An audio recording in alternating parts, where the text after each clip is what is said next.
along with my IA, it may come. Hmm? I filed a substitution petition yesterday. It may come along with my IA next week for Lordship anyway.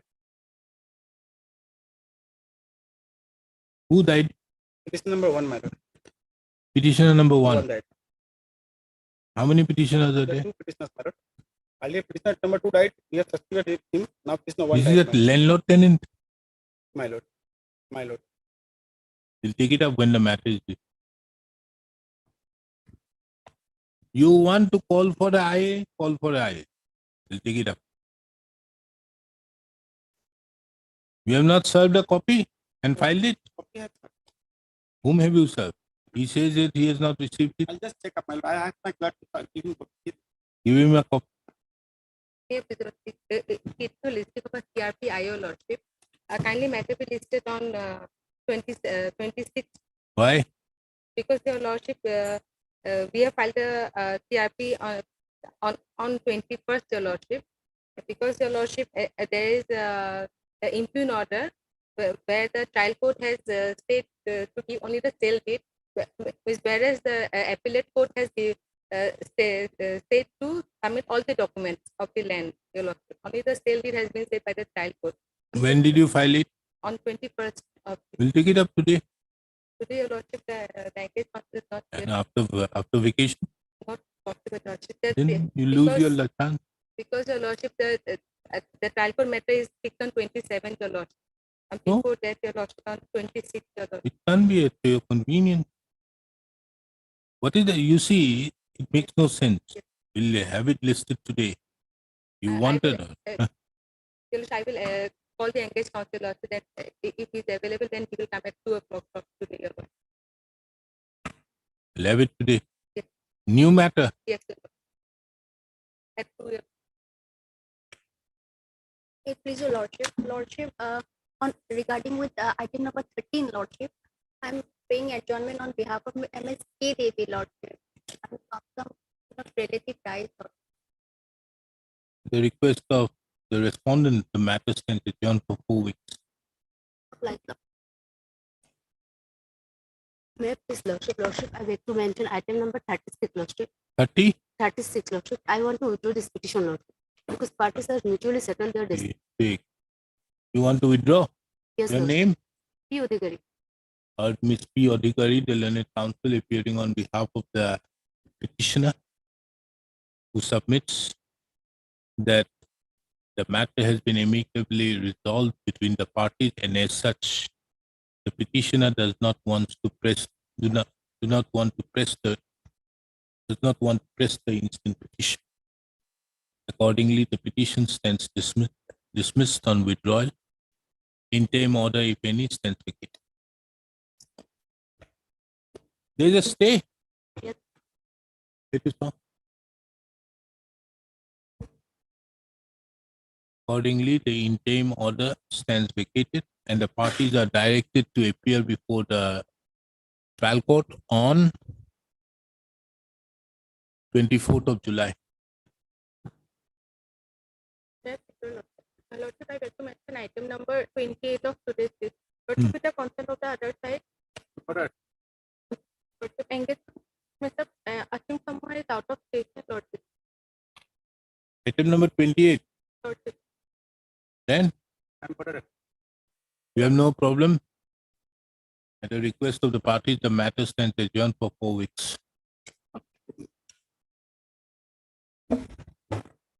May I please, your lordship, beg to mention CRP IO 78 of 2023 for listing. Actually, this matter was listed on 22/5/2023, and it was ordered to be next fixed on after 4 weeks. 4 weeks has already passed, and it was also stated that interim will be considered after 4 weeks. So actually, there's an urgency because my wife has filed 3 cases against me in a very short time. CRP, CRP IO, have it on Wednesday. witness. Your lordship. I would like to mention an interlocutory application connected to an MSc appeal for listing, your lordship. Next. An interlocutory application connected to an MSc appeal for listing, your lordship. Wednesday. Yes, Mr.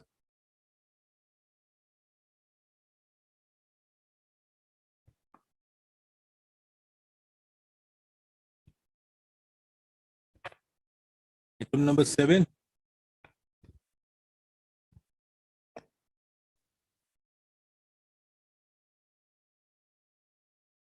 Ask your junior to be present and let's see whether or what is this IO for? Huh?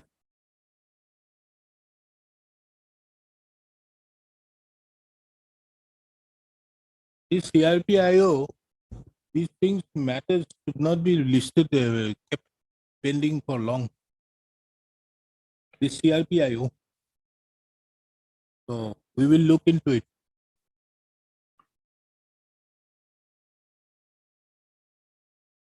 So we'll take it up. How long does it take for this?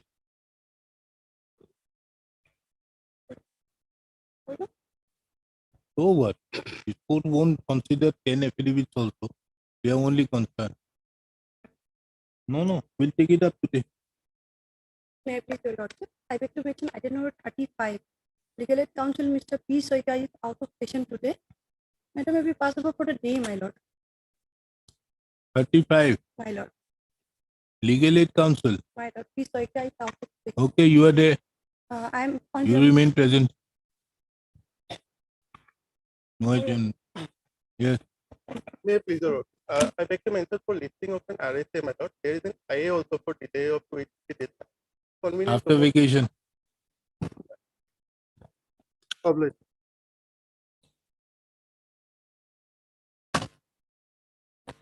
I intend to include, no, to be listed on file.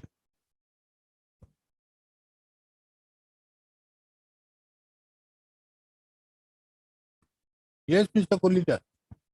That matter. Item number 1.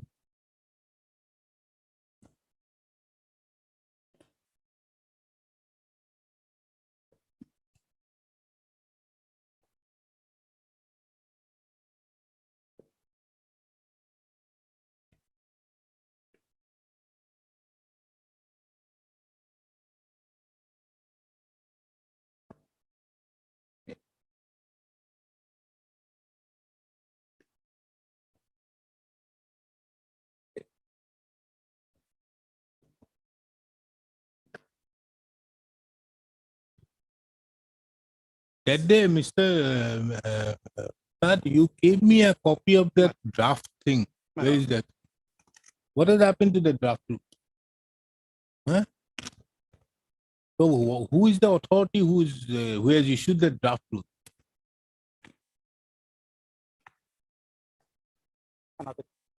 Assalamualaikum.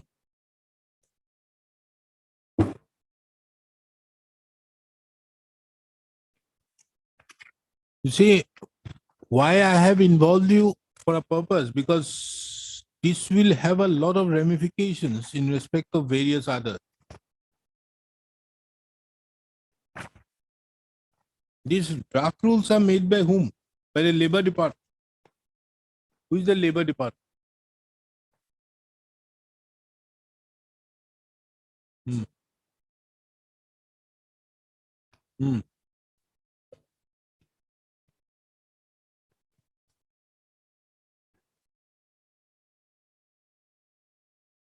In the standing order, there is nothing.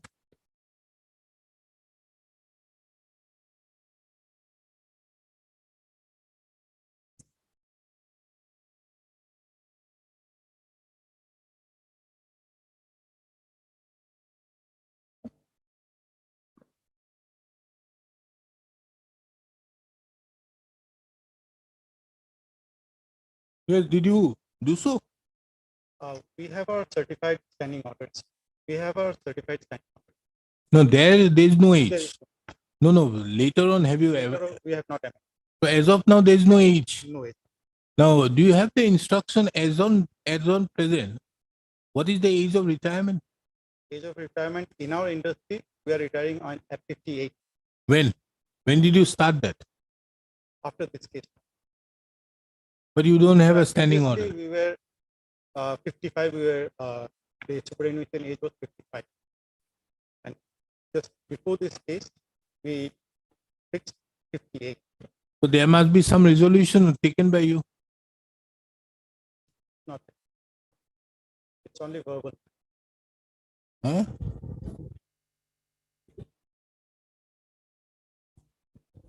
The labor code has said if you are physically fit,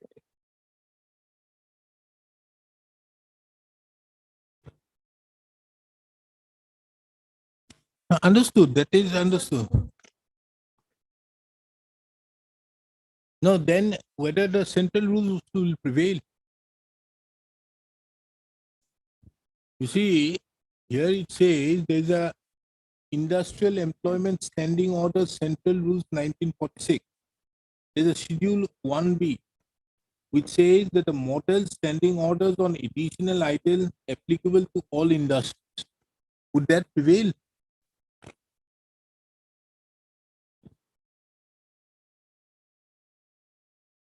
No, your thinking won't help you. Because this will have a lot of ramifications with everybody.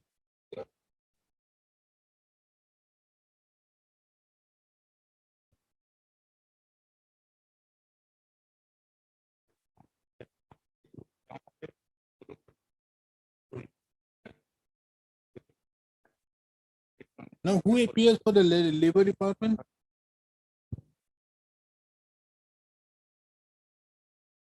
You appear? You file an affidavit as to what is the retirement age in these industries if they don't have a standing. You file an affidavit. will sir. Heard Mr. A. Dasgupta, the learned senior counsel, assisted by Mr. P. Prasad. I've also heard Mr. A. Kolita, the learned counsel, appearing on behalf of the Industries Department as well as the Public Enterprises Department, and Ms. Yuda, the learned government counsel, appearing on behalf, who also submits that she appears on behalf of the Labor Department of the Government of Assam.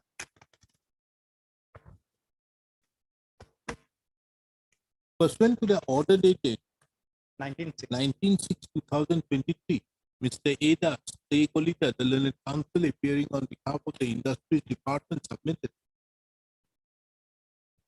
that the Industries Department of the Government of Assam do not regulate the terms and conditions of service in respect to the industries, in respect to the private industry, which are basically done on the basis of the standing order of the said industry, certified by the Labor Commission, the Labor Commissioner.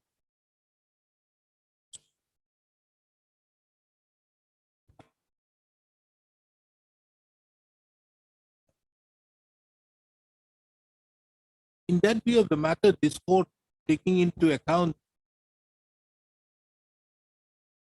the question involved, which have wide scale ramifications in the insofar as the industries in the state of Assam, which wherein the standing orders do not contain the age of retirement, is of the opinion that it would be in the interest of justice to take on record the stand of the Labor Department of the Government of Assam. The learned counsel appearing on behalf of the who will be there? Labor Department, the Commissioner and Secretary, or the Labor Commissioner. You are appearing, Mr. Gogoi. Okay. And who will be the person who will file the affidavit? The Commissioner and Secretary, Labor Department, is therefore directed to file an affidavit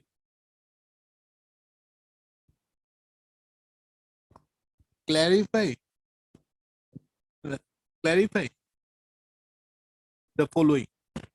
Number one, in absence of the certified standing orders in absence in the certified standing order, the age of retirement.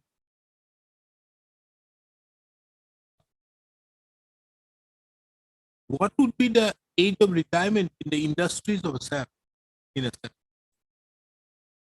Number two,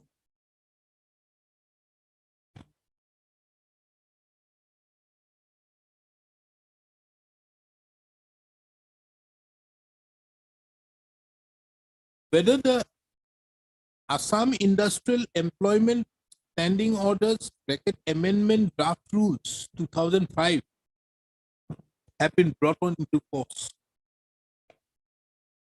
Number three, whether in absence of the age of retirement mentioned in the standing rule, in the certified standing order,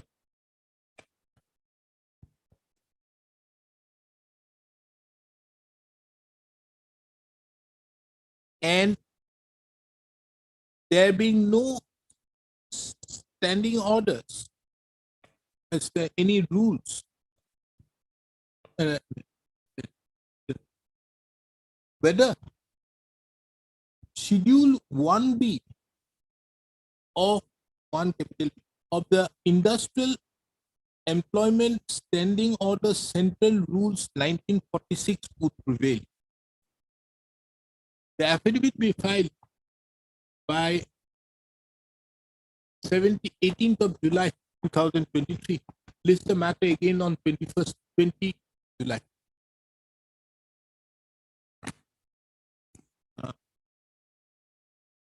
Let it be there, because that might help some remedy. The registry shall also show the name of Mr. Yuda, name of Miss Yudas, the learned counsel appearing on behalf of the Labor Department of the government. Certainly, we'll do that. Copy of the what? We'll do that. Ah. If it's- Sorry.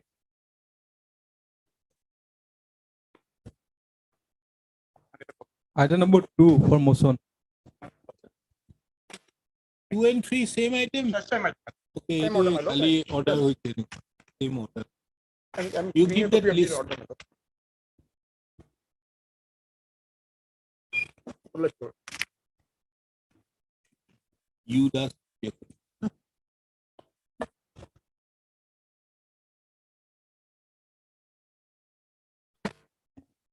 Item number 4 for admission.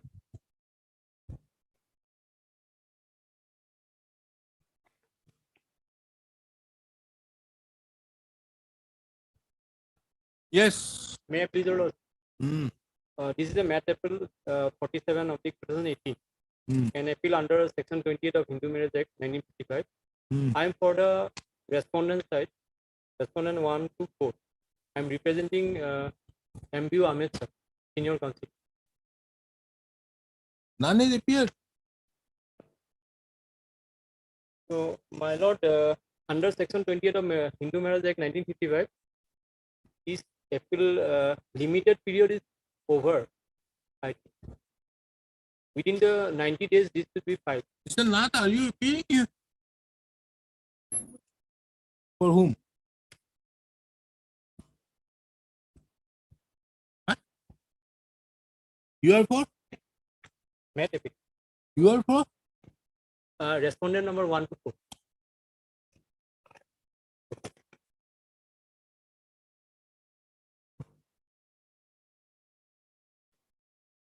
You see, this court had directed the presence of the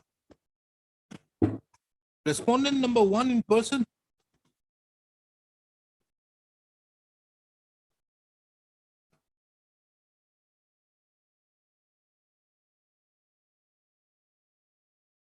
But you are appearing, na?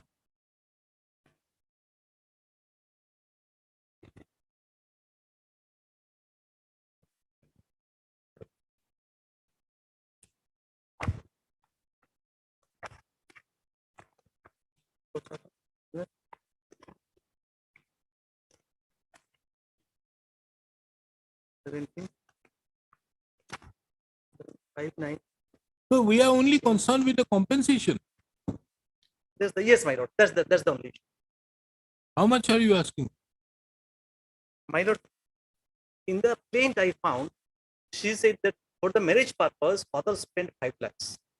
And since my lord, he has ruined her life, my lord, because he was married, he suppressed this fact and got married with this petitioner. What happened suddenly? When he was in job in Jharkhand, she received a letter. She opened the letter and found the earlier wife has written letter. The son is doing engineering. Please pay money for that. And she was shocked, my lord. And then she filed subsequently, my lord, she came back to father's house. She filed this petition. So her claim was that for the rest of the life, she has written 50 lakh, but I would say that, my lord, reasonable something, I think, if he comes, she can spend her life. She's still unmarried, staying with father, my lord. In learned trial court is given only 2 lakhs, my lord. So reasonable, I also don't say, my lord, something from the sky, my lord. Reasonable something, if they come forward so that she can, under section 25, my lord. Record to come. We will admit it and keep it for you hearing. My- I think that is a I better. leave to lord. Yes.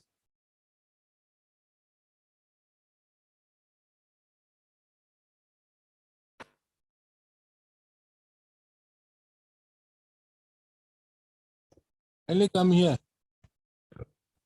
Whatever may be. No, Mr. Counsel, if you are in live streaming, the problem is if you are there, nothing is being shown. Come here. To that doc. Yes. Tell me.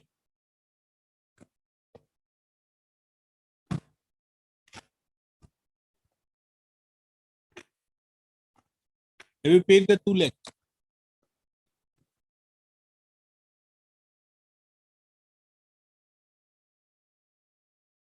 You have not challenged that 2 lakhs. Have you challenged the 2 lakhs?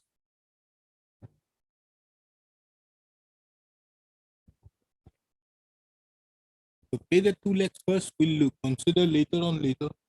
Pay the 2 lakhs, we'll consider the Right, others right, aspects right. later. So there's no, the question of he's asking for more. We will consider. Mr. Counsel, kindly listen one thing. Whether he is entitled or not, we'll consider at a later stage. For that, we have to admit it and hear it as to whether it is. But the fact that there is a direction to pay 2 lakhs, there is no challenge to that. So this needs to be paid. When? Itedibo. Huh? 4 months. When was the judgment passed? 2017. 5/9/17. 5/9/2017. এতিয়ালৈকে দিয়া নাই?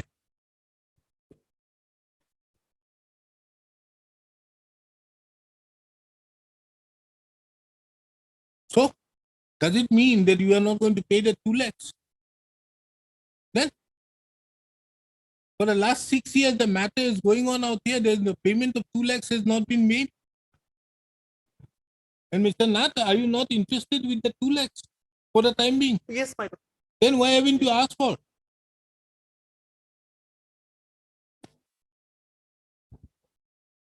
আপুনি কি কাম কৰে?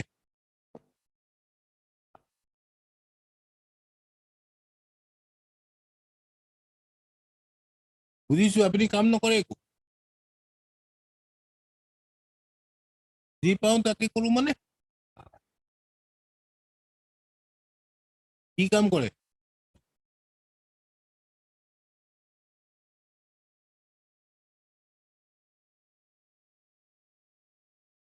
আপোনাৰ সেই শুনক এইবোৰ বেলেগ কথা।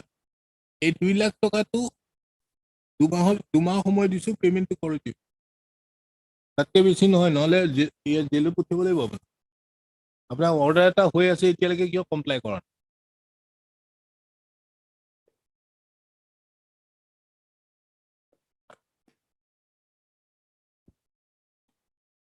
I'm not concerned. There is already a direction. There is no challenge to that. আপোনাৰ ঘৰ আছে নে? আছে? কাৰ নামত আছে?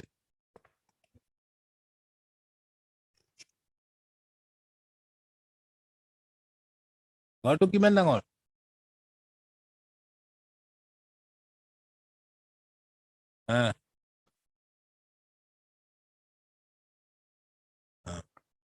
ঘৰ চৰ বেছি হলেও দিয়ক পইচাটো।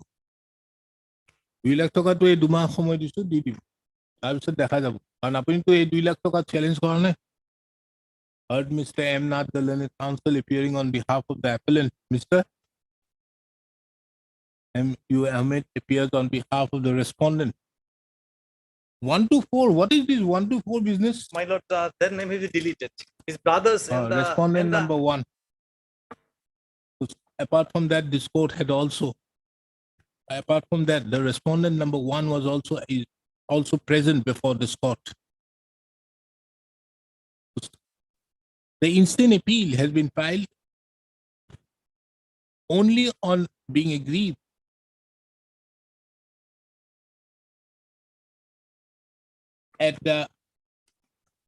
by the quantum of compensation so awarded to the appellant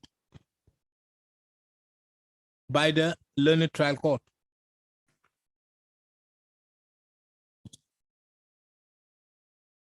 This court is of the opinion that the appeal requires to be admitted, and accordingly the appeal stands admitted. It further appears from the records that the lower court records have also been received, and accordingly let the appeal be listed for hearing. 2 মাহৰ পিছত দিয়কচোন সময়ত 2 মাহৰ পিছত August.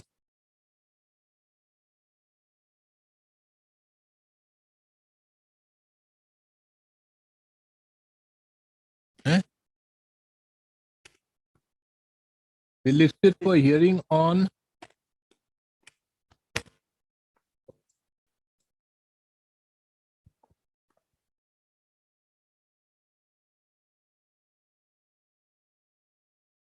(12th of September 2023.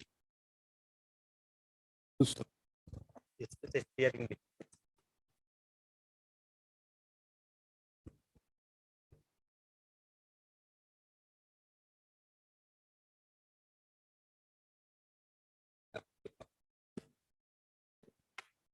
Whatever may be, we'll take it on that day.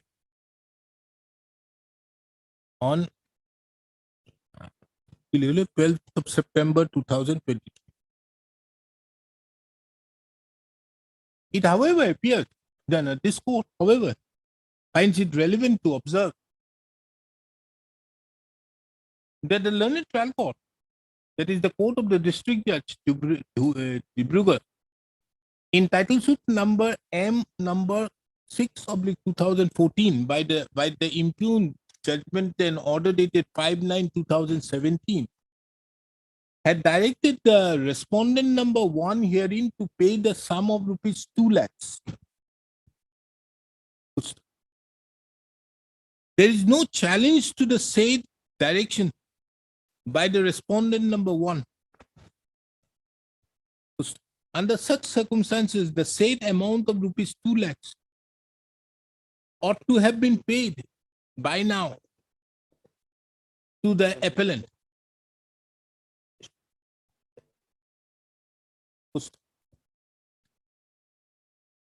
It appears that the said judgment was pronounced in the year 2017, and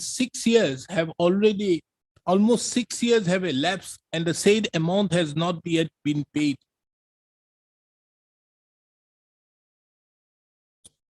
Considering the statements made by the respondent number 1 in person, this court further grants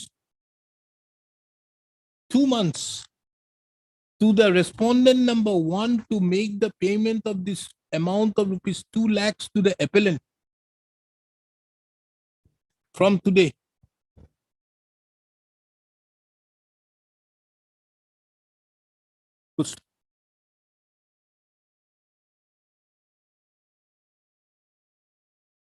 The instant direction for payment of this amount of rupees 2 lakhs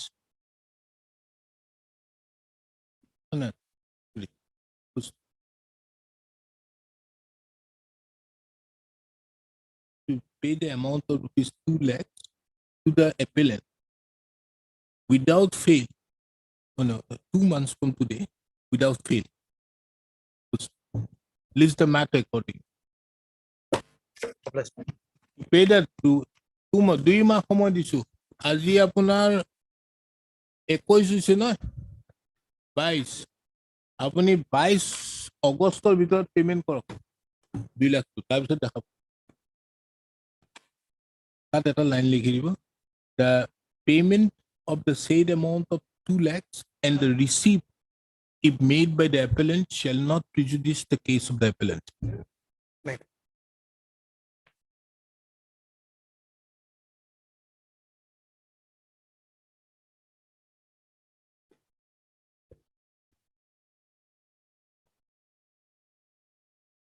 Okay, you want paid in the registry?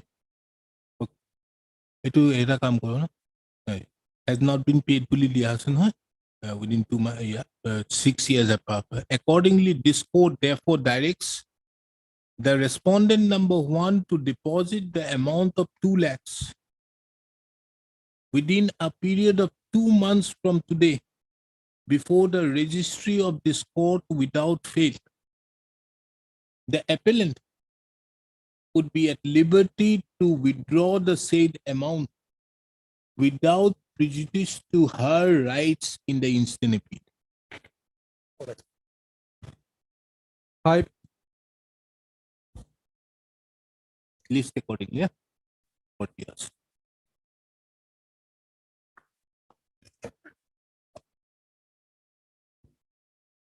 May I plead the Lord? Yes, what is this FAO business? My Lord, Why is it so big? in You are this case, challenging my Lord, what, Mr. Purkasta? My Lord, basically, my Lord, my prayer for injunction was rejected by the court below. My Lord, in the meantime, Let I me have see your plaint. Where is it?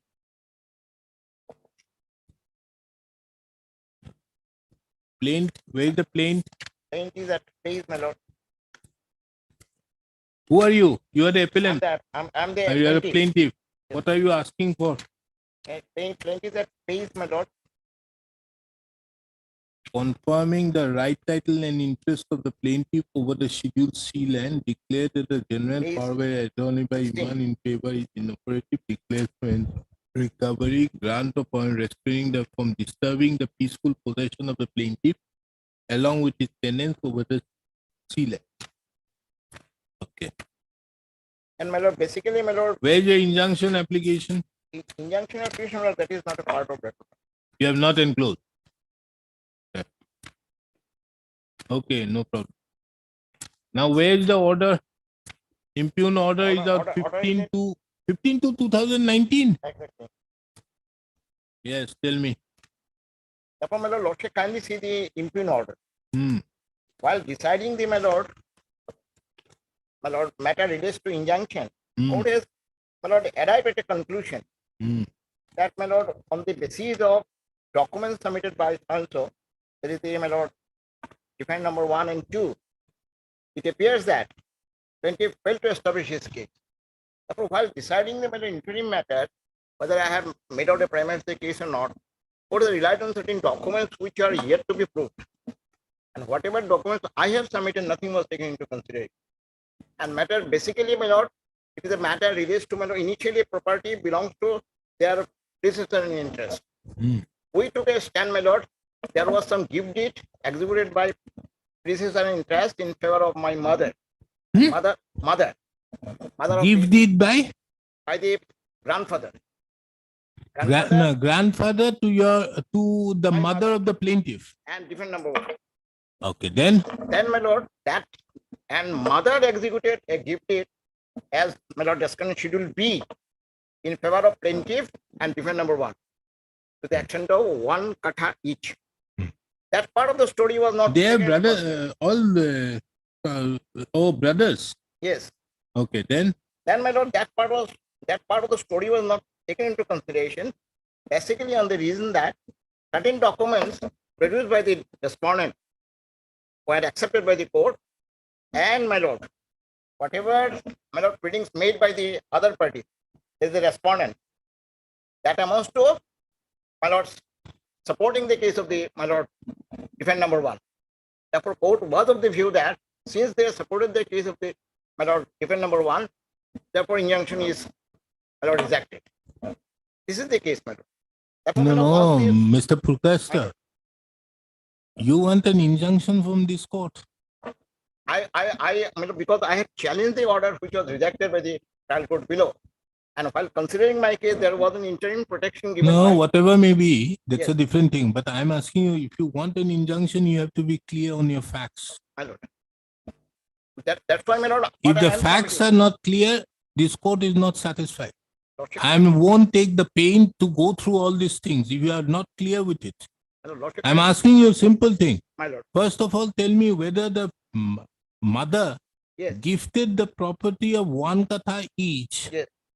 by way of a gift deed. Yes. Okay. That is It is a registered gift deed. not registered given, my lord. Then it has no meaning. And whether, my lord, in Muslim law, a registered deed is necessary or not, because Hewadi doesn't require any registration. It may be made by, my lord, oral gift is permissible. Therefore, my lord, this is the basic question involved in the suit. Hmm. And whether a gift was, my lord, made or not, Hmm. there is the, my lord, there is sub judice in the suit. Hmm. Unless and until this is accept, my lord, it is adjudicated. And my lord, it was, my lord, by way of adducing evidence, etc.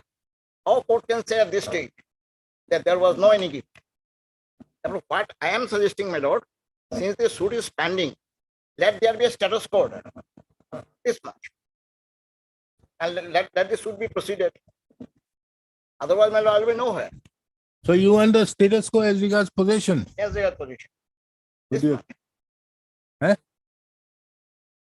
No, understood. He's only asking for status quo as regards possession. Now he's in possession. Yes, we are in position. Anyway, you are in possession. If they are in position, my lord, they will continue. Mr. Purkashta, you are in possession. Then what is your problem? If there is a status quo possession. I'm not going to say giving any idea of status quo as regards construction. I'm not giving. I'm only saying status quo as regards possession. This much I am, my lord. I don't want anything. Because more. his only thing is not to disturb his peaceful possession. My lord. He has not asked that there should not be any construction because he can't make that. Because he himself says that he is in possession.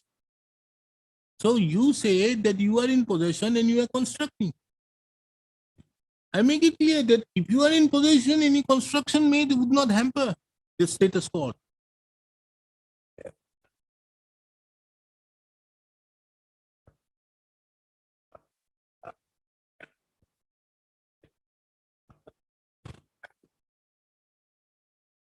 Who? Okay.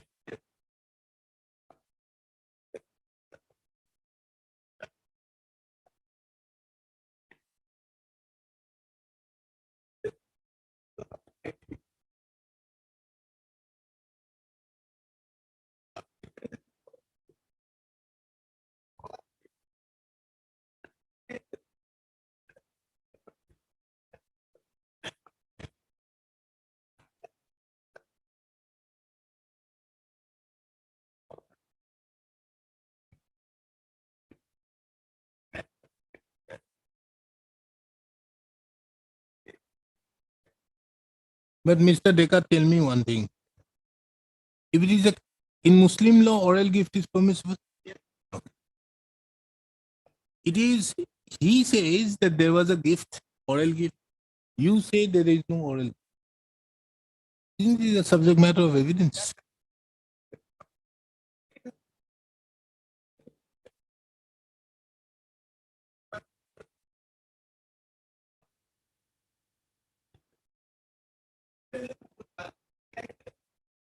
So that is a matter of trial.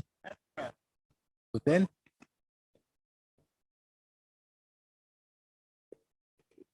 what is the counterclaim? What is the counterclaim of the My performer? lord, counterclaim is. Mr. Pustak, please, I am in your favor, so kindly take your seat. Yes. He's only asking for status quo as regards possession. If he is not in possession, matters.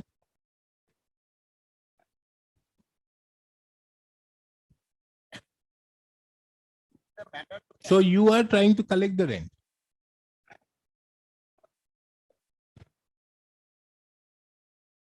Why you are fighting for the performer if Oh.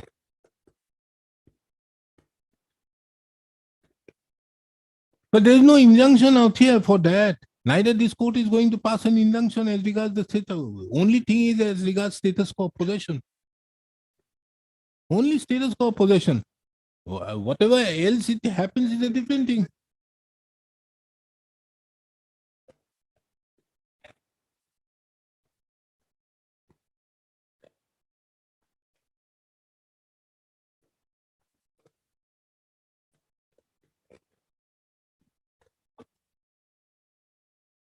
You are appearing for response number 2. Why should I clarify that? I'm only saying status quo as regards possession. It shall not affect anything else. Because here his only injunction, which is, where is his injunction petition?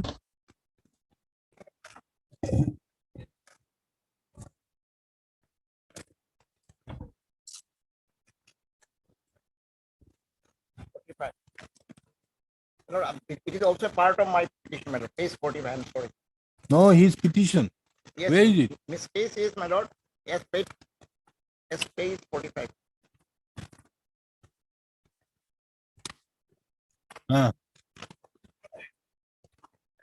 Mr. Counsel, I'm asking you, where is his injunction application? Where? Where? Page?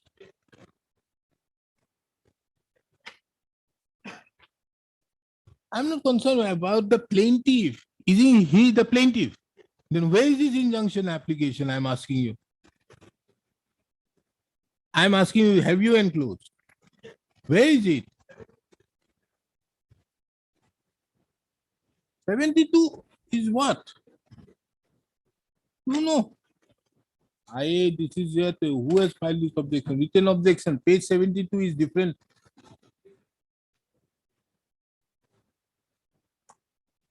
Ah. 72.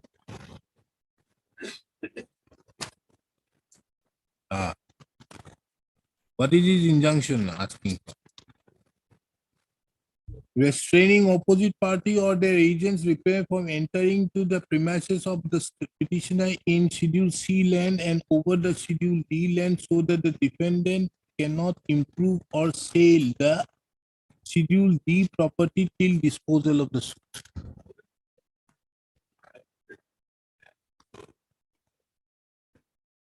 To whom? When?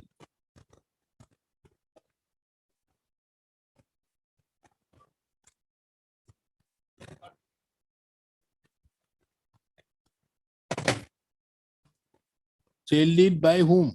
Defend number 1 by the defendant.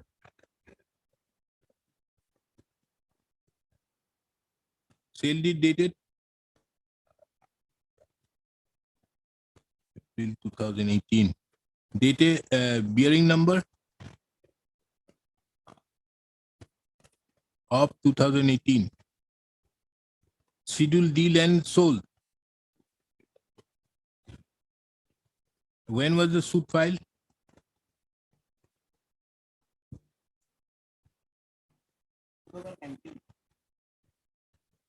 July 2018.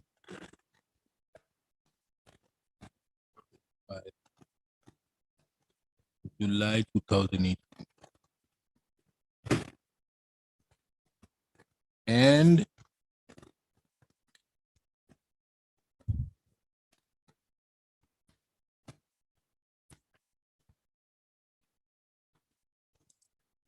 the injunction sought for is on a repair for entering into the Schedule C land. Where is Schedule C? Now who is in possession of that? He is in possession. So he wants his protection. So Schedule C, he is in possession.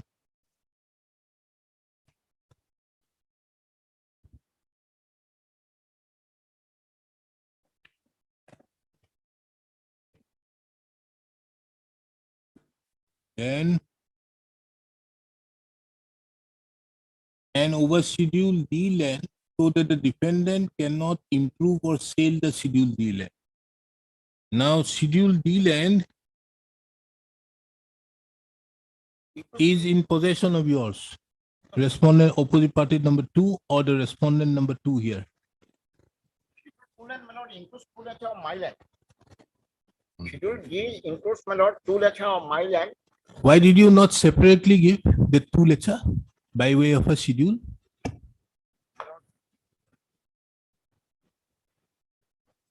Wait, let me go into it. Schedule respondent number 2 is in possession of the schedule D land. Okay. So any construction made out there shall be subject to the outcome of the suit. And make it clear.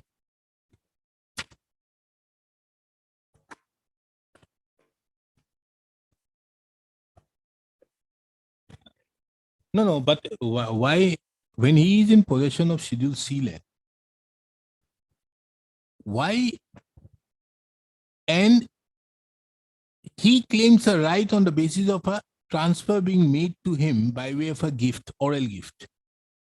Why the trial court did not consider that aspect of the matter and hold that there was no valid gift? Yes. 64.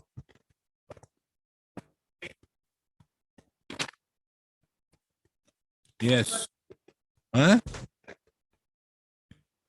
That after Ukram Nisa,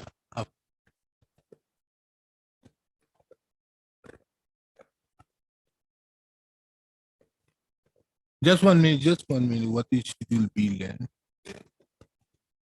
Okay. So you admit that the grandfather gave it to this, huh? Okay. So who are you to say?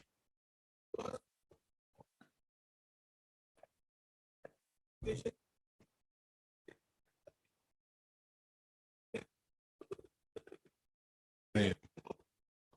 There's no difference. Okay, let us see this.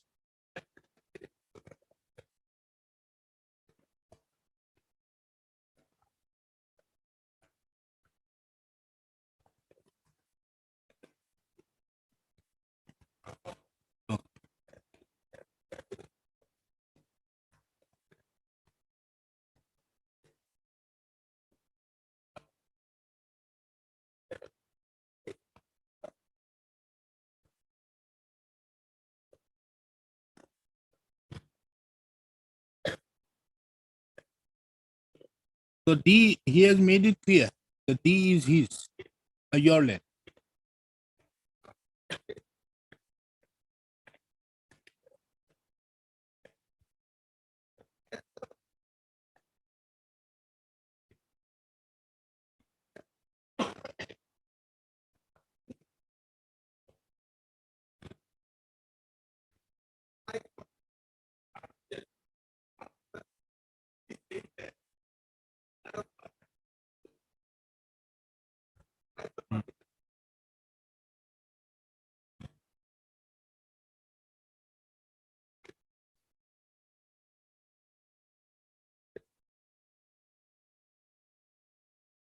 Okay.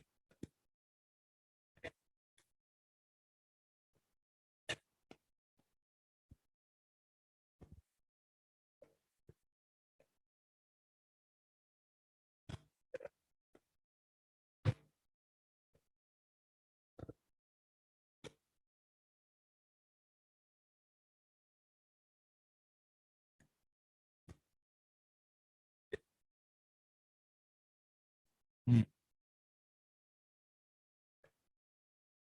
Hmm.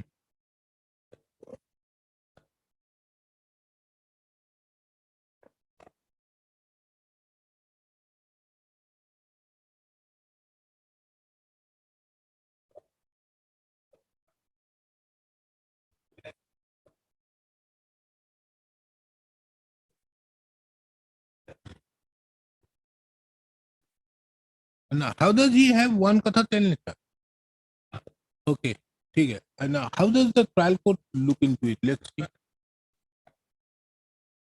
No. Just one minute. No, no. Let us go to the trial court order. We 15.9, na? 15.2. It is seen from OP number 1's written objection reiterating his pleading in the demand.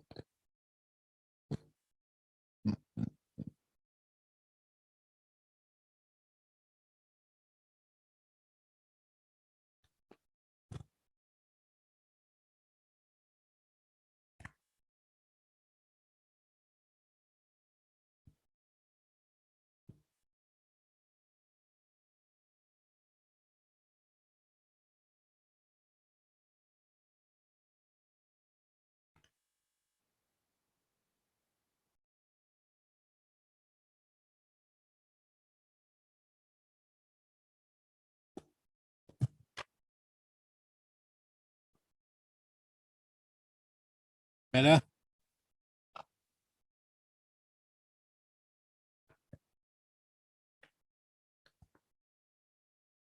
But, are you not reading 15.2? Yes, which is the paragraph? Paragraph. I is on the facts. I am only considering it is seen. Page 7 of my Now, how did the court take into consideration Schedule C land and did not grant an injunction?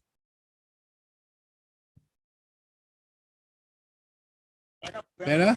paragraph 12 of the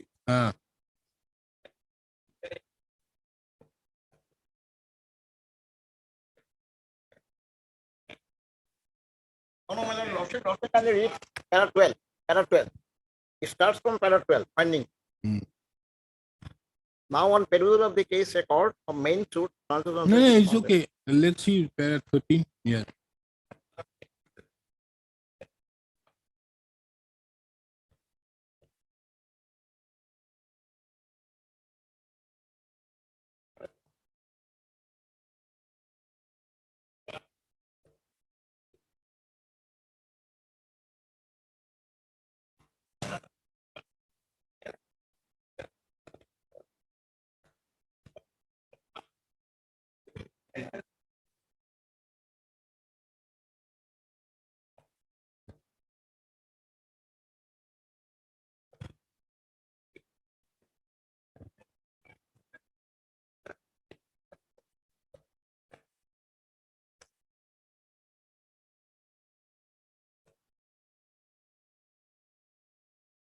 No, this is not relevant.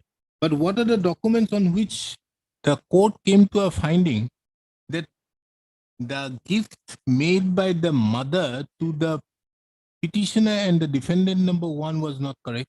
What is the document?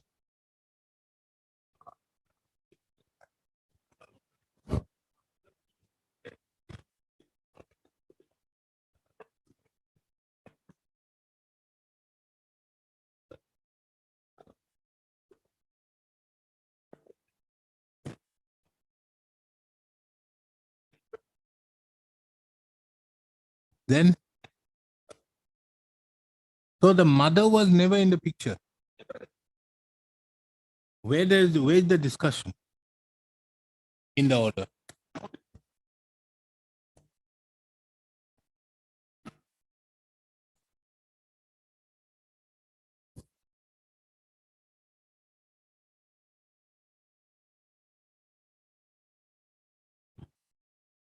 Yes, paragraph 6.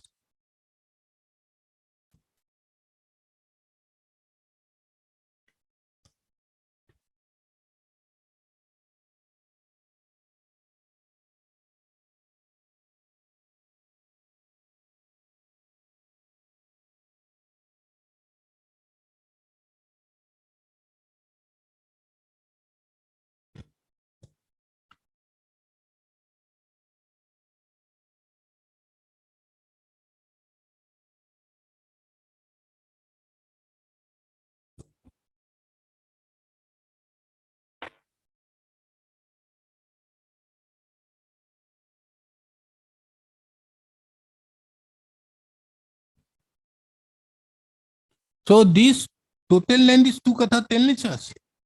Okay. So he is asking for 1 katha. What is his total prayer? 1 katha.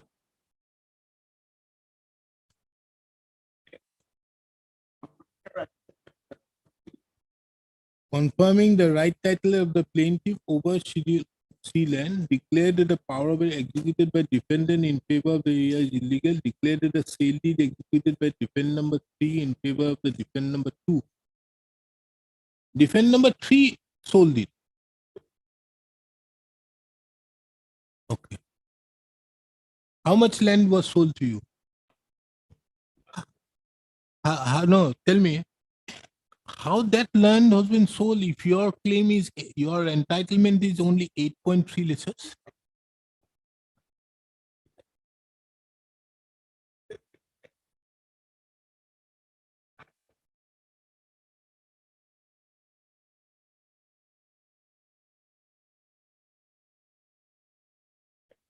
How much?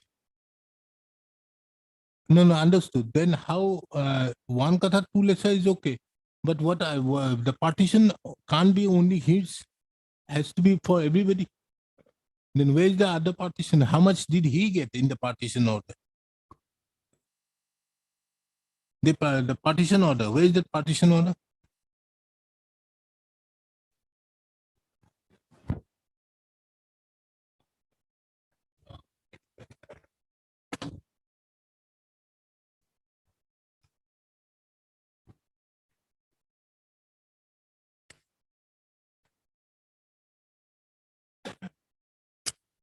Where?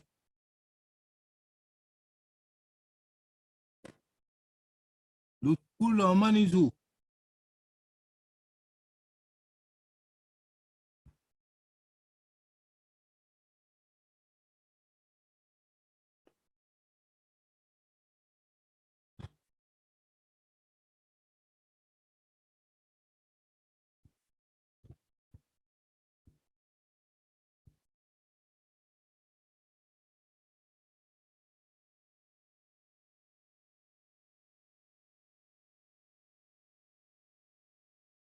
Kindly come to page. When this has happened, there was some suit.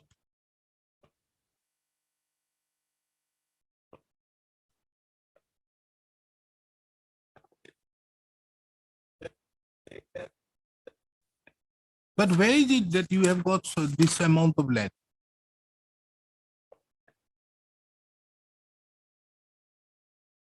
No. How much did he get? You see, the partition has to be, can't be only taking out your land and not giving it to him. Where is his land? Then what type of order is this? We have also,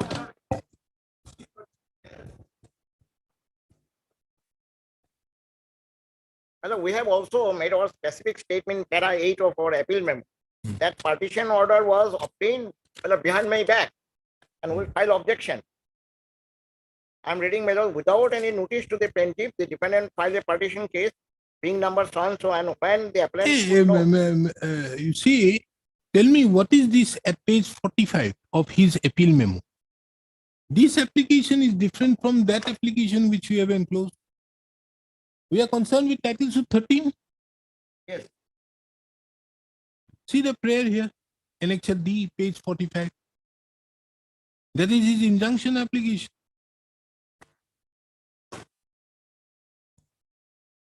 From entering into the premises at Schedule C land, nothing else. He has not asked for anything else. What is that application you are bringing on record? Did you file any more application? Yes, my lord, yes. Because my lord, our whole contention is that, my lord, when they obtain the order on 15/2. Mr. Kindly tell me one thing. My lord, I'm telling you. my lord. No, why I'm saying is, this is the application you have enclosed to your memo of appeal. This is an application which was filed subsequent. When? Subsequently, my lord, it was on, my lord, after passing of the rejecting the injunction order. So you file another one. Another one. Now where is this order? No order was passed, my lord. This was withdrawn. And why are you enclosing this document? I don't know, my lord. The advocate who appeared, my lord, he transferred. He has engaged me, my lord. And I did not have any occasion, my lord, to my lord add anything or my lord subtract anything.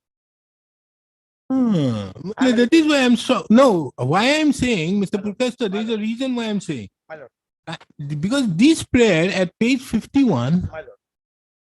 is the same prayer for permanent injunction sought in the suit. And that was not, my lord, ultimately adjudicated by the court, as my learned friend said. No, it no, was withdrawn. understood. Therefore, You that say is- that is granting against the a first temporary injunction. injunction, a permanent injunction restraining from disturbing the peaceful possession. Yes. But what you were asking in that application was something different. Which application? First one. Huh. That's true, my lord. That's why it was not, my lord, ultimately it was not adjudicated by the court and it was withdrawn. Which one did you withdraw? The first one or the second one? Second one. That 2019 was withdrawn, Yes. not the first one. No. Also rejected. And thereafter he filed this one.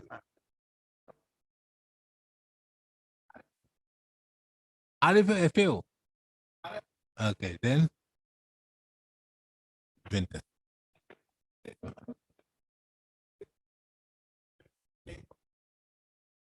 There is a different question, my lord.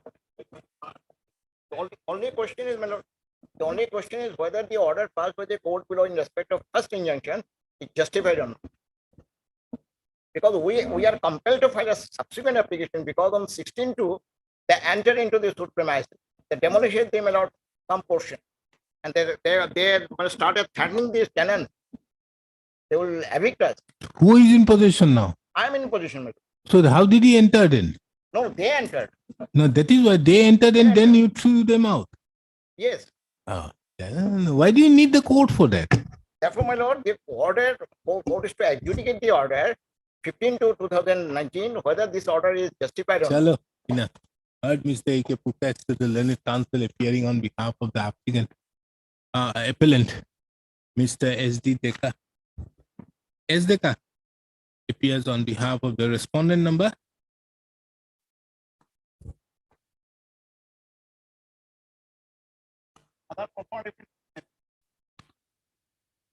Respondent number 1 and 2.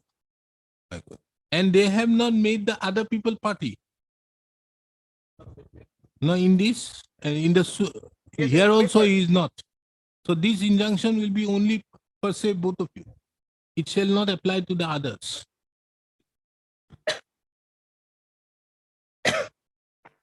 The instant first appeal has been preferred against the order dated 15/2/2019 passed by the court of the civil judge Lakhimpur in Mize case number. What is the Mize case? 27/2018, arising out of title suit number 13/2018.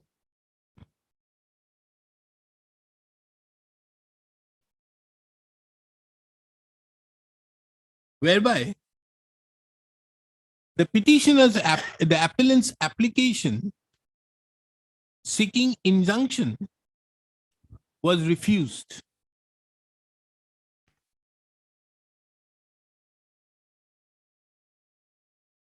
From a perusal of the claim,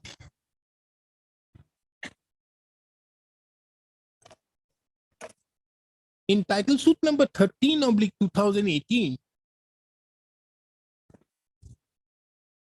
it transpires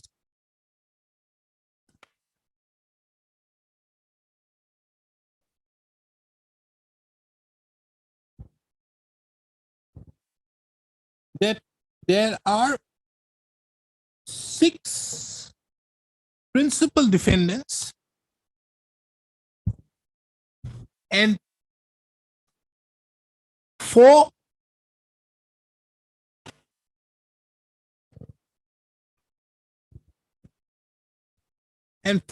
performer defendants.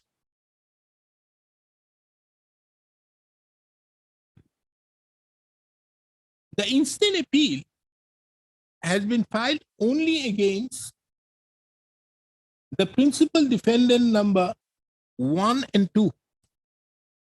Only 1 and 2, na?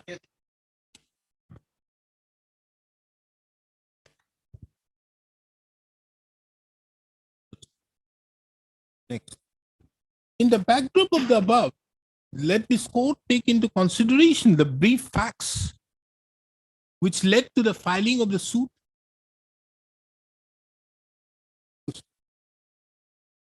The plaintiff or the appellant as plaintiff claims that the Schedule B land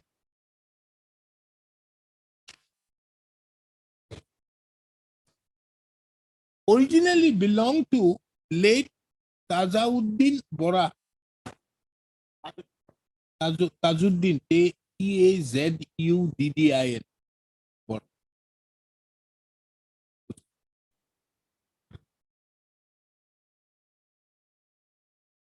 The said late Tajuddin Bora gifted gifted the Schedule B land to the mother of the plaintiff and the defendant number 1 by way of an oral gift with delivery of possession. Subsequent thereto, the mother of the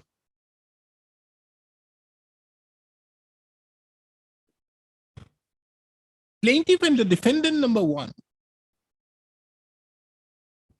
by another oral gift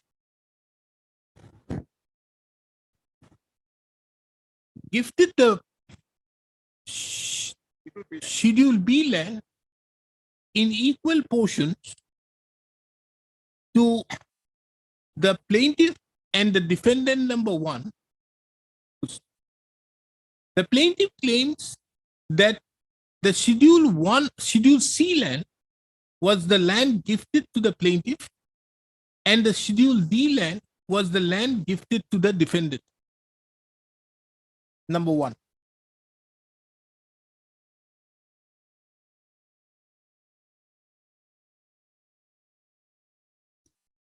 It is the further case of the plaintiff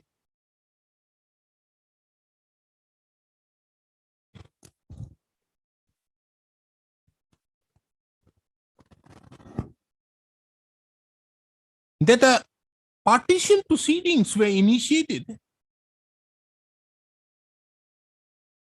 before the office of the principal, before the circle officer, North Lakhimpur Revenue Circle, who behind the back of the petition plaintiff passed an order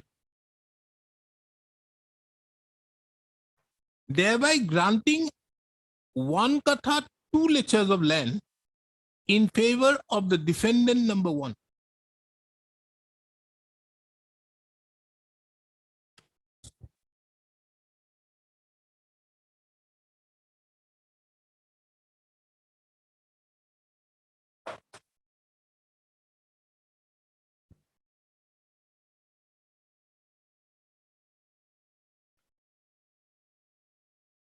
It is the further case of the plaintiff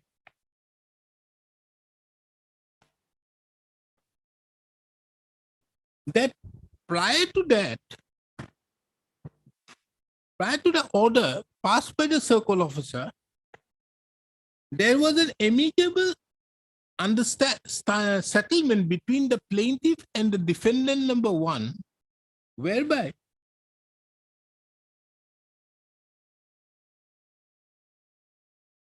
the defendant number 1 gave a no objection on affidavit dated 15/2/2016 to the effect that the plaintiff can apply for partition of 1 katha 10 lectures of land.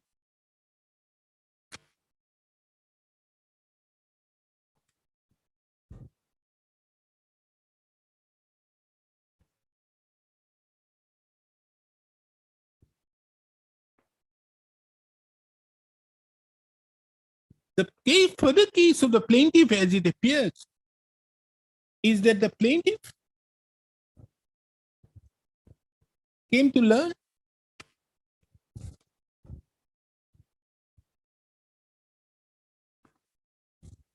that by the deed of sale, learn that the defendant number 3 had, on the basis of a power of attorney executed by the defendant number 1, transferred 1 katha 2 letters of the land to the defendant number 2 by the registered deed of sale number 193/I/18 dated 13/4/2018. It is under such circumstances that the suit was filed claiming right, title and interest of the plaintiff over the Schedule C land, for declaring that the general power of attorney executed by the defendant number 1 in favor of the defendant number 3 is illegal, inoperative in law, for declaration that the sale deed executed by the defendant number 3 in favor of the defendant number 2 was illegal and null and void, for recovery of possession of the 2 letters from the Schedule D land, semicolon, for declaration that the partition dated 29/1/2018 in partition case number 10/2017-18 is illegal, as well as for grant of a permanent injunction restraining the defendant numbers 1 and 2 from disturbing peaceful possession of the plaintiff along with his tenants over the Schedule C land.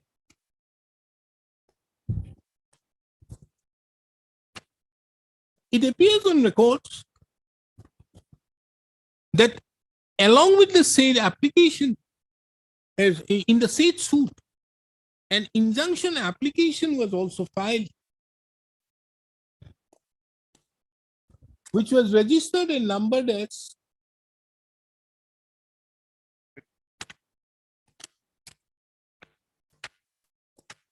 Ms. case number 27/2018.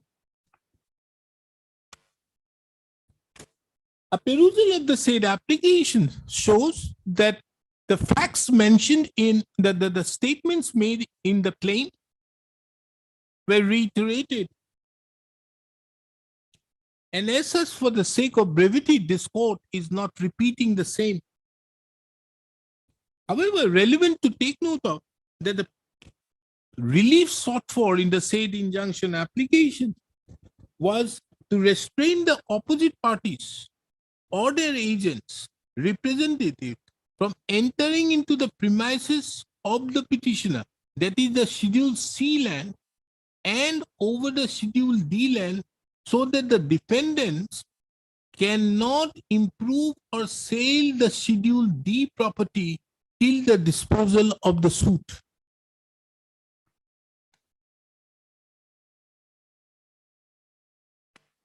It is further relevant to take note of that a perusal of the said application shows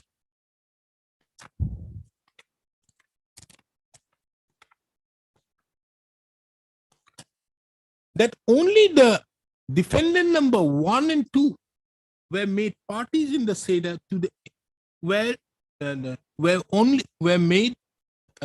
arrayed as parties to the injunction application.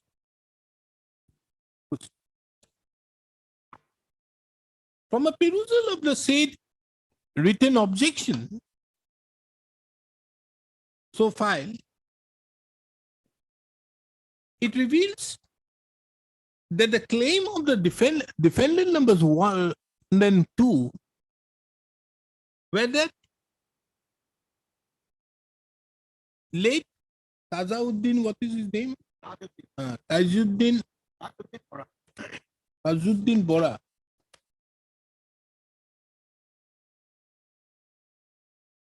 was the owner of the Schedule A land, and he left behind the plaintiff, the defendant, the plaintiff as well as the defendants. All, no?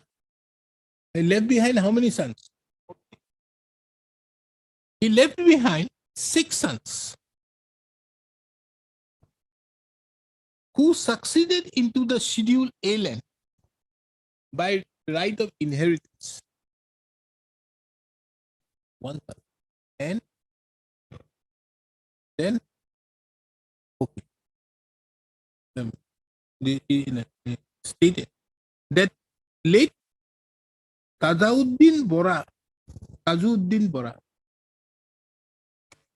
you are saying Thai. It is Tazuddin. Where is the I? It has been stated in the written objection that late Tajuddin Bora left behind the Schedule A land in favor of the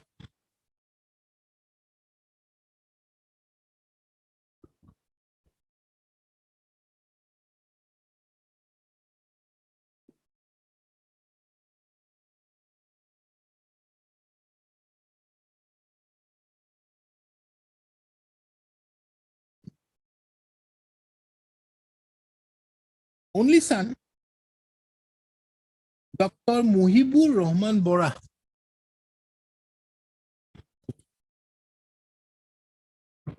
Bracket since deceased.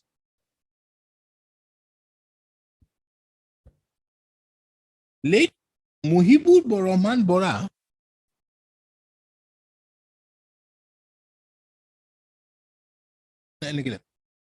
the plaintiff number 1, the plaintiff, the defendant number 1,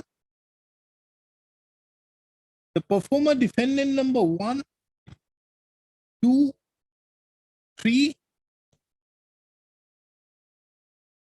and 4, and the legal representatives of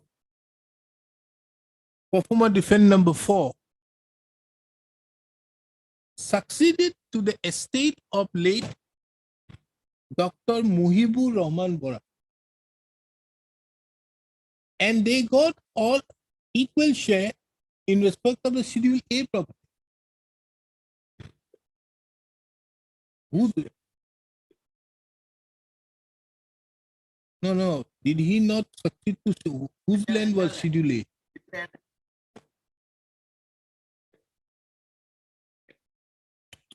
Schedule A is 1 katha, 1 bigha. 1 bigha, 2 katha, 7 katha. No, they are the owner of Schedule A.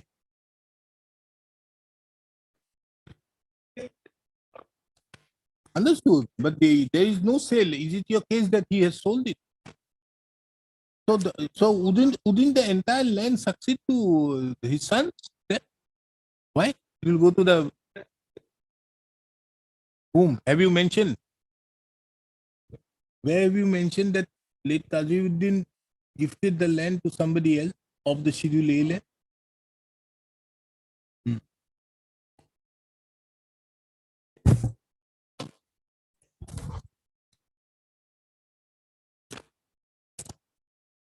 91.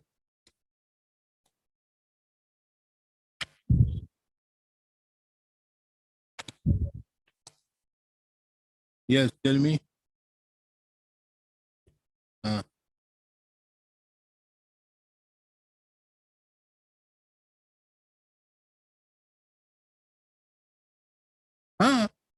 You're right. There was no sale. Where is the sale? That the predecessor in interest of the petitioner, opposite party number 1, performer defendant number 1, 2, and 3, the father-in-law of the performer defendant number 4 and so, along with 5 others, were the joint owners of so and so. Who are the 5 others? Then you don't name it. Why should we consider it? Muhibur Rahman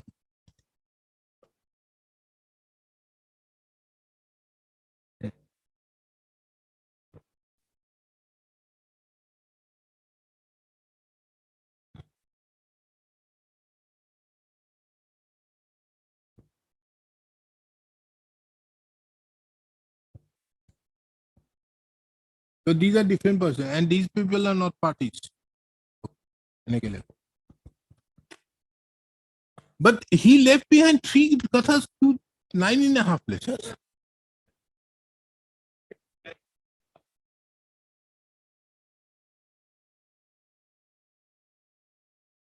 Where you mentioned?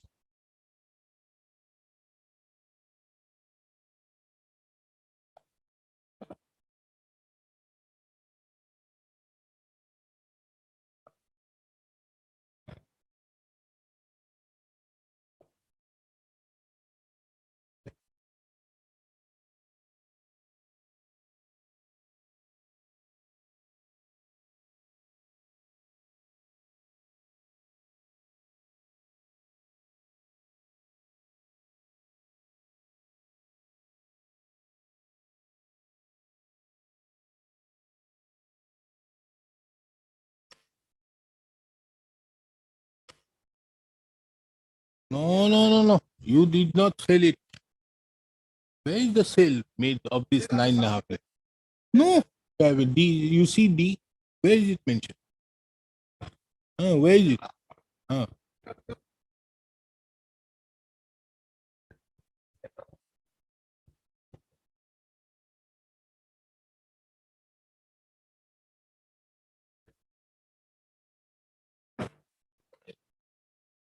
So these are things which are required to be proved. Why? He has no, there is no sale by them. You see what you are saying. This is also an unregistered gift. See? Kindly see that on aforesaid sons of Muhibur Rahman amicably divided the aforesaid plot of land measuring 19.5 lesser amongst them. Initially, as the said plot of land is more valuable and is situated near highway, and after the such amicable settlement, each of them got 3.3 lesser. After such as their respect as respect of their land is too small, therefore the said Mojidur Rahman Bora, that is the predecessor in interest of performer defend number so and so, opposite party number 1, by then unregistered gift deeds gifted their share measuring 6.6 lesser to the performer defendant numbers 1 and 2, and therefore the performer defendant became the owner of 3.3 lessers into 4 is 13.4 lesser. And accordingly, that is so. And therefore, where is the plaintiff who has given it? Where? These people sold it. But when did the plaintiff give that? Where? Where have you mentioned? No, that is a subject matter, which is a very relevant thing, which Mr. Purkasta knows how to use it. Okay. On the other hand, Everything is very complicated. no, it is not complicated. It is made They complicated. have brought, my lord, certain printings, my lord, on the basis On the other hand, certain documents. The the whole question is, my lord, opposite party number 1 and 2 filed their separate written objections. The said written objections were similar in content.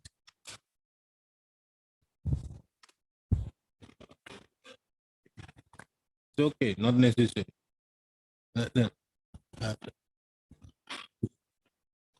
From a perusal of the written, had filed separate written objections. In the written objection filed by the opposite party number 1, there is a respondent number 1 herein. It was stated that the predecessor in interest of the plaintiff, defendant number 1, performer defendant numbers 1, 2, and 3, and the father-in-law and the legal and late Muhibur Rahman Bora, along with 4 others, were the joint owners and possessors and patadas of the land mentioned in Schedule A to the plaintiff.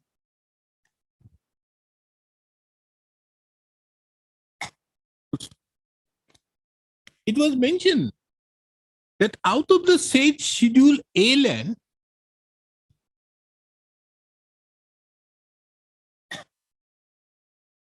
the land which fell into the share of the plaintiff, defendant number 1,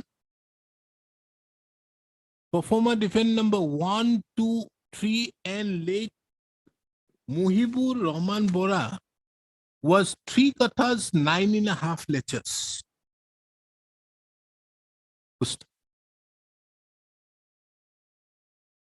The said 3 kathas 9.5 lectures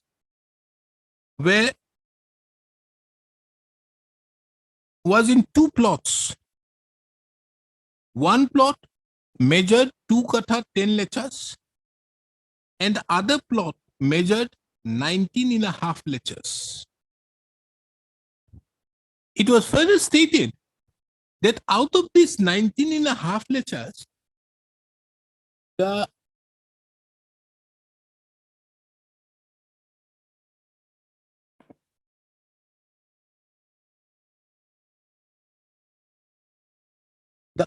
respondent number 1, the defendant number 1,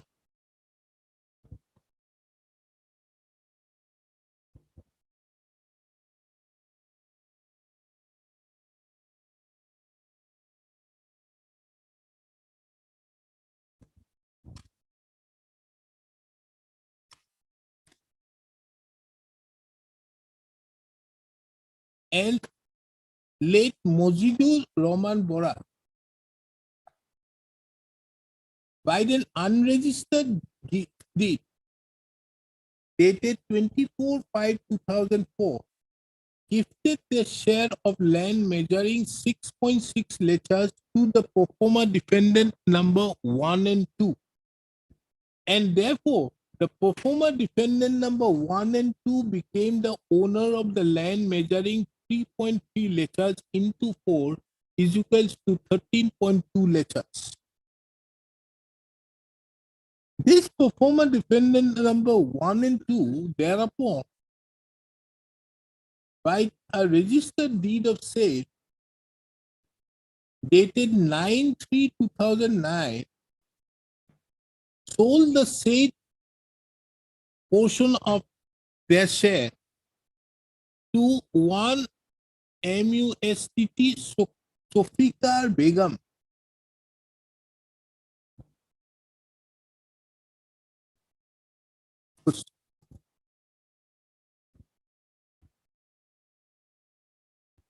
it was therefore stated that the only plot left was 2 katha 10 lectures, which was to be divided amongst how many?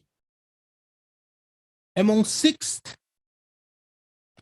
persons, 6 successor in interest of late, this is the father's name,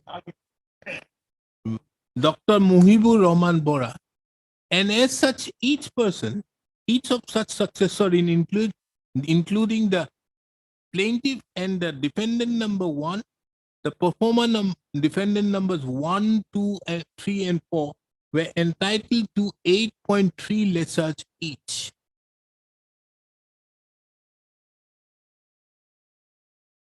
It was therefore the contention in the written objection was there was no sale and the contention in the that there was no oral gift by the mother of the plaintiff and the defendant number 1 to the plaintiff and the defendant number 1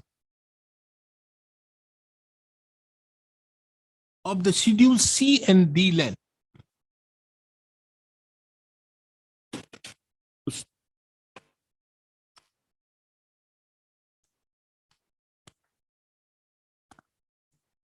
In the backdrop of the above facts, let's take into consideration as to how the learned trial court dealt with the injunction proceedings.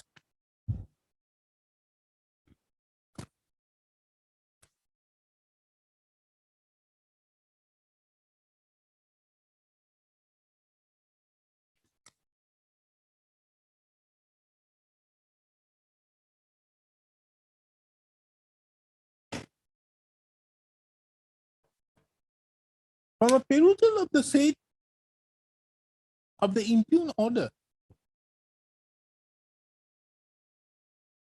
It reveals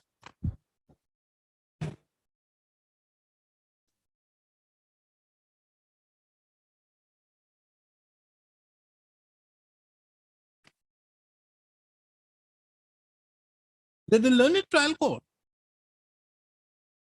had believed the version of the defendant number 1 and 2 on the ground that the performer defendant number 3, 4A, 4B, 4C, and 4D in their written statement fully supported the case of the opposite party number 1, oblique the defendant number 1.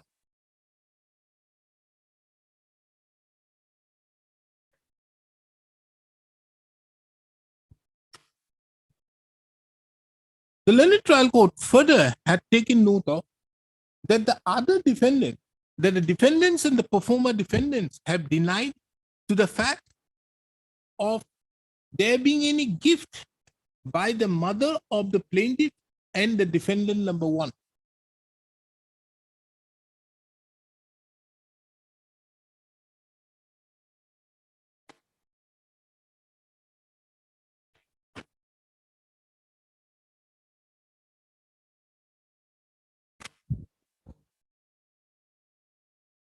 It is under such circumstances that the learned trial court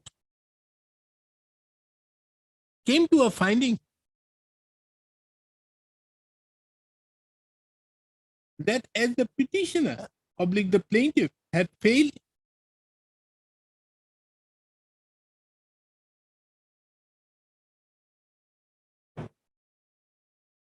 to establish a prima facie case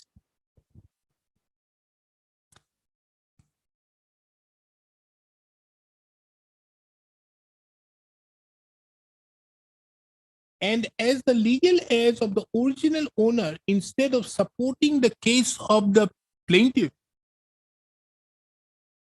had opposed, had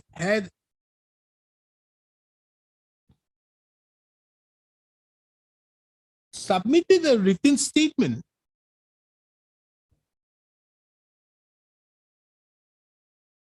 denying to the case of the plaintiff, the balance of convenience was not found in favor of granting a temporary injunction in favor of the plaintiff petition.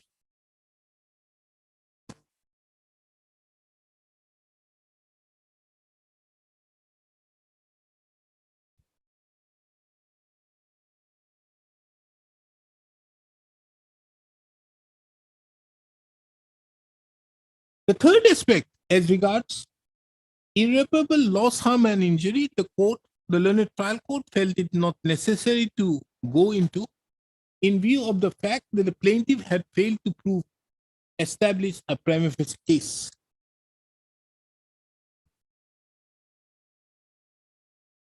It is under such circumstances that the instant application, the injunction application was rejected. I'm coming in 5 minutes.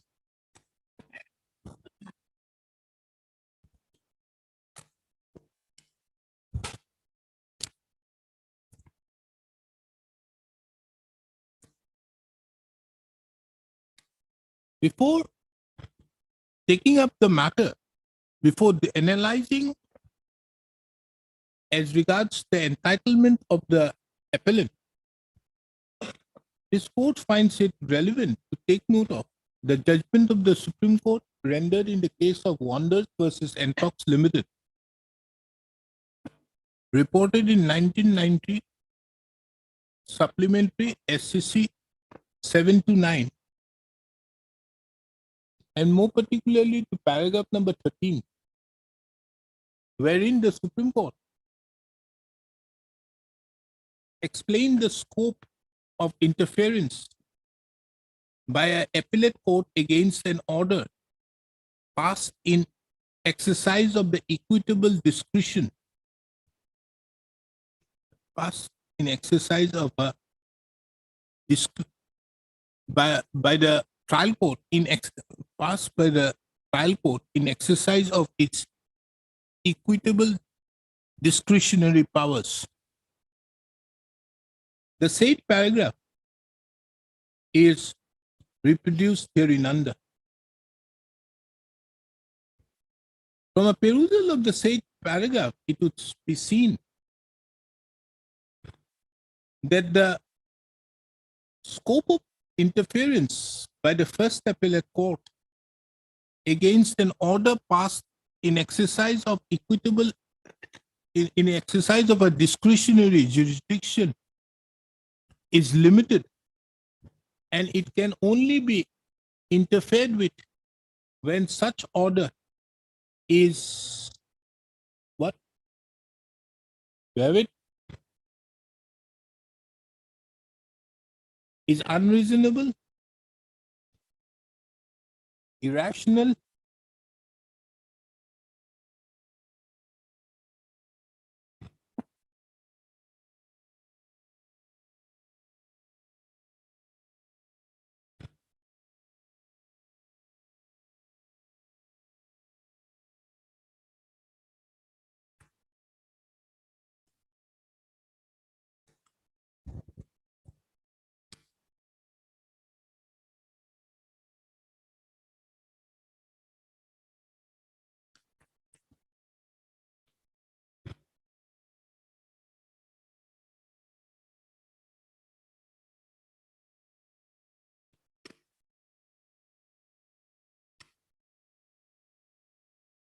when it has been exercised arbitrarily or capriciously or perversely, or where the court had ignored the settled principles of law regulating the grant or refusal of interlocutory injunction.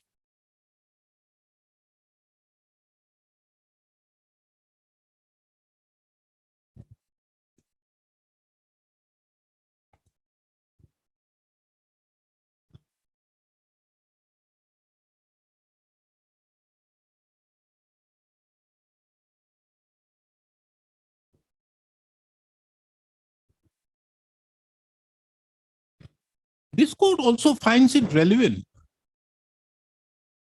to take note of another paragraph in the said judgment, which would be paragraph number 7. This is should be paragraph number 7. Manupatra is different.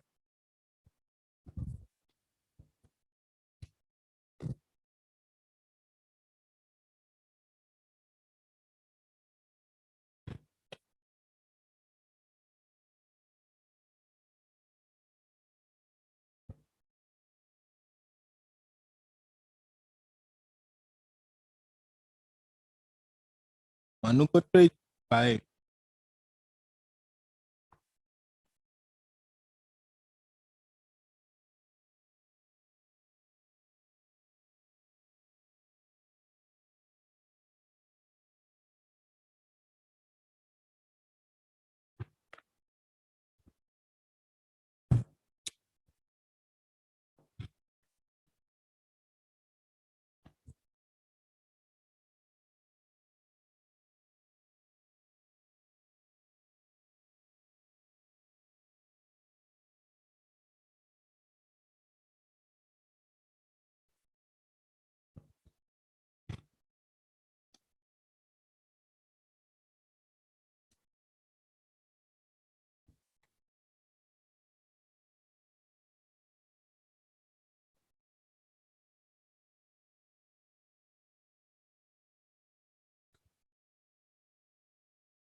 Internet তো ভাল কৰিব লাগে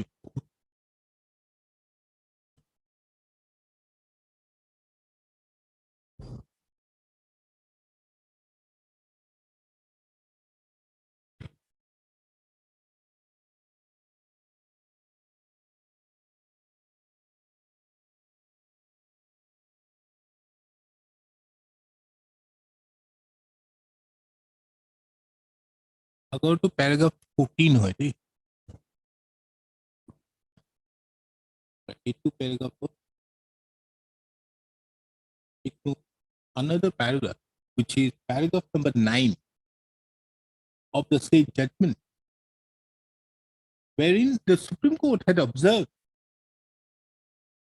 that the prayer for grant of an interlocutory injunction is at a stage when the existence of legal right asserted by the plaintiff and its alleged violations are both contested and uncertain, and remain uncertain till they are established at the trial on evidence.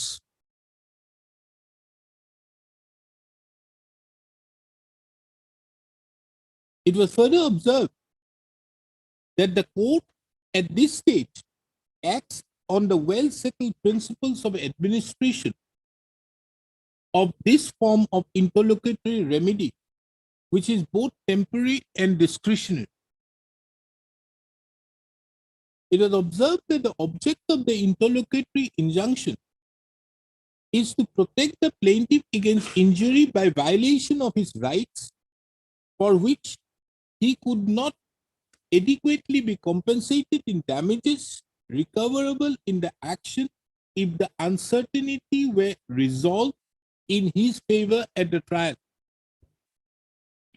It was further observed that the need for such protection must be weighed against the corresponding need of the defendant to be protected against injury resulting from his having been prevented from exercising his own legal right for which he could not be adequately compensated.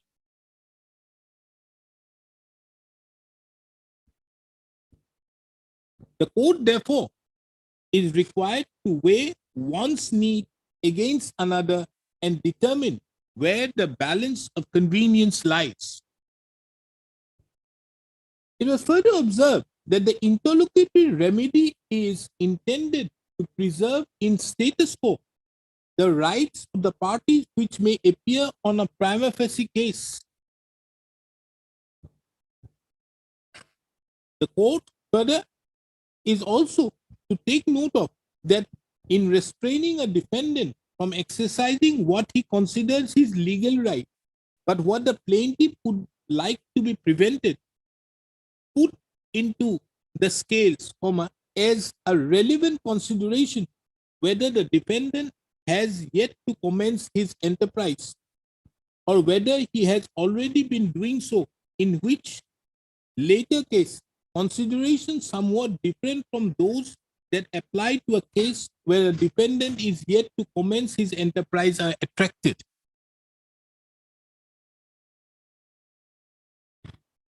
Paragraph number 9 of the said judgment being relevant is quoted here in below.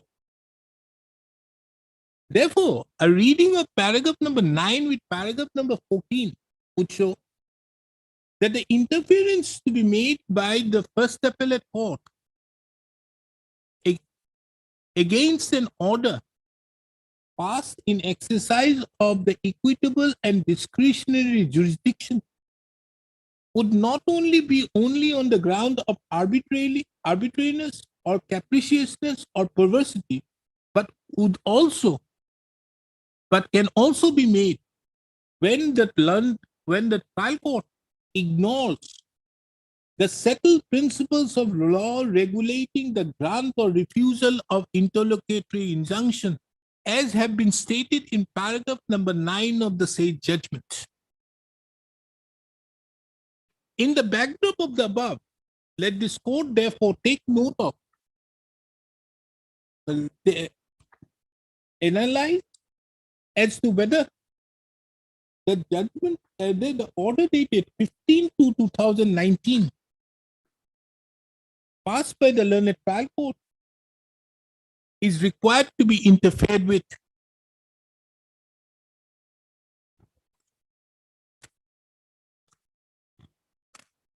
From a perusal of from the facts as narrated here in supra, it would be apparent that the claim of the plaintiff is on the basis of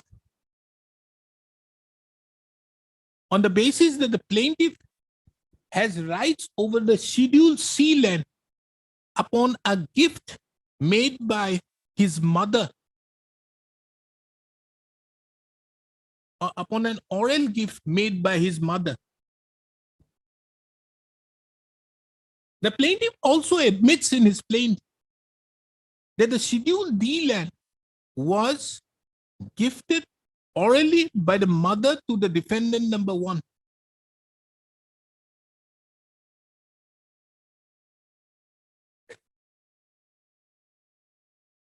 It will also be seen from the plaint itself that it is the case of the plaintiff that the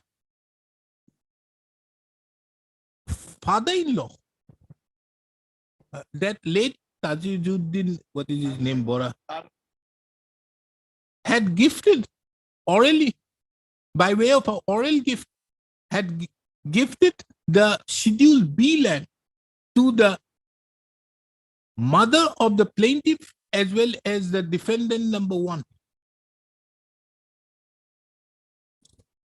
Now, at this stage, if this court takes into account transfer of property, section 123, what is that 123? A, B, C, something is there, na?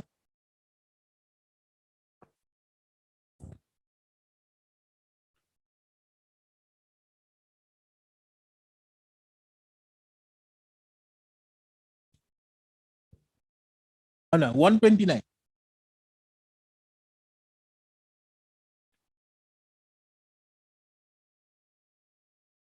Not 120.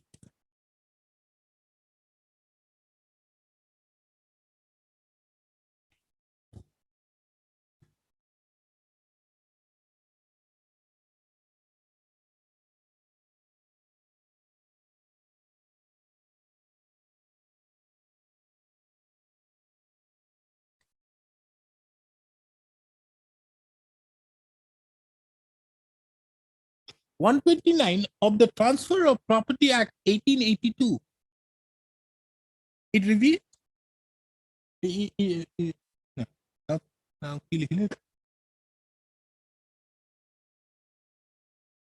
Section 129 of the Transfer of Property Act 1882.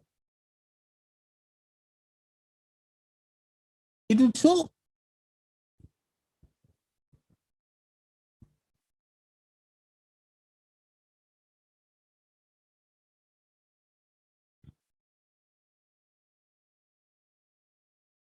that by virtue of the said section, said provision, the applicability of section 123 has been excluded to a gift of an immovable property by a Mohammedan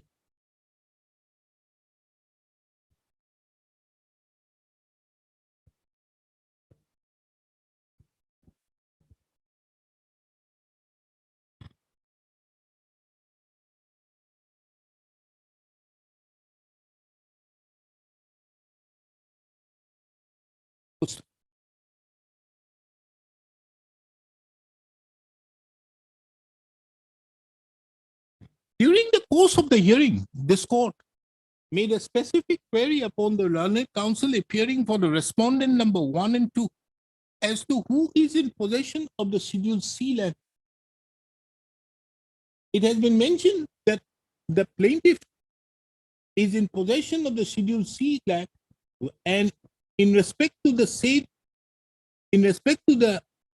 property situated over the Schedule C land, the plaintiff is collecting the rent.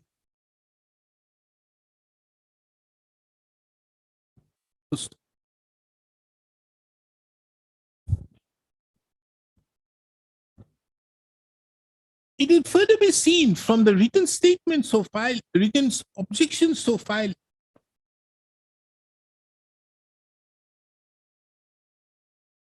that it is the specific case of the defendant number 1 as well as the defendant number 1, that there was no gift made by late Tajuddin Bora in favor of the mother of the plaintiff and the defendant number 1.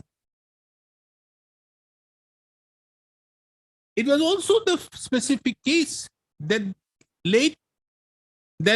the mother of the plaintiff and the defendant number one also did not give the Schedule C and Schedule D land to the plaintiff and the defendant number one. The said stand has also been supported by the performer defendants in their written statement.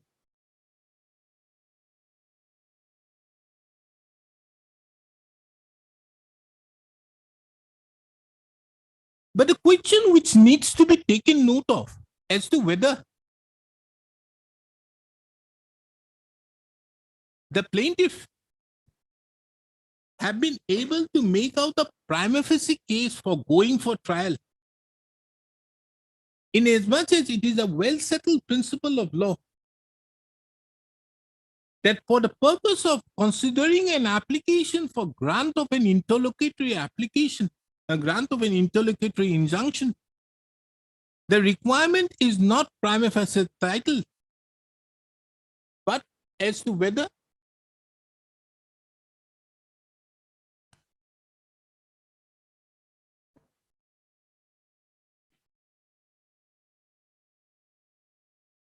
the well-settled principle.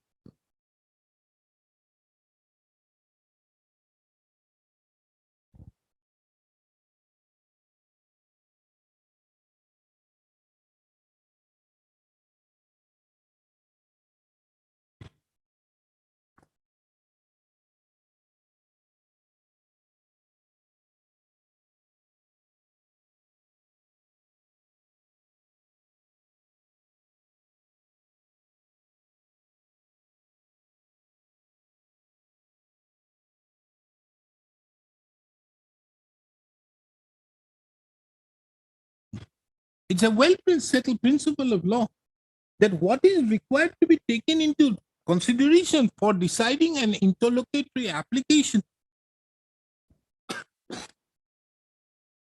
is a prima facie case in favor of the plaintiff, which needs adjudication at the trial.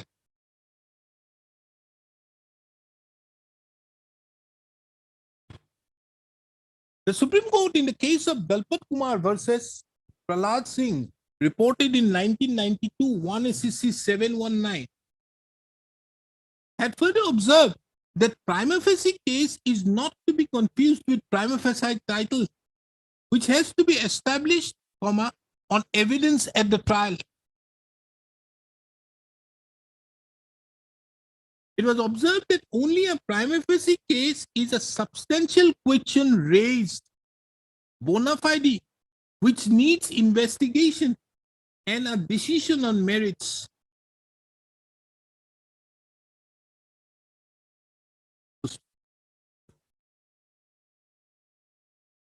From what has been mentioned herein above, this court is of the opinion that there was a prima facie case for an adjudication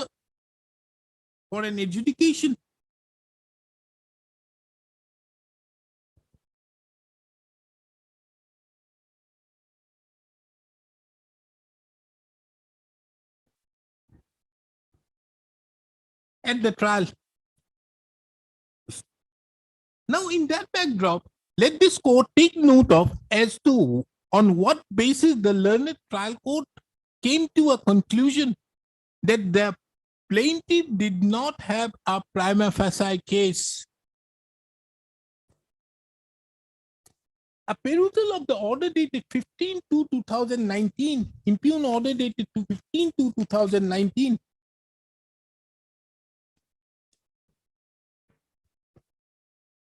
and more particularly at paragraph number 13,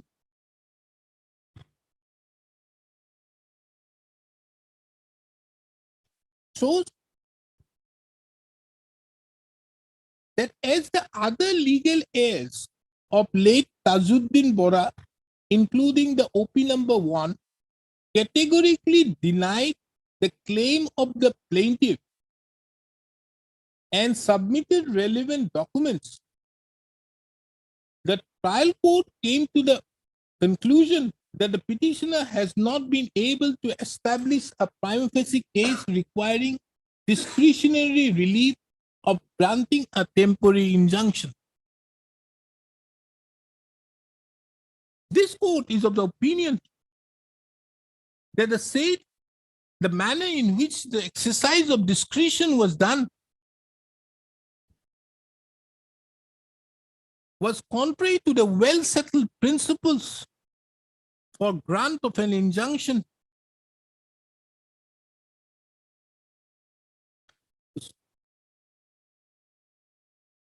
Next. Now coming to the next essential requirement for a grant of an injunction is the consideration of the balance of convenience, which have been duly observed in paragraph number 9 in the judgment of Wonders Limited, Supra. It is also relevant at this stage to take note of that the Supreme Court in the case of Dalpat Kumar Supra had also explained the condition pertained as regards balance of convenience.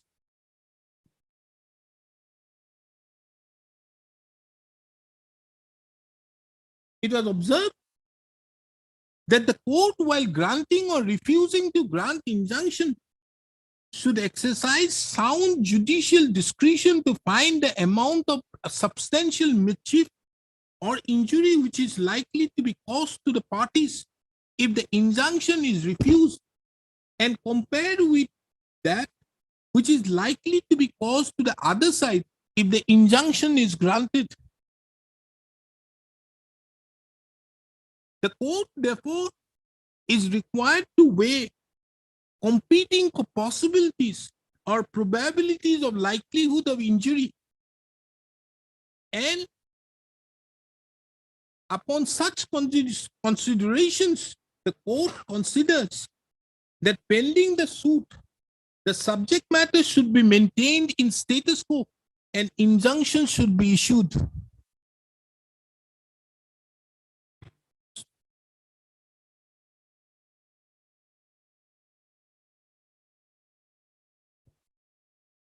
In the backdrop of the said principles, let this court therefore take into consideration as to how the learned trial court considered the element of balance of convenience in the impugned order.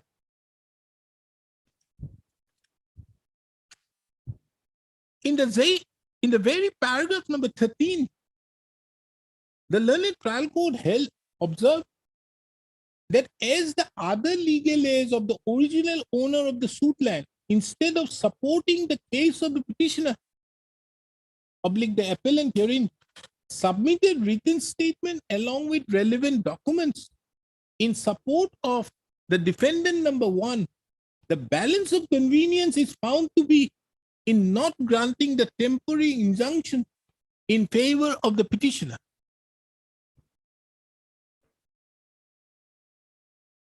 This court is sorry to state that the learned trial court did not appreciate as to how the balance of convenience is required to be considered.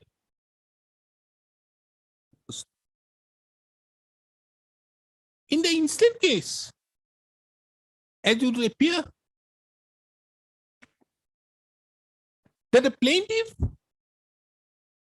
on the basis of the materials as well as the allegations made in the plaint, states that the Schedule C land belongs to the plaintiff and he is in possession of the Schedule C land.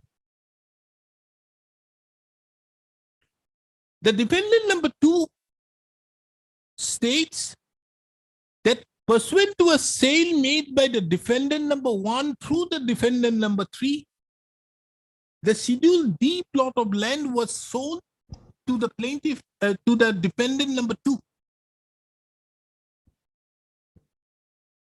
Therefore, the balance of convenience has to be taken note of by taking note of the competing claims of the parties to the suit.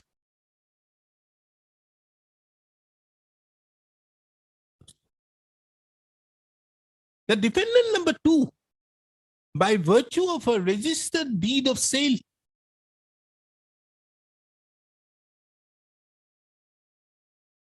had purchased the Schedule D land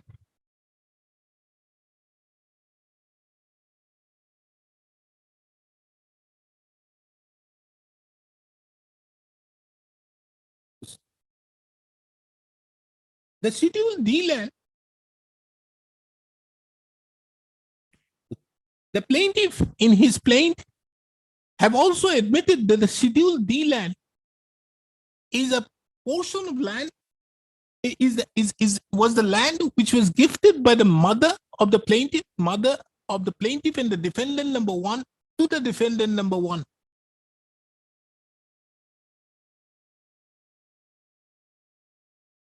Therefore, upon adjudicating the competing claims, the question of granting an injunction in favor of the plaintiff as regards the Schedule D land does not arise. In the opinion of this court, the learned trial court therefore rightly rejected the grant of an injunction in respect to the Schedule D land. However, in respect to the Schedule C land, the plaintiff claims ownership over the said land on the basis of an oral gift made by the mother of the plaintiff in his favor. There's a denial by the respondent, by the opposite party, by the defendants, as well as the performer defendants. And the said aspect of the matter requires an adjudication.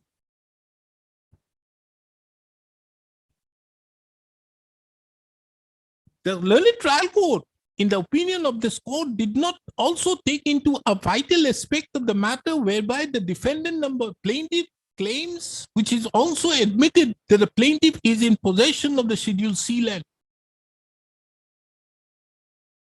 And as such, still the competing claims were decided. The possession of the Schedule C land ought to have been protected, thereby maintaining the status quo as regards Schedule C land.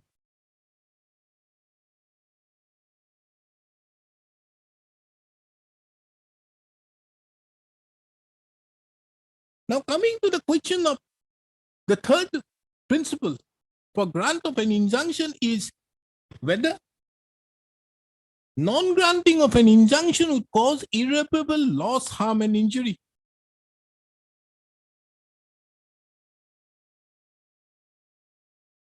In other words, as has been held by the Supreme Court in the case of bestseller,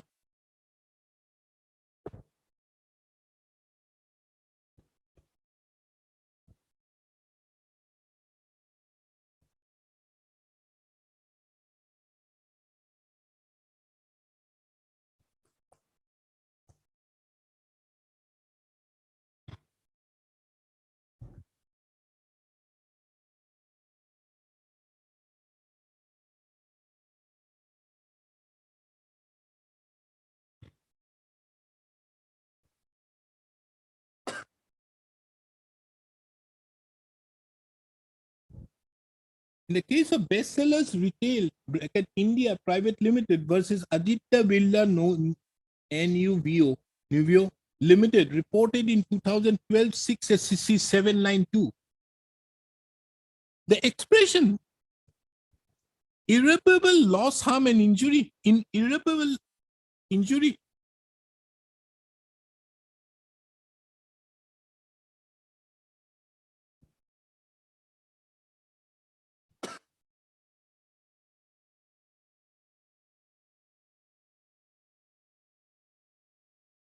was explained taking note of the observation of Alderson B. Alderson, comma B, capital B, in Attorney General versus Hallett, reported in 1857, 16, bracket 31, 16, 1857 to bracket 16 M and W 569.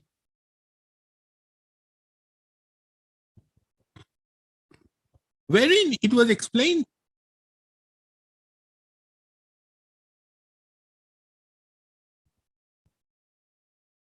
that irreparable injury is the meaning of irreparable injury would be, if not prevented by an injunction, cannot be afterwards compensated by any decree which the court can pronounce in the result of the cause.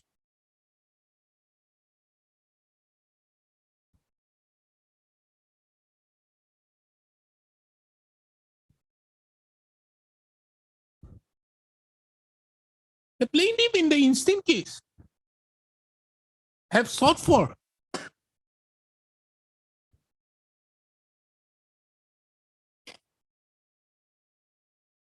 right title interest. Now let this court take note of as to how the learned trial court had taken into consideration the element of irreparable loss, harm, and injury in the impugned order.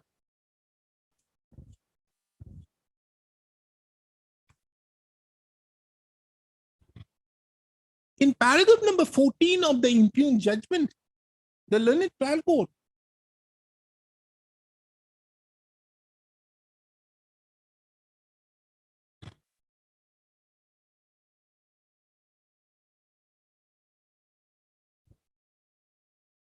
held that as there was no prima facie case, the question of irreparable loss in the event of not granting the temporary injunction in his favor, in favor of the plaintiff, does not arise.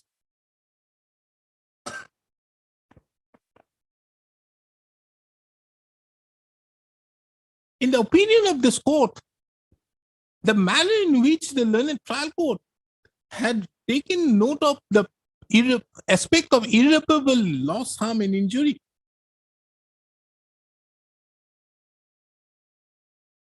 is not in consonance with the well-settled principles for grant of an injunction.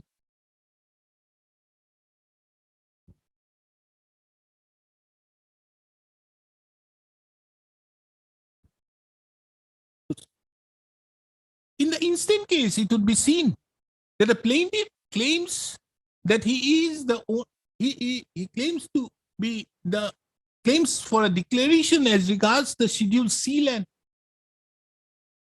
And further, and admittedly, the plaintiff is in possession of the Schedule C land.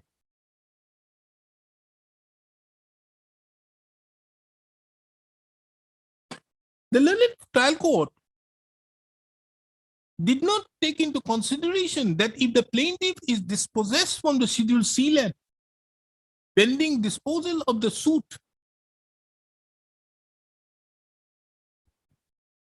the decree so passed, the decree which can be passed in the instant suit,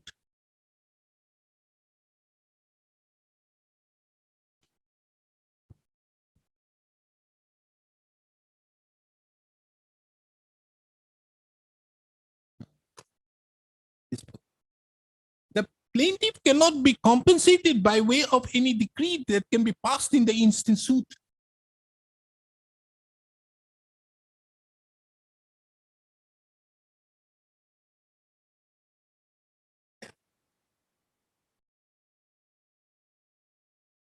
This court is of the opinion that taking into account the competing claims and that the plaintiff is in possession of the Schedule C land,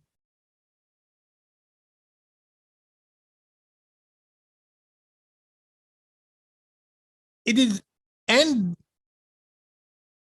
you have not filed counterclaim. Former respondents have filed counterclaim to what extent? from him.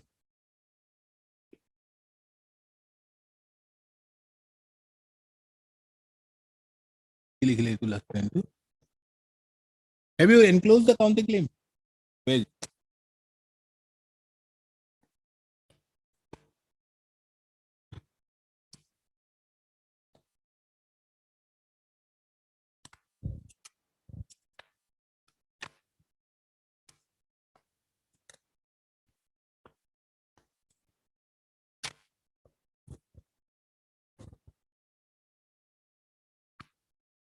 last line की लिख ले. दाओ.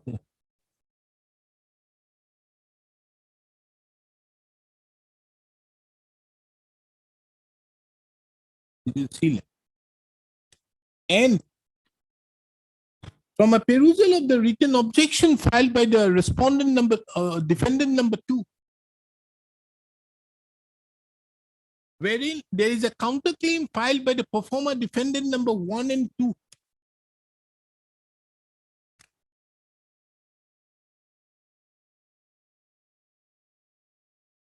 Claiming a portion of the Schedule C land. It was the requirement of law that the status quo as regards the Schedule C land ought to have been protected during the pendency of the suit. Accordingly, this court therefore is of the opinion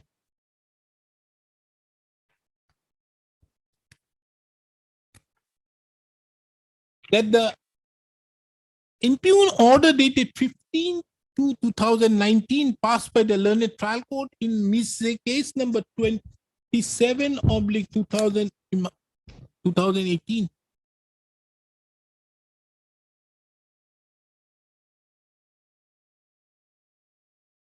is not in accordance with law, not in accordance with the well-settled principles of law insofar as the Schedule C property.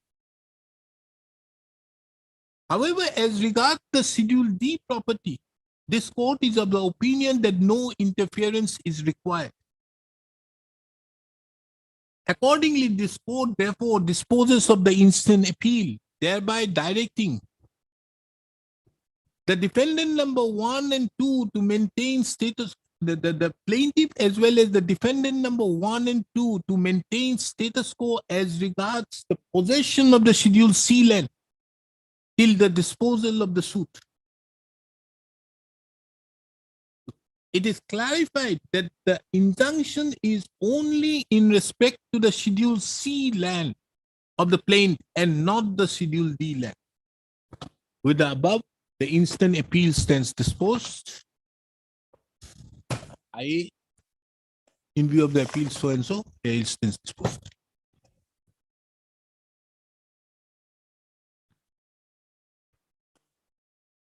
Taking into account that the instant appeal, taking into account that the observations made herein above are only as regards the entitlement of an injunction pending disposal of the suit. The observations herein shall be are recorded prima facie and tentative, which shall be subject to the subject which shall be subject to which shall not influence the learned trial court while deciding the suit on merits. Obvious. It is obvious. Eh? It is obvious, my lord. I know that, but you know nowadays. This finding will not be the basis for the trial court to adjudicate the matter. But you know, there are arguments also made in the trial court. The High Court said this. Item number 6.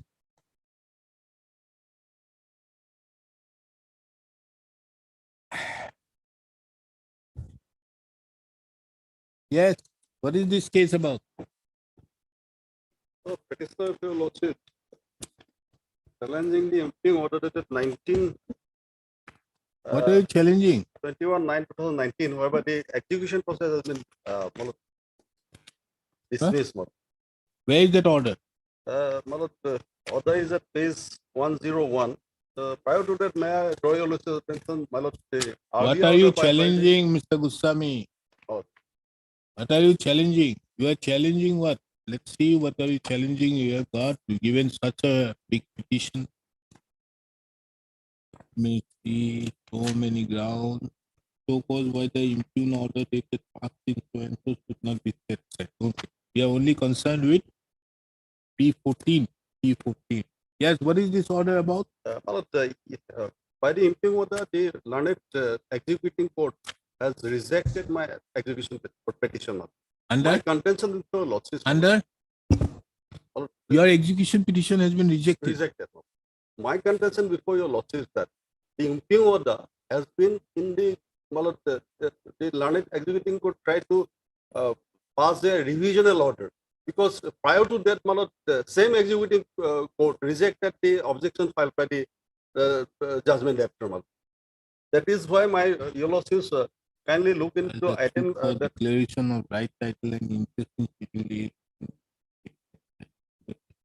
page 80, my lord, prior to that, my lord. Your suit was dismissed. Then the appellate court partially allowed the Prepared an appeal in to favor of the interfered with and appellate. partly decreed the suit in here. The Honorable Court held that the suit is partly decreed on contest with cost, declaring the right title and interest of the plaintiff of the schedule over 1 bigha 2 kata 6.5 lectures of land from schedule 4 and 4. The incident was registered on the basis of the where the case was proceeded, let was issued the name on the order containing that the and paid for the for delivery.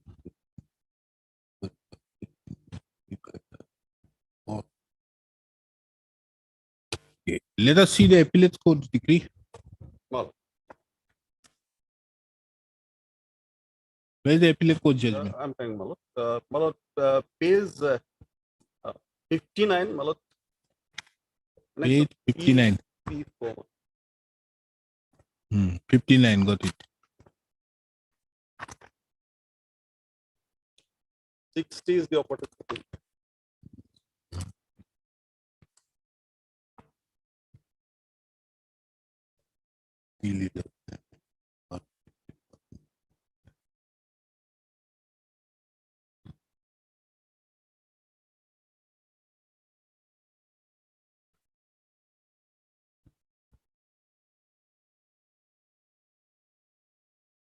Yes, then the decree doesn't say anything. What do you want? I read for delivery of possession. Where do you want it? Well, There's no decree. Huh?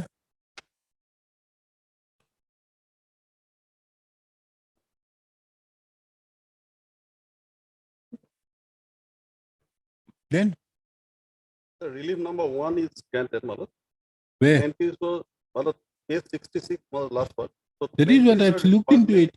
partly entitled to the relief number 1. Where relief number 1? The suit is partly decreed on contest with the cost, declaring the right title and interest of the plaintiff over 1 bigha 2 kata 6.5 2/3 lectures of land from schedule core and core described in the plain. Then where is the consequential remedy for delivery? Malot. Then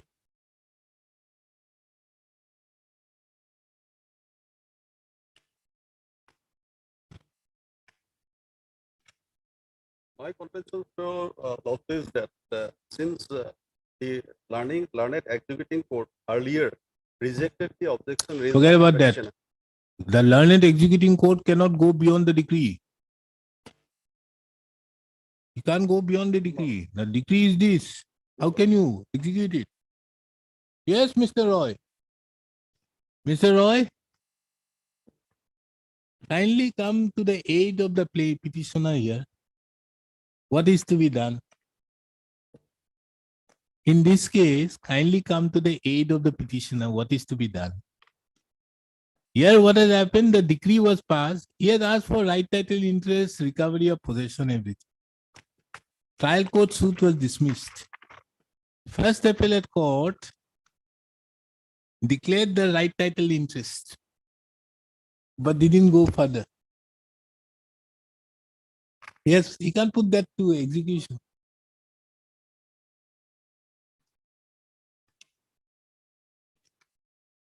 That is the only way. But, I relied on the Supreme Court justice to this point, Madam. Yes. 2003, Madam, 2 SCC page 330, Madam. May I draw your attention, Madam? This 2003 to 2 SCC 330 is Pratibha Singh. Madam, You are referring to paragraph number 17? 17, Madam. Exactly. 17 says on a different aspect. 17 says that if on account of the wrong schedule made in the plaintiff should not be debarred of getting the benefit. But there is no relief here. How can the trial executing court say that am I going to, is in Pratibha Singh said that if the decree for delivery of possession is not given, then also you can? No. That is why I asked Mr. Roy, he would be the most expert person in execution to help you out. He also says the only way is review.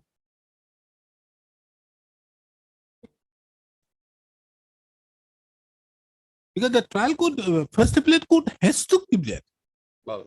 Even in not only this, certain cases where right title interests are being given and there no injunction is given. You can't later on come and say that you look at the civil court has already given my right title and as such, the injunction is also. You can't unless the injunction is given.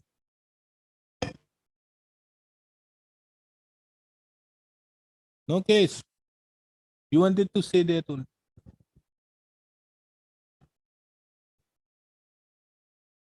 But paragraph 17, Madam, it says that when the suit is as on the movable property has been decreed and the property is not definitely identified, That is the only thing. If it is not identified, the effect of the court to record cause of overlooking the previous provision of the container order 7 rule 3 and order 20 rule 3 of CPC is capable of being cured.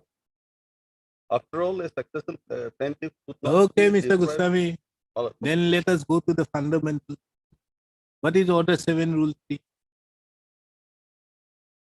Madam, It says that if there is in a suit Madam, belonging to an immovable property, you are to give details. If it has some numbers, some survey numbers, those numbers are to be mentioned. Madam. Now, in paragraph number 13 of the judgment of 14 out there, the Supreme Court says that if these numbers are not proved, there is no map, then also the Supreme Court, the court should insist upon it because it is the fault of the court to ascertain that what is the exact, it is also the duty and obligation. And this duty and obligation springs from order 20 rule 9. Madam. That is why it has been said, this judgment won't help you.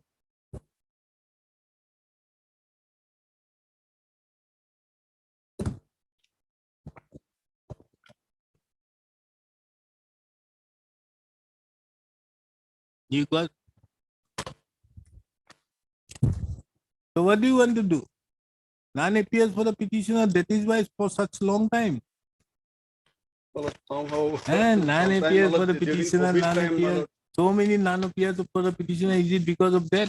So, well, during case is COVID weak. time, I missed it. Could not attend the court. That is why. Then so many none appears for the petitioner. You don't have a case. Keeping this matter pending won't help you. You have to go there. Madam, File review. That is why that is the only thing you have. before the appellate court. Madam. You have to file a review. Withdraw. File a review. Which will. Okay, I reject it. Heard, Another, Mr. sorry, Madam, yes, There's nothing on else. merit, Madam, one of the contestants of the executing court in Ah. prior order rejected the same petition. That is immaterial. Those things are immaterial. It's a constructive res judicata. On this point, my lord. Constructive res judicata for what? My lord, since the same point, the executing court rejected the objection filed by the judgment debtor. Subsequently, same court cannot, my lord, rewrite, my lord, at this moment, my lord. You do a lot of matters on regularization. Na? Now, let me put you a question.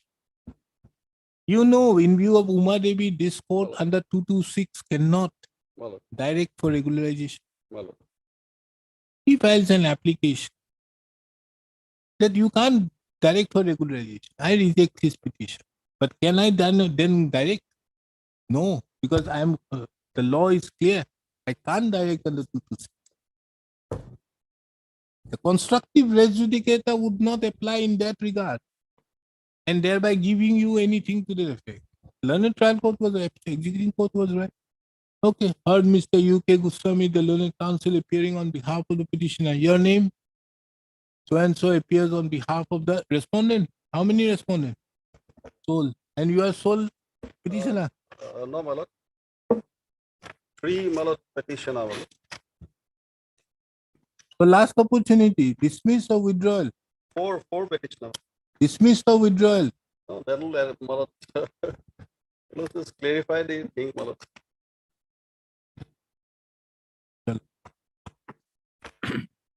Because if you withdraw, then I can give you a leave.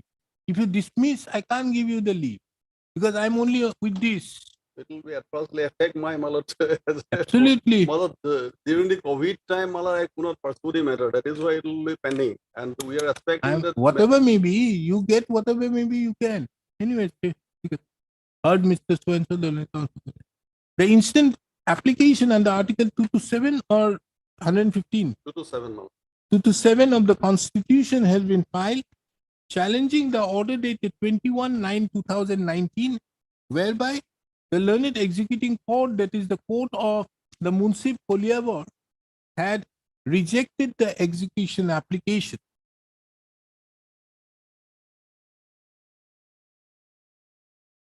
On the ground that there was no executable decree passed by the learned First Appellate Court in its judgment and order dated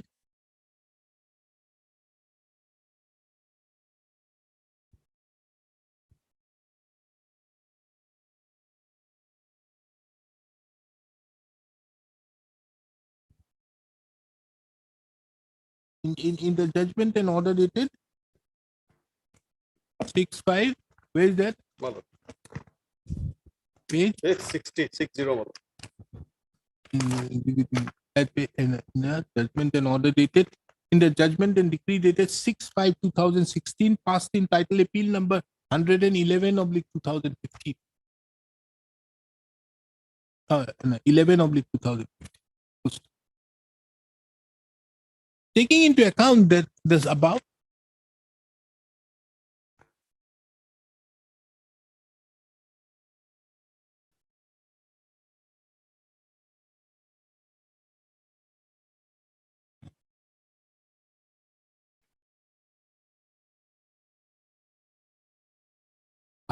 why it has not been given? See, page 65. You do. Question of review does not arise. You have to file a fresh suit. See, this is as regards dispossession. There is no iota of proof regarding dispossession of the plaintiff. Issue is decided in negative against the plaintiff. Then why didn't you file a second appeal? From a perusal of taking into account the issue involved, this court finds it relevant to take note of the judgment and decree dated 6/5/2016 in title appeal number 11/2015. It appears from a perusal of issue number 3, which relates to as to whether the plaintiff has been dispossessed from the western part of the A schedule land by the defendants.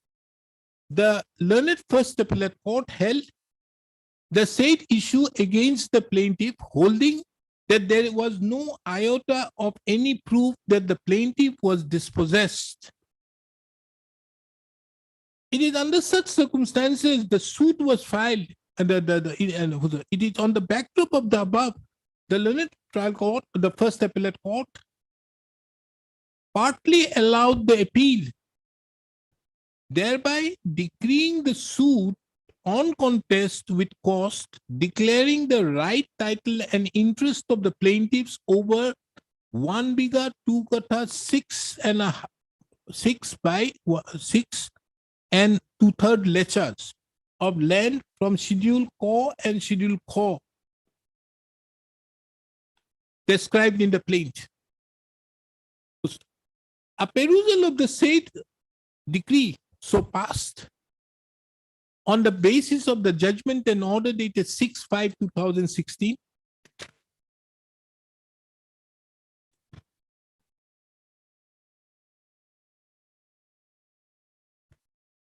would reveal that the said decree was not an executable decree.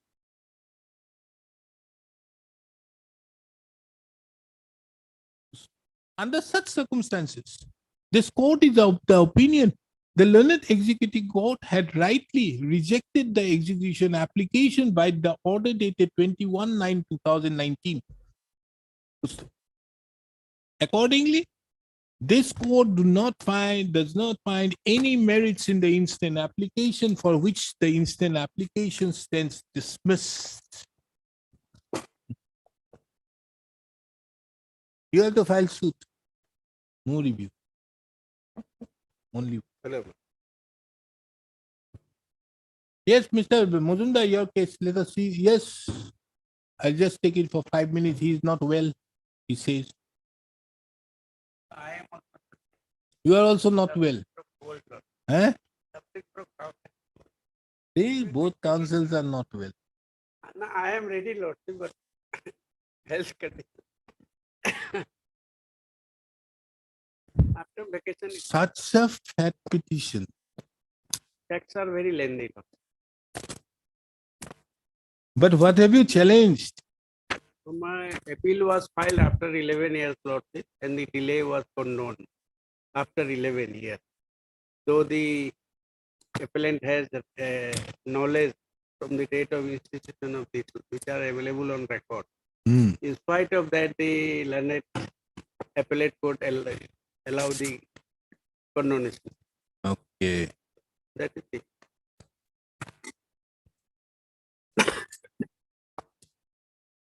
Chalo.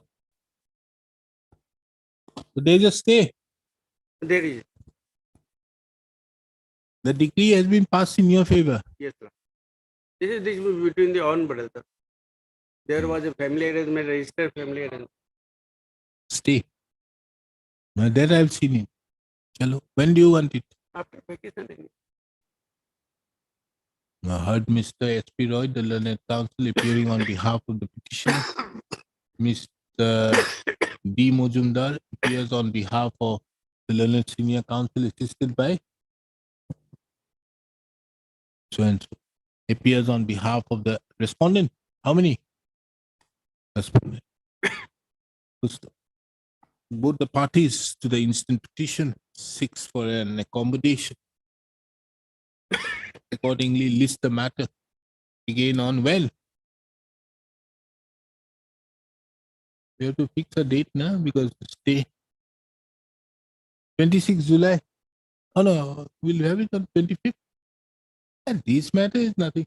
26 July. 26 July. So the interim order passed earlier shall continue till the next date. July.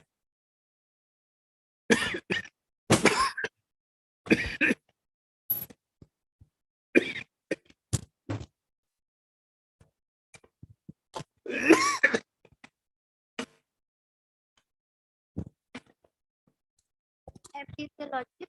Hmm. Your Lordship, kindly the matter may be adjourned today and fixed after vacation.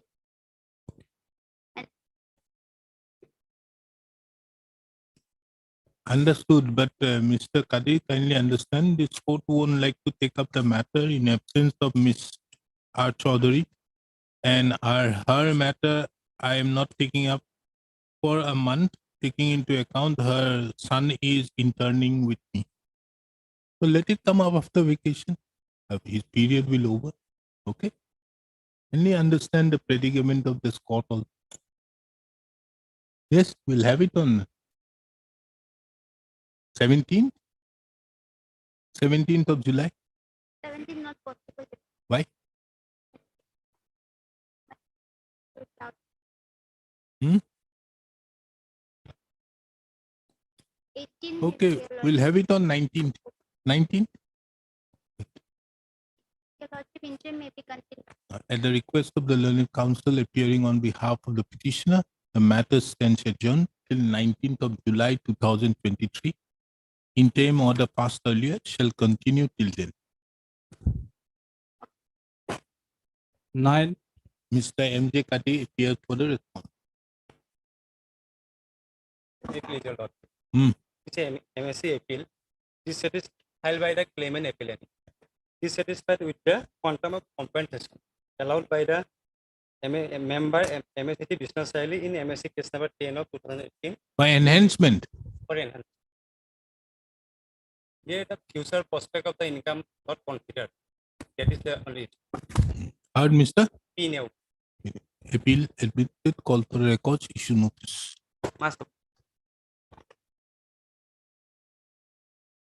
10. আমাৰ format আছে নহয় এইটো আগত।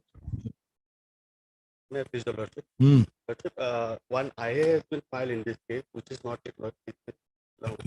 At the request of the learned counsel appearing on behalf of the appellant insurance company, matter stands adjourned till next week. In view of the fact that the interlocutory application so filed is not connected with the instant appeal, the registry is directed to list the instant appeal along with the interlocutory application next week. Item number 11.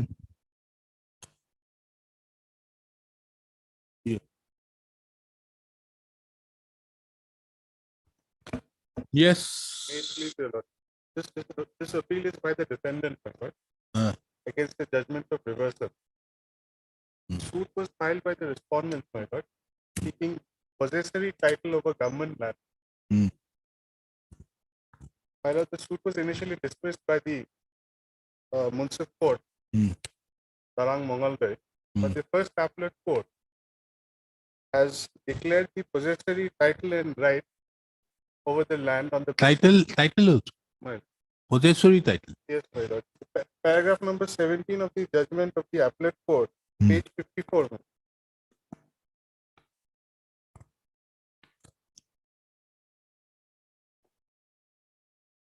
Yes. The appellants are considered to have possessory title in view of continuous possession over the suit land, and they have right and interest in view of such. There was no settlement, my lord, as per the settlement rule. No annual patta, no nothing. No, but the suit was not against the government. It was not against the government. So but this the- declaration will be only in person insofar as the respondent is concerned. My And lord. what is wrong with that? But my lord, the things that title cannot be declared, my lord. In It respect is of- only a possessory title. Yes, that also cannot be done, my lord. Why? In view of this judgment 1999 1 GLP 447, What does it say? my lord, that is in respect of government land. No title or right can be declared. Right, unless- title is okay. That's a different thing. But here only possessory title has been given. There's a difference. Does it say that no possessory title? It doesn't say. No, my lord says that no kind of right can be declared, my lord, unless a settlement has been made as per the settlement rules. So that they have not exhibited any annual patta or anything. My lord. So how right can be also declared? Possessory right. No, but this right is only in person. Yes, my lord. But only thing is they had produced was that that penalty that they had paid, my lord. Tozi Moza. My lord. Here the term they have used is, my lord, basically that thing, right? So on that basis, whether possessory right can be declared. That is the substantial question of law, my lord, that arises. Why not? Possessory right will be only in respect to the defendant. That Right. you cannot dispossess him. My lord, I have not dispossessed him, right? Because my land, my lord, is on the northern side of the land which is shown in the plate, my lord, and I was in possession of that, along with my patta land, my lord. I was possession of this land, and the trial court has dismissed the proof, my lord. And the first appellate court, merely on the basis of those two penalty received, my lord, have declared the title as well as the right. Title has not been declared. But here, the paragraph number 17. You have to understand title to mean, in that judgment, I think that the meaning of the title has to be mean a title of heredity, a title which is transferable. Here, It my is lord, not a title, it is a possessory the title. judgment I In, have brought, my lord. yes, give it to me. On the auction.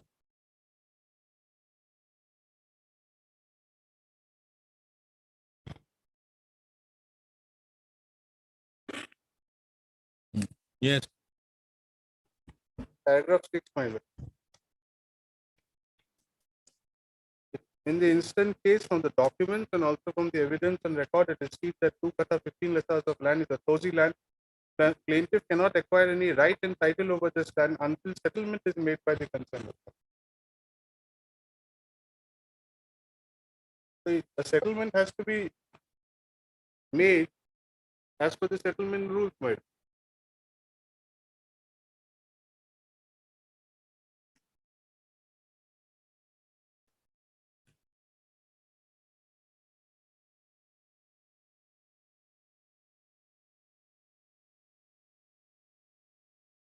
And they must show that at annual patta, my lord, because as per the definition, my lord, in the rules, section 1(2)(c), my lord,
See, here the court went into two cut of 15 lectures because that was sold by a registered deed.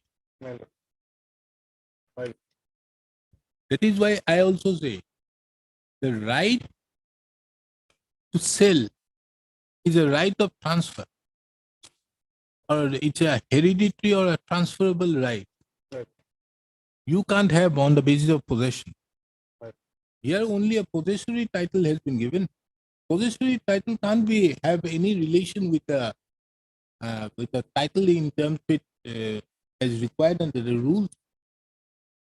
My lord, their case is, my lord, if your lordship would see, page number 64.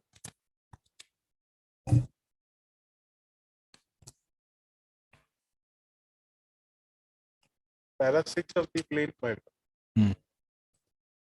Yes. Says that after the said mail, the plaintiff requested to deliver to the defendant one katta of periodic patta to the plaintiffs through a gift deed, as per the conditions agreed to in the said mail. But the defendant refrained from complying with my request. On 15/5/13, when the plaintiff requested the defendant for the last time to deliver him the possession of the land as per the conditions agreed to in the meeting, the latter informed the former that he would not abide by the decision reached at the mill. The defendant erected an 85 feet long bamboo fence on the scheduled land. He also cut the bamboo plants standing on the scheduled land and took the same away.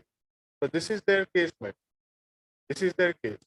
My lord, to that, my lord, at page number 83, of, which is the part of my WS, my lord, there I have stated that that as stated by the plaintiff, no Samaj extrajudicial trial was held and no Samajnama compromise was arrived at in connection with the matter.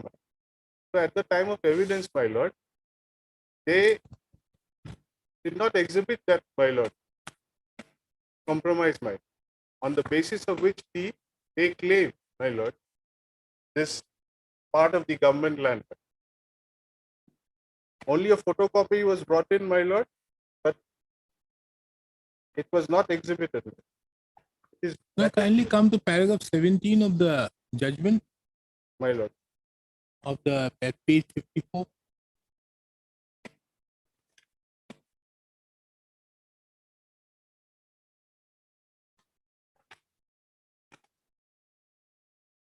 Yes, sir.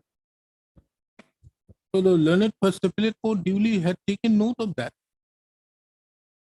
The last portion of the judgment of that paragraph. So he has clarified it. It would not be a title, but it is only a possessory. Read it. Yes, my lord. Before he says, it contradicts, my lord. Because It is not a contradiction.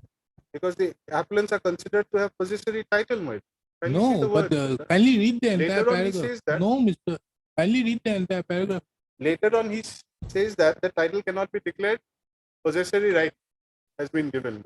Only vis-a-vis the defendant. So the question is, my lord, the substantial question is that whether only on the basis of those, my lord, penalty paid receipts can the possessory right be declared. The question of fact. It is the court has come into on the basis of a fact. But, unless you come say something on perversity, it's a different thing. But my lord, this is a judgment of reversal, my lord.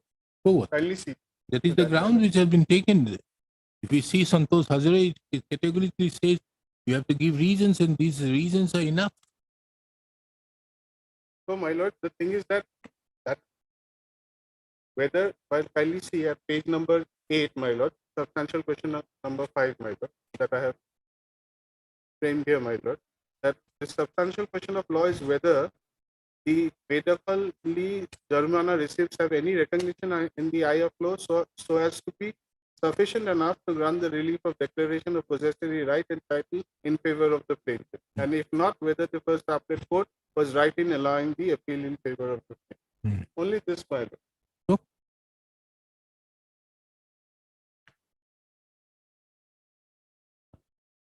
No, that Vedakali Jarmana, what is the receipt or the Right. Tawzi Moza receipt and all this thing. Only that These are document is being there, my given lord. by the government. My lord, since the case Now, was, are you saying, Mr. Mukesh, kindly tell me one thing, that a person, if he is in possession of a particular common land, he has no remedy against a person who wants to dispossess him? Are you saying that? no, I'm not saying that, but they could not establish their possession, my lord. That was the finding of the learned trial court, my lord. No, but the first appellate court on evidence holds it. That is the thing, my lord. Only on the basis of this received, how the continuous possession has been held and possessory right can be declared, my lord. Did you That is- have any other better evidence than this to show that you were in possession of the land? My lord, admittedly, my patta land, my lord, is on the northern side. If your lordship would see in the boundary, my lord. My lord, I am possessing that land, the patta land, because the government land and the patta land are together, my lord. It is under my possession, my lord. So you And- are possessing the government land. I am having my patta land also, and I am also possessing the government land, So you say that you are possessing the government land. my lord. So it's a question of fact. The first appellate court holds it. How did you prove it otherwise? My lord, Show me the perversity. Where is the perversity?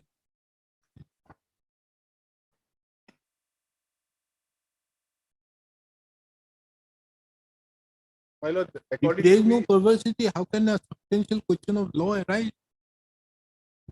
my lord, from where the first appellate court has held that they were in continuous possession, only document, my lord, is the tax paid, that penalty paid receipt, my lord, No, which there does is- not show the No, these possession, my lord. documents, It does which not are- show, my lord. Kindly see. these the documents fact. show that he is paying a penalty for being in possession of the government. My lord, that is the thing, my lord. That is the question of substantial question of law, that whether this tax paid receipt can be the basis, my lord, can be the basis of holding of the possessory right over this. So we decided now it can be. Okay? You wonder? It has to be against you. You are also, you say that you are in possession. My lord, Did you pay any tax to the government for any penalty to the government in the meantime? that, my lord, I have not executed, my lord. That part, I have not, that thing I have not executed. No. Have you paid But, anything? my lord, that is one part of the matter. Kindly see the other part, my lord. I have shown the what was the cause shown by the plaintiff, my lord. Paragraph number 5, my lord, that there was a compromise, my lord. That particular compromise has not been exhibited. That is the basis of their case, my lord. How they will get a decree, my lord? No. He is only against that you are trying to dispossess him. My lord, the recovery of possession is also claimed. He is admitting to my possession. Kindly see my lord, prayer, my lord, page number 65. He is asking recovery of possession. I am in possession, my lord. That is the admitted position.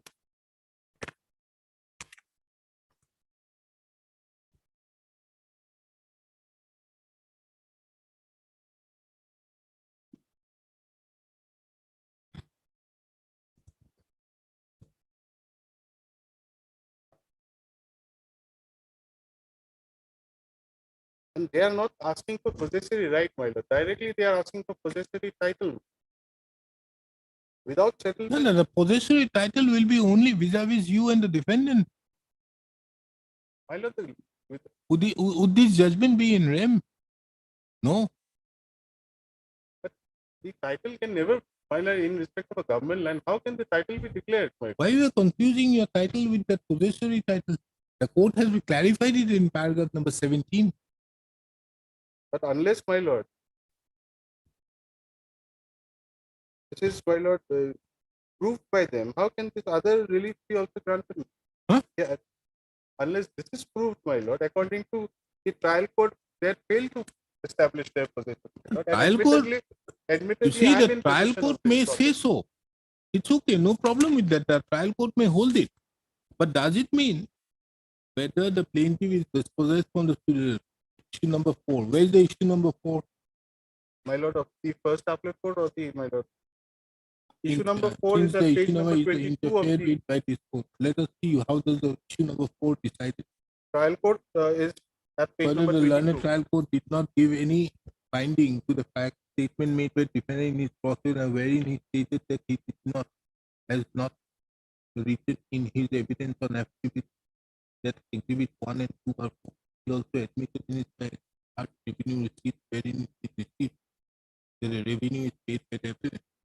These facts are also not discussed in the judgment. Argument advanced by the learned trial court computer have been is not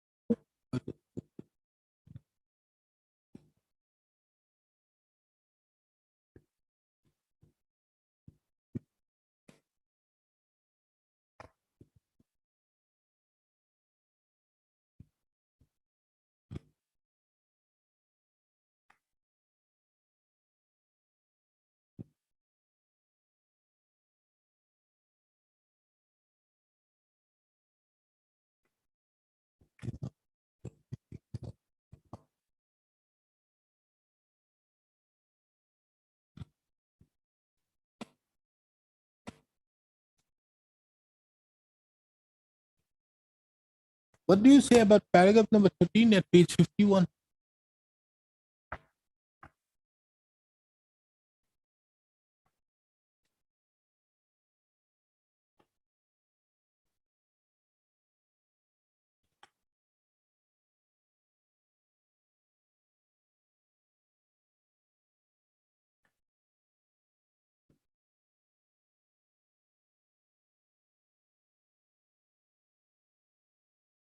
My lord, but that Samajnama was never exhibited. Forget about Never that. You before. have admitted. But what, Let us admit that there was that document was not exhibited, but you have admitted that you have stated in your cross-examination, unless you say that this is perverse. but the contents of that document, my lord, was never Not necessary. how the court will decide, my lord. No, no, Unless why the not? co- When you have unless the admitted that document is yes, exhibited and the contents no, is before not the court, necessary. my lord, then what Is was that the document? No, tell how- me. how- No, no, no, how no. will the court Let enforce us the terms, let us take my into account section 91. Section 91 says that it is only those documents which is required by law to be kept, to be written. That is only required to be given by way of that document. Otherwise, oral can be given in view of 92. Then, is that document which has been agreed upon in a mail is required to be written down? My lord, a photostat copy was given, my lord. The original was not brought into the suit by It's them, okay. my lord. But So is how it will the court no? go Tell into- me, Mr. Mukesh, is that document required by law to be written down or to be in written form? No.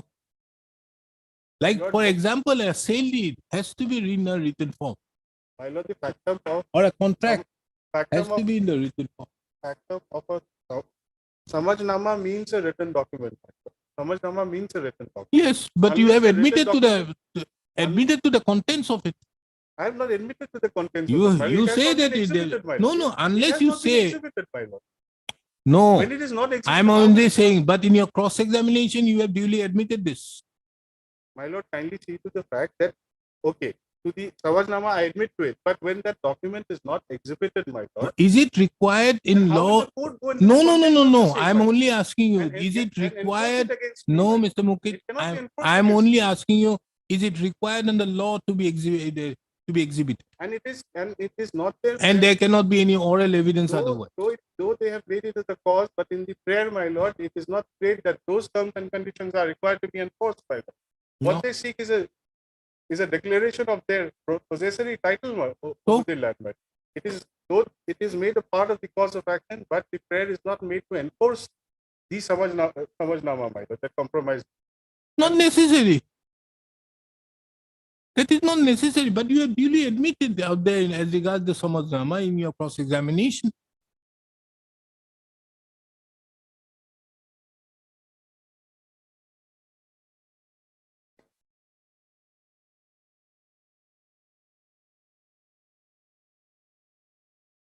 But without that document being there, my lord, the contents, how will the court give a finding on that? That is the thing. Why is it required? I'm not able to understand, Mr. Mukesh. Kindly appreciate section 91 and 92 of the Evidence Act. It specifically mentions that it is only a document which has to be written. That document only has to be placed. Otherwise, 92 says that oral evidence can be given. Is that document required to be written? And it is only that Document is not document has required, to be but- given. But the term kindly see, my lord, Samajnama is been mentioned, meaning thereby that there was a written document and that has not been exhibited, my lord. My argument I am is that, only my lord. asking you that whether that document is required to be exhibited. Yes, my lord. So No. because on the basis of this, my lord, the court holds that they were in possession, my lord, without looking into the contents. How can the court come to the finding without looking into the contents? Why is it required? When you have admitted, how when does in your the court know what cross-examination you have happened in admitted that.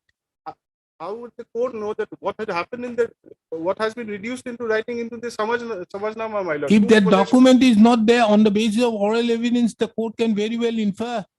But I have not admitted that I have dispossessed them, my lord. I have not admitted to that. You have admitted that you are not going to disturb their possession. But my lord, in clear terms, my lord, if your lordship would see the plaint also, they have not said regarding clear dispossession. But in the prayer, they claim for fast possession, my lord. Recovery of fast possession.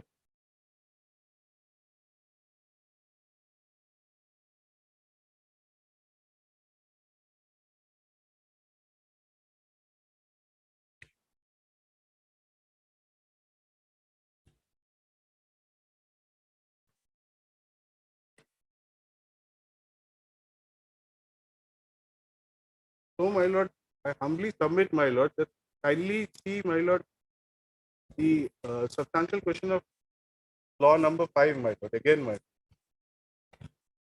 Not satisfied, Mr. Mukesh?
Where is the finding out here in the first appellate court that you were dispossessed? The appellants were dispossessed, not you. The respondents were dispossessed. My lord, from paragraph number 10, page 46, my lord, the entire discussion starts, my lord.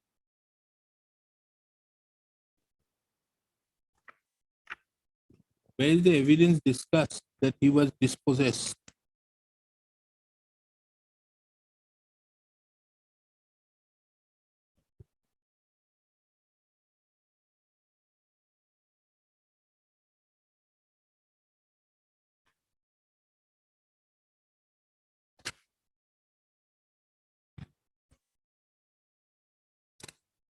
It will be only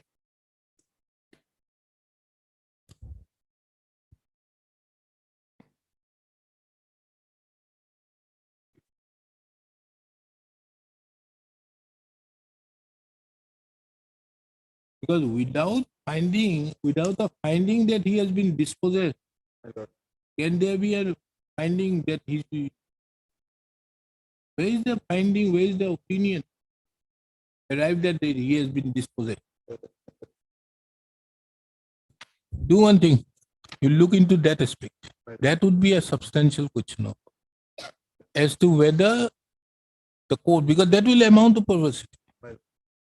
Whether there was a finding that he has been dispossessed. I didn't see it from a perusal I'll thereof. read again. And also get on record the evidence, the cross-examination of the DW1. Heard Mr. Z. Mukid, the learned counsel, appearing on behalf of the appellant.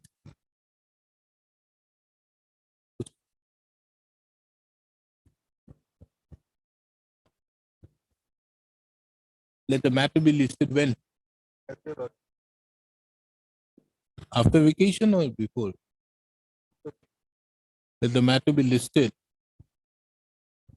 on 19th of July, on which date Mr. Jed Mukit, the learned counsel, shall produce the cross-examination of the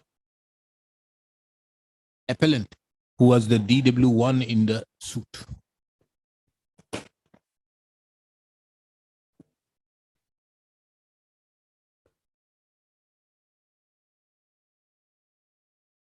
Production list item number 1.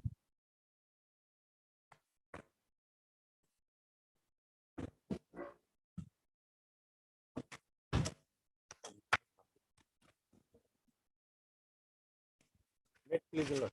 Hmm. But here in this case, we purchased the land Hmm. by registered deed, registered deed, my lord, Hmm. way back in 2007. Hmm. And some land, my lord, Tulsi land, without registered deed. That is also in 2008. And we are in possession of the land by constructing our dwelling houses thereon. Thereafter, what happened, my lord, in 2022, under Bosundara 2, my lord. What is the stage of the suit? It is in the initial stage, my lord, no evidence. That is only regarding this injunction.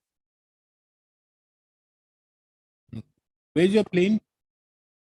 My lord, my plane starts at page 20, my lord, of the memo.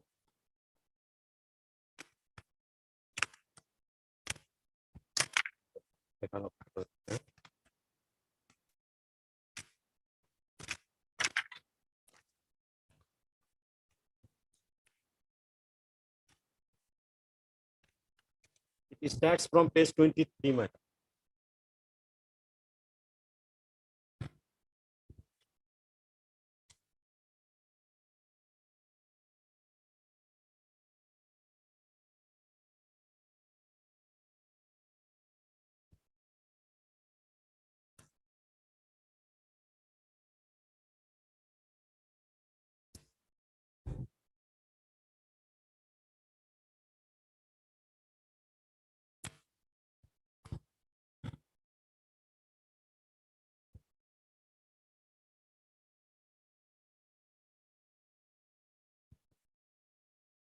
Why? Kindly come to page 30. for a decree of declaration that the plaintiffs are the rightful possessor and fit to have periodic lease or annual lease in their favor from the revenue authority. What land? Page 31. Yes. Decree declaration of plaintiffs has right, title and interest over schedule 4 and 5 land. No, against I am defendant. saying about number 30, relief number 4. Para 4. Relief, For a decree declaration that plaintiffs are rightful possessor and need to have periodic patta lease or annual lease in their favor from relevant revenue authority. My lord, may I explain? My lord? In 2000, we purchased in 2007 some portion by registered sale deed and some portion by unregistered sale deed, continuing in possession. Now, my lord, which is the Bosundhara two- portion unregistered? my lord, Which is the portion unregistered? schedule 4 and 5. Now, my lord, what happened in Bosundhara 2, my lord? Immediately, my lord, this predecessor, successor in interest, my lord, those who have sold out the land, immediately convert the land into annual patta. And after within few days, my lord, No. How did they convert to annual patta? that Tozi land, it was Tozi land. So you purchase land by registered deed. Not this registered land, my lord. Okay. Except it's Tozi land, they converted into annual patta in 2022. my lord. And immediately after few days, 2-3 days, my lord, it is converted to periodic patta. And what are the periodic patta, my lord? Your lordship would be pleased to see the written statement. No, understood. But what right does it confer upon you on the basis of those unregistered sale leads? My lord, regarding that, my lord, my humble submission before your lordship, they are not in possession. We are in possession. But what happened, my lord, the authority immediately, without hearing us, in spite of our objections, my lord, given patta to them. Periodic patta has been registered against them. But Then? my humble submission before your lordship, without possession, for long time, for 14 years, we are in possession. But on the basis of some report filed by Latmandal, my lord, immediately patta has been granted to them. That's illegal one. But where is your prayer for cancellation of the patta? My lord. Prayer is there. Where? Lordship.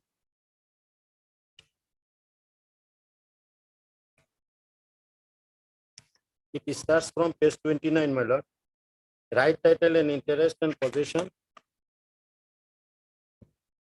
In, my lord, your lordship would be pleased to page 30, serial number 3, my lord. For declaration that the issue of annual patta and conversion of periodic patta for any part of schedule 4 and 5 land without possession for 14 years is illegal and inoperative. But you have not challenged the annual patta given to them. Hello. You are saying that without possession for 14 years is illegal. The patta cannot be issued to them. Why? Because they do not have possession, my lord. Without, my lord, first thing is this, they are not in possession for 14 years. We raise objection. They did not hear our objection, but patta was issued in them. So, my lord, here in this case, So my did lord, you issue a section 80 notice? my lord. Yes, my lord. Where? They are party, my lord, your lordship. So where is the section 80 notice? Because there is no mention out there My in lord, the suit. section 80 notice, my lord. Your lordship will turn to page 4. Okay. Page 4, my lord. Page 4, serial number 14. State of Assam represented by Deputy Commissioner. No, where is section 80 notice? 80 notice we have issued, my lord. When? That I have not annexed, my lord. And then? 80 notice has No, been because issued. you have not annexed, but where is it? Because there is no mention in your plaint. My lord, in the plaint it is not mentioned, my lord, Then? but they are incorporated as respondent. And in my hand, my lord, that notice is there. No. Without mentioning it, do you have a cause of action? Means, Hello. is your suit maintainable? my lord, my humble submission. Or to did your you lordship, apply under order 80 rule 2? I'm clarifying the position. Ah. Initially, the suit was filed without making them particular, without issuing a 80 CBC notice. Hmm. And subsequently realizes that mistake, my lord. Hmm. 80 CBC notice was given and the honorable court was pleased to incorporate that. That 80 CBC notice is there. My lord. But that you have part, not sought for amendment. my lord, that part has been done, my lord. So how it is amended, my lord, that will be in the record, my lord. Then, Then now thereafter, where's your injunction application? This my one. lord, Your injunction is application, only against them. my lord, 57. Yes, 57 onward. What are you asking for injunction? Ex parte injunction restraining the defendant parties from evicting the petitioner till the main suit is disposed of or till the next date and restrain them from entering into the suit line.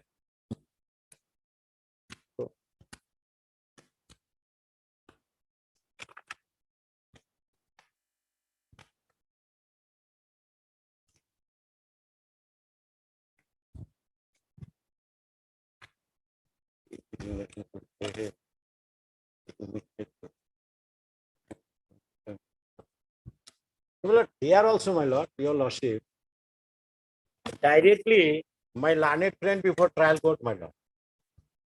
My learned friend before trial court directly said that ex parte So temporary notice was injunction, not, only notice was issued initially. my lord. Then let us see the trial, the impugn order. Impugn order. Impugn order, your lordship. Turn to Page- 124 to 129.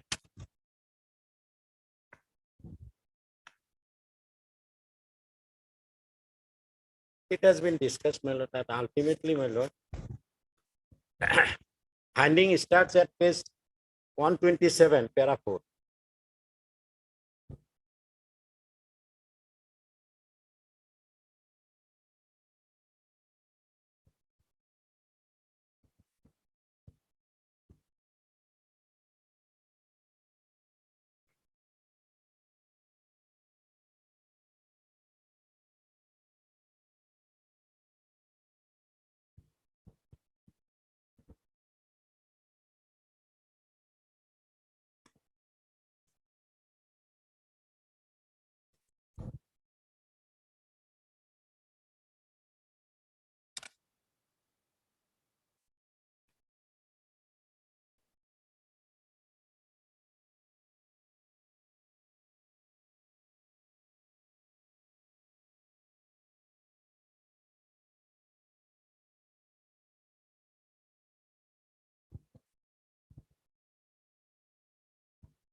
The sale deeds were made in whose favor?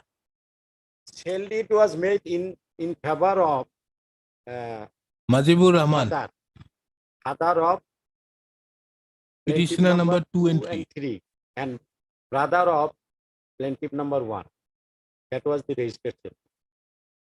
But regarding other, my lord, other plaintiffs, my lord, what happened? One Mojib, he purchased Fauzi land. And Mojibur also purchased Fauzi land about 14 bighas. At rupees, my lord, 3,65,000. Now what happened, my lord? How many plaintiffs are there? My lord, these plaintiffs, my lord, they purchased a small portion of land, my lord, From? this Mujibur Rahman and this. How can they purchase? My lord, they just taken possession. Possession and in which way, my lord?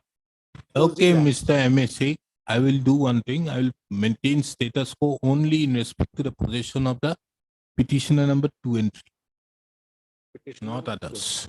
My lord. Status quo. I make it clear that the status quo shall not be applicable in respect to the other appellants. My lord. That is the only thing. You have no business. Those other people have no business. No, my lord, but your lordship will consider one thing. No. Now, regarding possession, my lord, supposing we do not have title, I humbly submit before your lordship.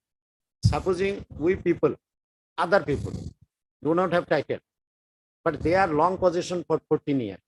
Now your lordship, the honorable trial court, my lord, is to decide the possession first. That whether prima facie case is to made out regarding possession. No. First and foremost, where can there be an injunction against the true owner? Against the true owner. Ah, My lord, that true owner, when they became true owner, my lord, in 2022. whatever may be, they are the lord, true they- owner as of now. No, my lord, yes, my lord. My humble submission before your lordship, true owner is there. But regarding injunction, my lord, your lordship will consider one aspect of the matter. That whether we are in possession for 14 years. I'm not considering that. I'm No. only giving, you see, you say that as regards schedule 1, 2, and 3 lands, My lord. it 1, was 2, and 3 purchased by deeds of sale date by Mojibur Rahman and by 2 and 3. Mujibur Rahman. 2 and 3, Yeah. they are the sons. Mojibur Rahman had purchased by in respect Registered. of schedule 1, 2, and 3. 1, 2, and So this needs to be protected, which the trial court did not do it. And as such, schedule 1, 2, and 3 is protected. my lord, I'm very much satisfied with that consideration by your lordship. Rest will But consider later. regarding this, my lord, other trial court is to look into before deciding that regarding possession, my lord. Because, my lord, somebody may be too. No. But injunction, my lord, for temporary injunction. Mr. Sheikh, do you want that or you want a notice? You ask. Okay, my lord. Eh? My lord, only one thing I want to place before your lordship. Uh, We produce some evidence, my lord, Mm. regarding possession. mm, And your lordship would be pleased to see Mm. that is page 112 onwards, my lord. No, whatever may be. My lord. You see, all these were sold by Mujibur Rahman. Okay. Mujibur Rahman purchased by registered deeds of sale, schedule 1, 2, and 3. Yes, That is your case. yes. As regards the other land, schedule 4 and 5, it has been purchased by way of unregistered Unregistered sale deeds. Yes. Fantastic. Possession was purchased in 2008. Whatever may be, these are unregistered sale deeds. Unregistered sale. As regards 1, 2, and 3, if the other defendants, other petitioners or appellants are to be protected, Mujibur Rahman should have executed some deed of sale.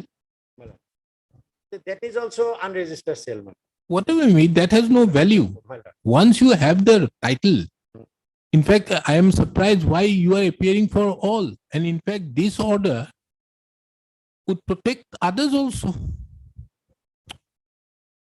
If 2 and 3 are the descendants of Mujibur Rahman, if they have a title as regards schedule 1, 2, and 3, others are automatically protected. Why do you need their possession? Would that not be conflicting? I don't understand why all of them have filed this petition. Unless these 4, 5, 6, 7, 8, 9 or till 15 are in schedule 4 and 5. My lord, possibly not. Possible not. We are Because, my lord, we, my lord, in the they second round of purchased- litigation also, we are in a possible not My thing. lord, yes, your lordship. Anyways, Actually, they purchased. heard From Mr. this M.A. Sheikh, the schedule learned portion. counsel appearing on behalf of Exclusive the portion. appellant. My lord, what I want to point out 1 minute, my lord. Page Appeal is 112. admitted.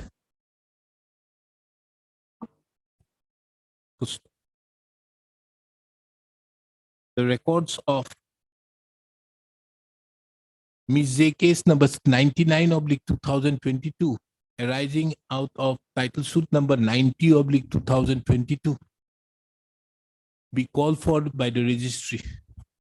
It is made clear that the records of the title suit number 90/2022 is not required to be called for. Issue notice, making it returnable by how many defendants? My lord, dependents a large number, my lord. 16, my lord. Issue notice, making it returnable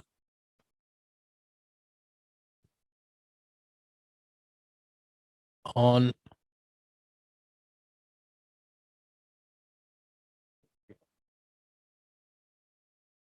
July 21st. Today is 21st, na? Yes, sir. Yes. 21st of July 2023. Mr. A. Bhattaji, who appears?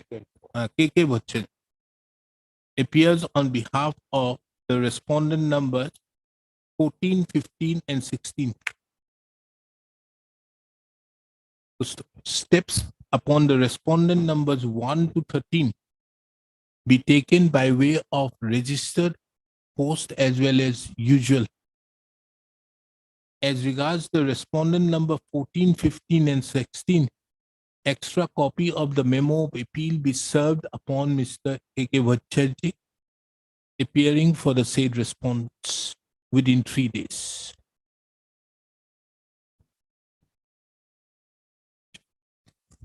A2 steps by registered post within 3 days.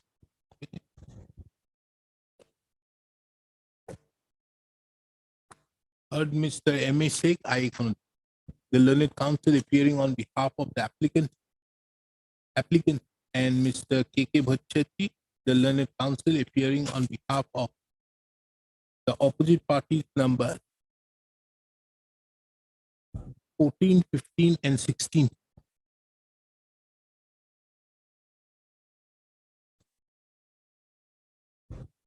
This is an application under Order 39, Rule 1 and 2, read with Section 151.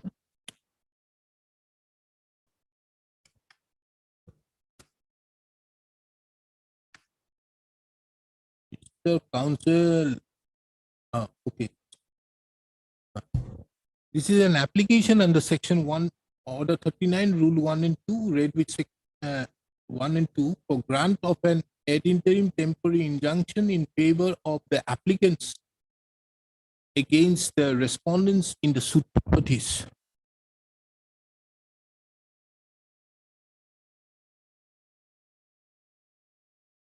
It is relevant to take note of that the instant injunction application has been filed in the connected FAO number 2030/2023, whereby in the said appeal, the order dated 14/6/2023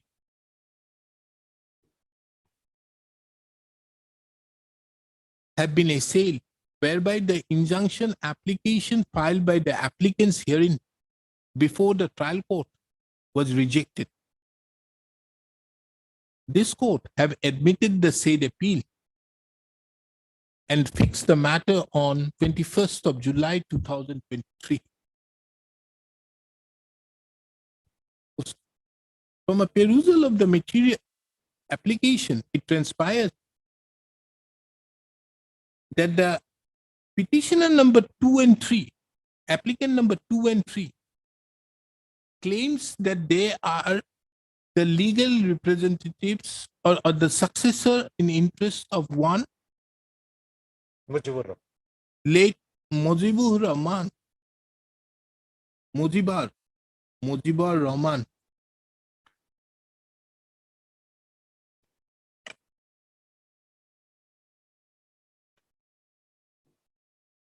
it is the claim of the applicants that the schedule 1, 2, and 3 lands as described in the plaint were purchased by various deeds of sale by late Mojibur Rahman.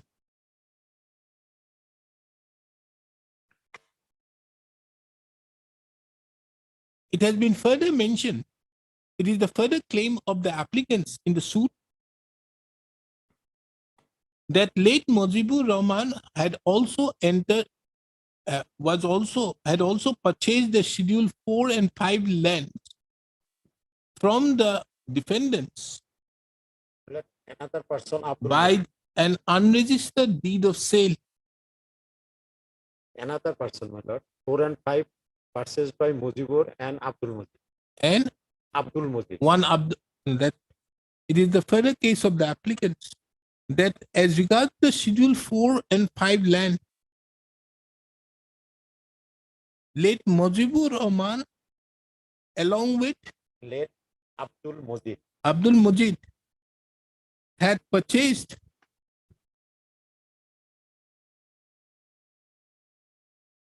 by the unregistered deeds of sale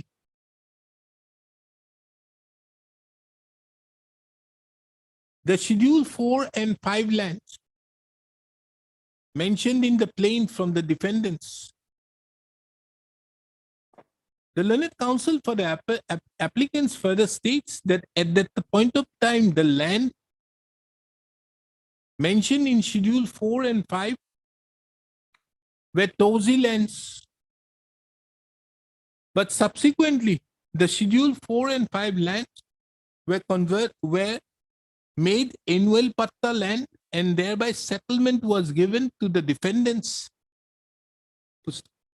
Further to that, the said Schedule 4 and 5 lands were converted into periodic lease, periodic patta, in favor of the defendants.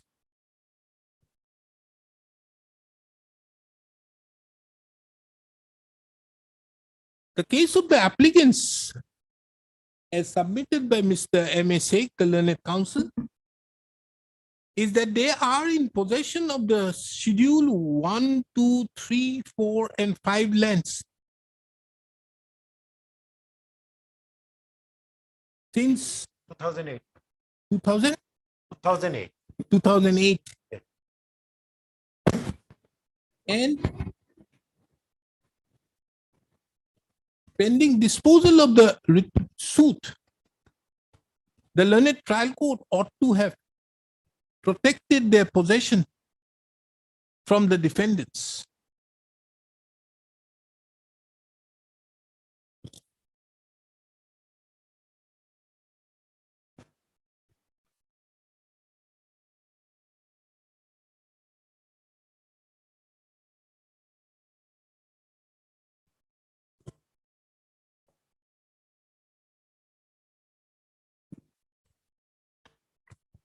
Where's your sale deed? My lord, sale deed, I am sorry to say, my lord, that was not annexed with the main claim.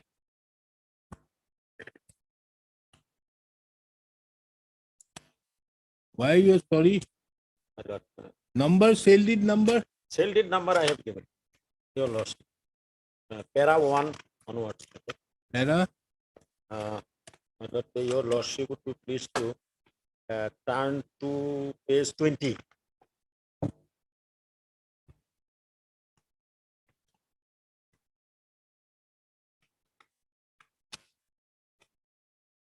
Page 23, my lord. One sale deed number 467. Para 2, my lord, another sale deed. Para 3, another sale deed. It appears from a perusal of paragraphs 1, 2, and 3 of the plain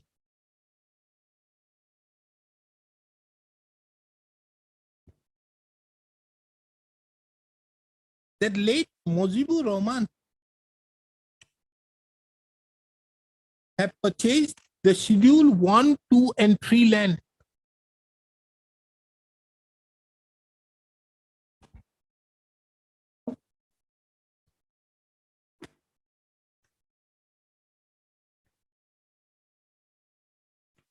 by the from the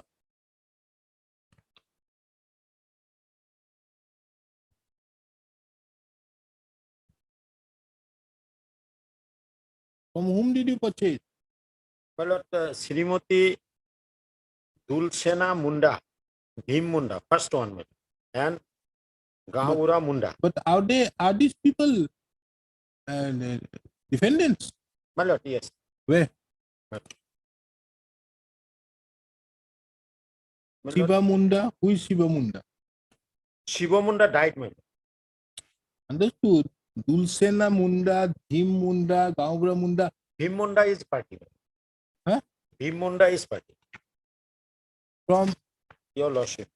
defendant number 2.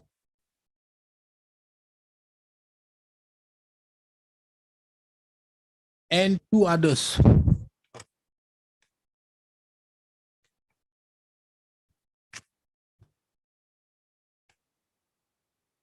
However, as regards the schedule 4 and 5 land,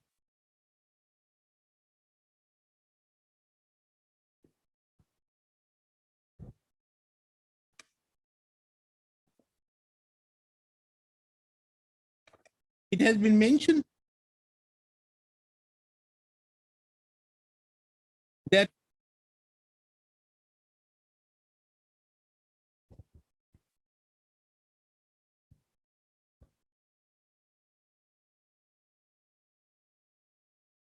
the said lands were purchased by the unregistered deeds of sale.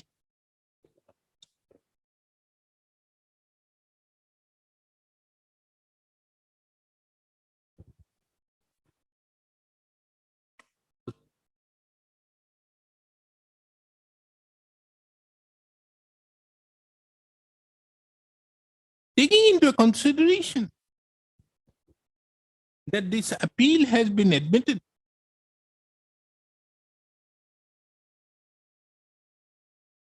the accompanying appeal has been admitted, and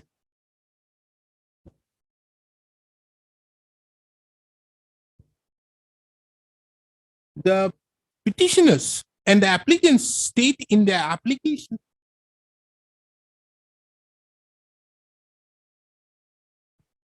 that their possession could be disturbed by the defendants. This court, by the defendant numbers 1 to, or opposite party numbers 1 to 15. This court is of the opinion that 1 to 16, man. 1 to who is 16? Yes. Huh? 1 to 1 to, my lord, 1 to 13, but these are official. 1 to 13. Yes. Only 1 to 13. Yeah. 1 to 13. This court is of the opinion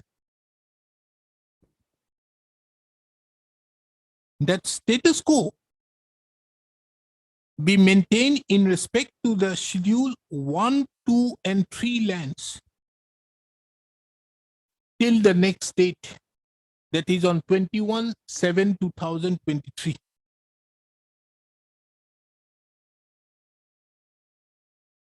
Schedule 1, 2, and 3 lands only described in the plaint till 21/7/2023.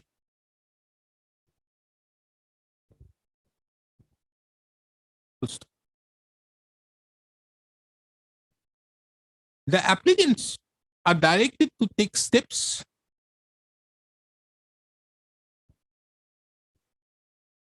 in terms with Order 39, Rule 3A,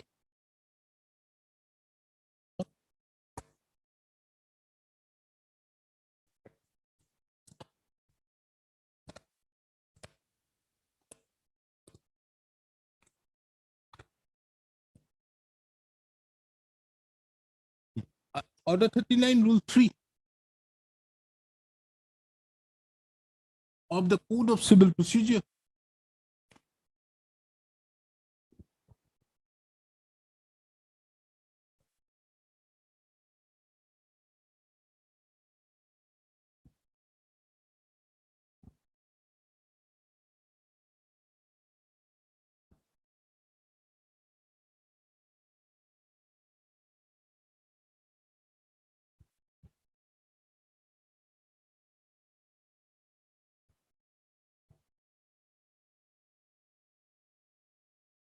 by tomorrow. Hey, he too, by tomorrow, steps up by tomorrow. By tomorrow, you have to take. Huh?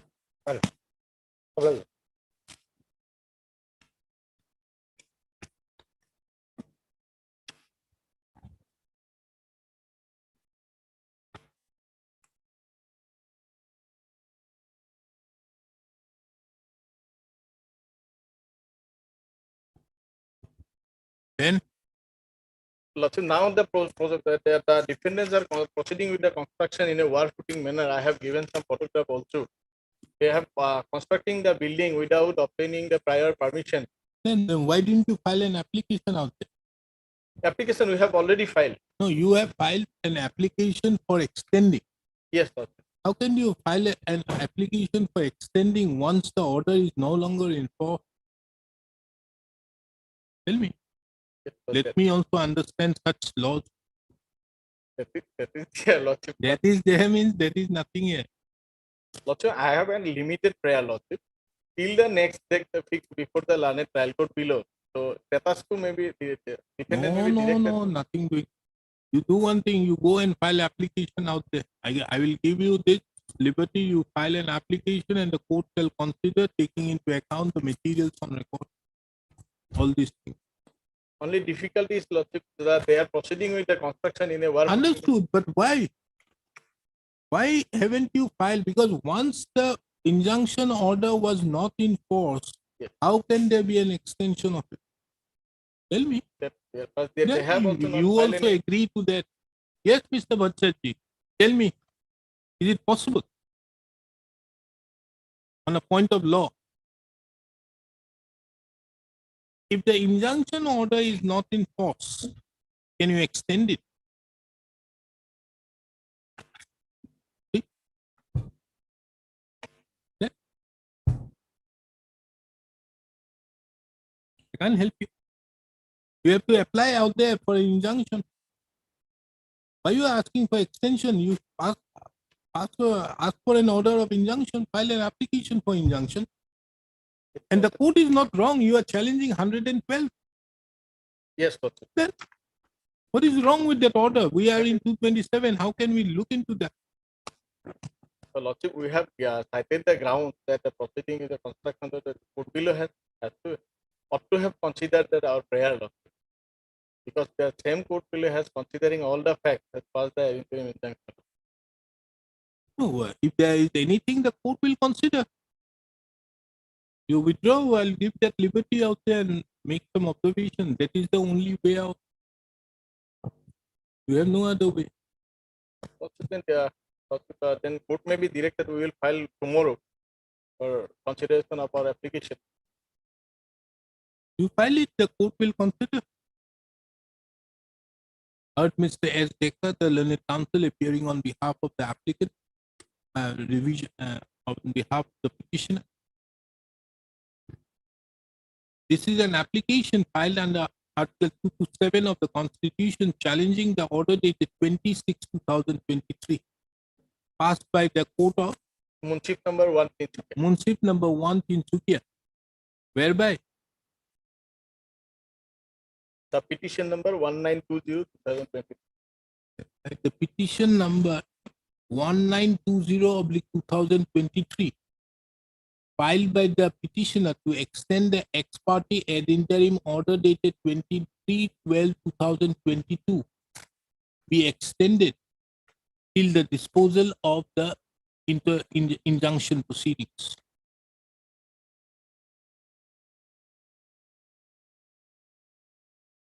It appears from the order dated 26/2023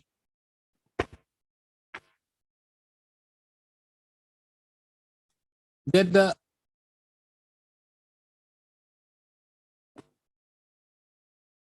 injunction order dated Dated 23/12/2020. no, where original injunction order was when? Original injunction order at page Lordship 40, Page page 62 Lordship. Annexure 3. that the original injunction order was passed on 23/12/2022. Relevant at page 70. Thereby, the respondent numbers 1 and 2 herein, their men, agents, and all persons acting on their behalf were restrained from making any further construction over and in respect of the suit premises until the filing of the objections by the opposite party.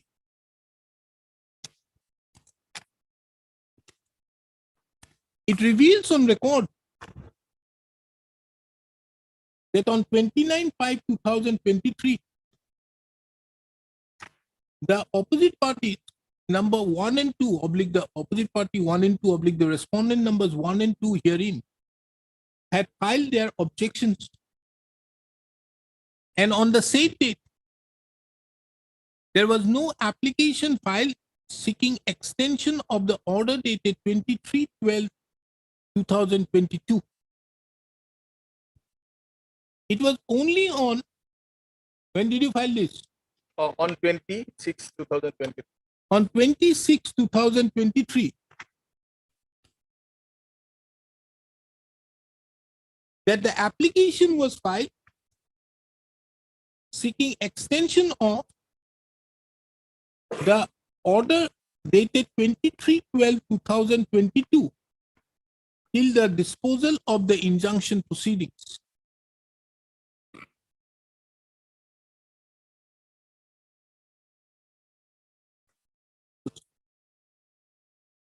I perused the order dated 26/2023 passed by the learned trial,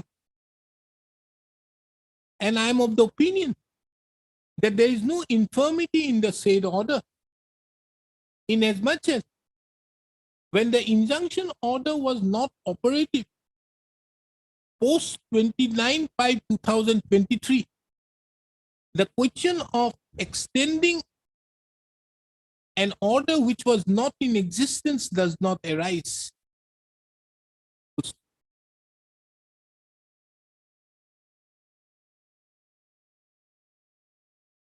Mr. Esteker, the learned counsel appearing on behalf of the petitioner, however, submits that taking advantage of the fact that there is no injunction order, the respondents number 1 and 2 are constructing on war footing, and to that effect has drawn the attention of this court to Annexure 8 and 8 of the revision application.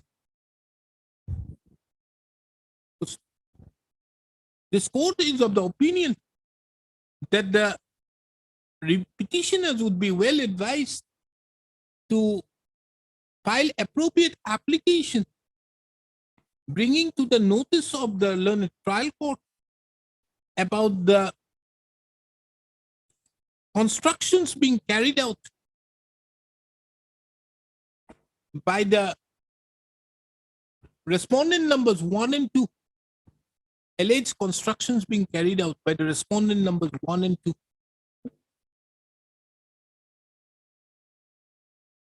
And thereby seeking for a fresh injunction in view of the expiry of the injunction order dated 23/12/2022.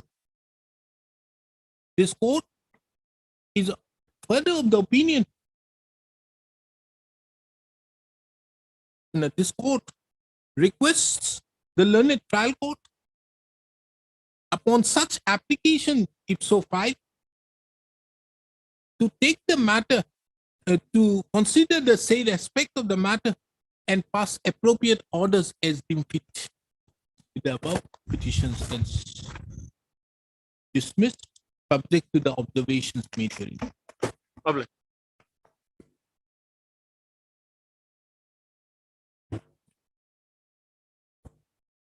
Item number 12.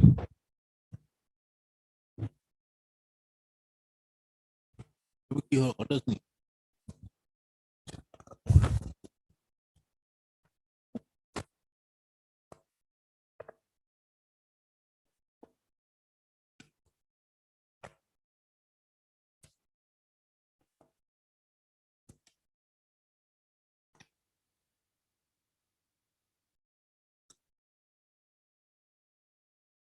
You are the landlord? No, my lord. You are the tenant.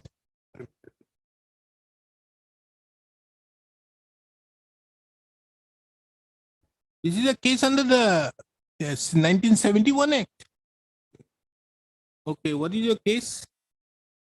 It's a No. concurrent finding. Concurrent finding. Now, What my is- lord, one thing. You are the appellant. You are I'm the the plaintiff. defendant appellant. The landlord has not filed any case, but the third party has filed a case. That is, the respondent is a different person. He is stated to be a purchaser. Who?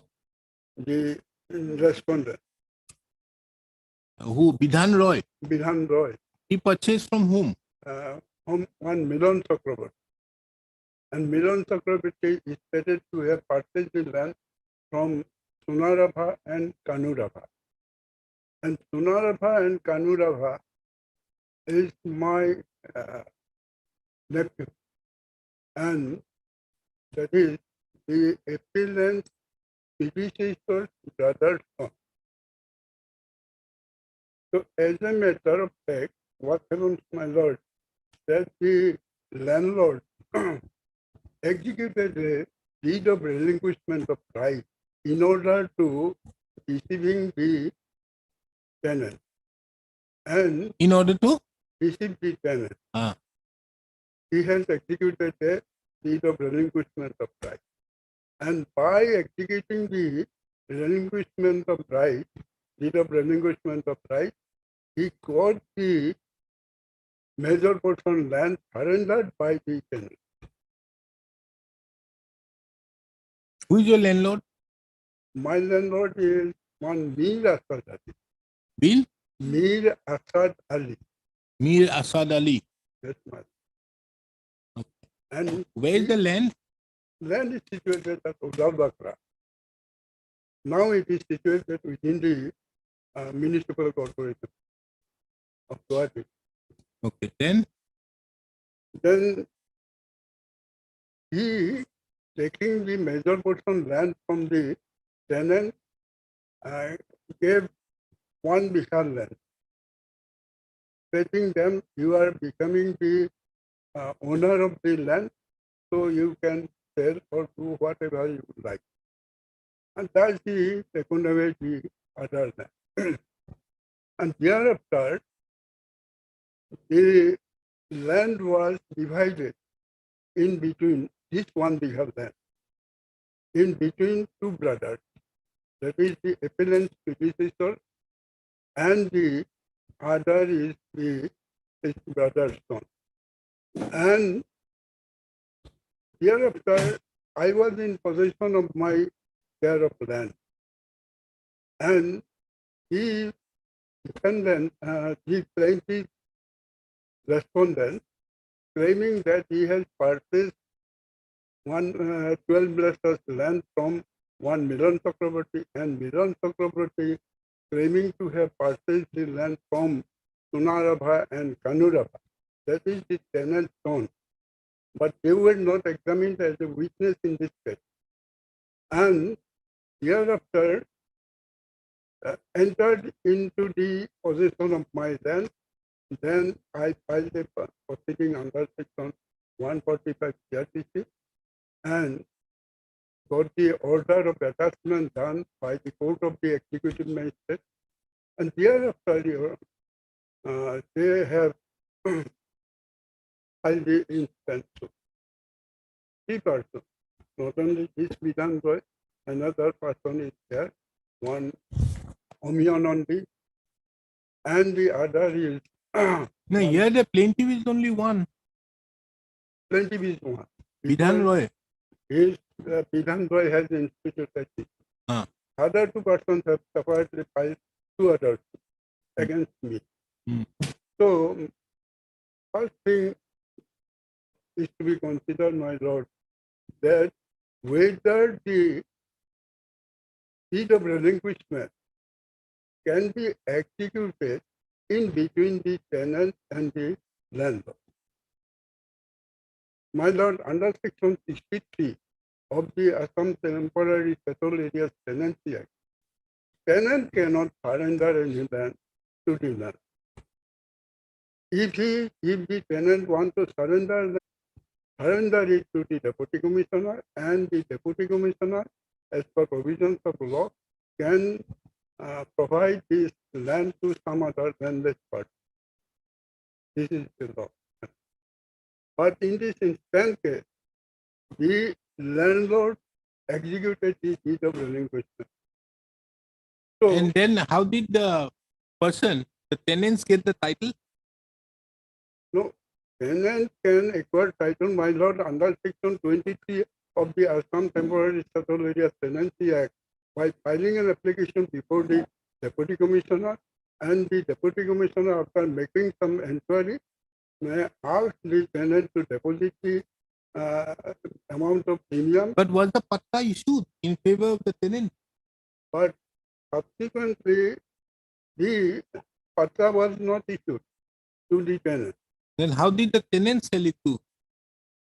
Tenants sell the land to the other people? No, tenant actually has not sold it because there was a circle of dalals, and these dalals have caused all these things. No, understood. But Mr. Sharma, I'm only asking, did the tenant acquire any right of ownership? No, my lord, he has not acquired ownership right. By this deed of relinquishment of right, the learned court will have committed this mistake. Then the learned court will have hold that the tenants have acquired the ownership right by virtue of the deed of relinquishment of right. Actually, this relinquishment, 71 relinquishment of right can be executed in No, among no, relinquishment would not apply, but the only thing I wanted to know is, did the courts below, volume 52,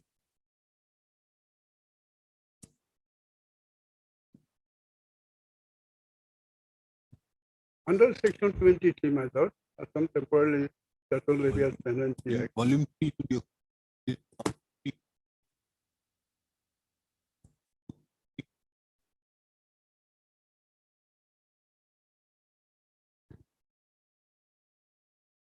Let me see, how did the first appellate court or the trial court come to a finding that the transfer, the title was transferred?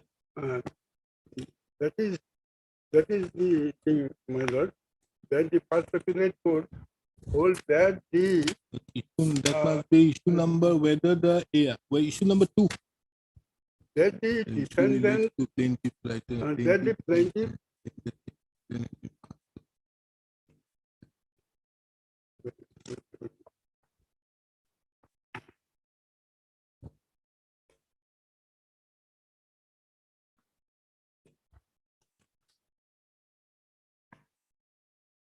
You are the plaintiff. no, my lord, I am defendant. Plaintiff has instituted this suit against the defendant, seeking the declaration of right title interest, and basing upon the sale deed allegedly executed in favor of them. But by Mr. the- Sharma, kindly come to page 71.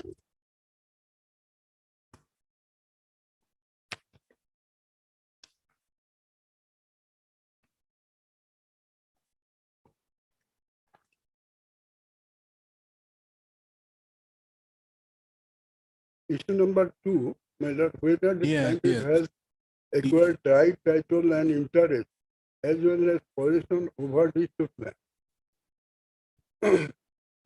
The plaintiff in the instance suit has claimed that the suit land has been transferred to him Yes. and he has absolute right over the suit land. However, the defendant number 1 and 2 have claimed that the suit land is a part of the land which was transferred to them by way of relinquishment Right. by the then owner and possessor Mir Asad Ali. So Yes, sir. are you saying that by this relinquishment couldn't have been done? Relinquishment of deed cannot be done. Understood. If it cannot be done, isn't that your stand out there, being the defendants, that you have that the relinquishment, you earned you claim the suit land on the basis of the relinquishment? No, See, that is what I'm now, saying. now thing is this, that the landlord by giving me only 1 bigger land, took away the major portion land of the pata from the tenant. And this portion of land has been in my occupation, which was given to me by the landlord, saying that the ownership right have been given to you. So this portion of land,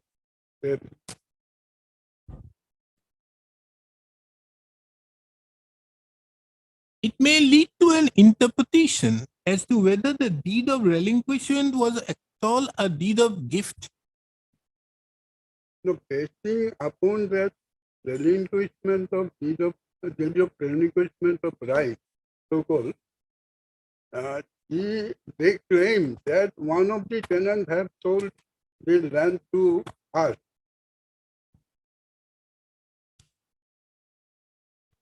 My submission before your lordship on the basis of the deed of relinquishment, so-called relinquishment of right, no ownership right has been transferred to the plaintiff respondent or to the plaintiff respondent vendor.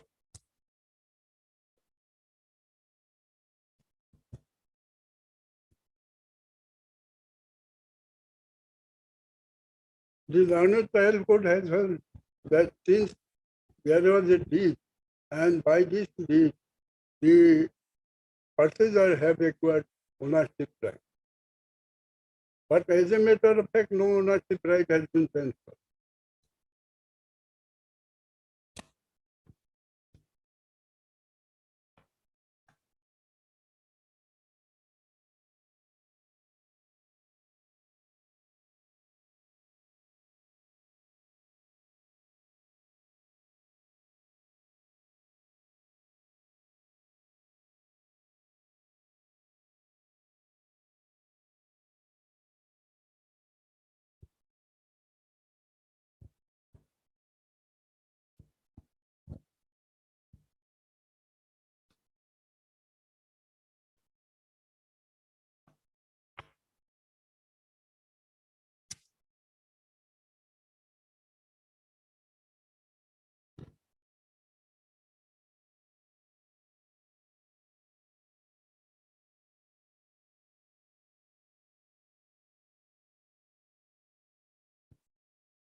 So, what is your right? What is your right over the suit land? My right is, I have been acquired the tenancy right by virtue of 2 quotients. 1 quotient was issued to my predecessor in the year 1967-64 in the resettlement operation. These things are stated in the plain book. And secondly, in the tenancy settlement operation also, another quotient was issued. So I am an occupancy tenant, not more than this. I have not acquired the ownership right because I have not filed the petition under section 23 of the Assam Temporary Settled Areas Tenant. But in the suit, what he has claimed is a decree declaring that the plaintiff has right, title, and interest. Yes. You can't have a say on that. Yes. Can you have a say?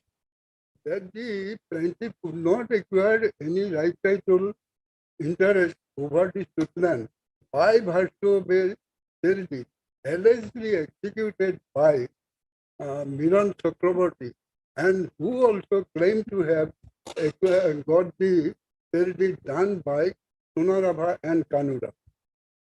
Because So you say that you are still, the land still belongs to Mir Asad Ali. ownership remains with Asad Ali. So there is no transfer. no transfer, because no petition have been, he has not made any sale deed in my favor. Only deed of relinquishment of right was Let us see the deed of relinquishment. I could see somewhere here.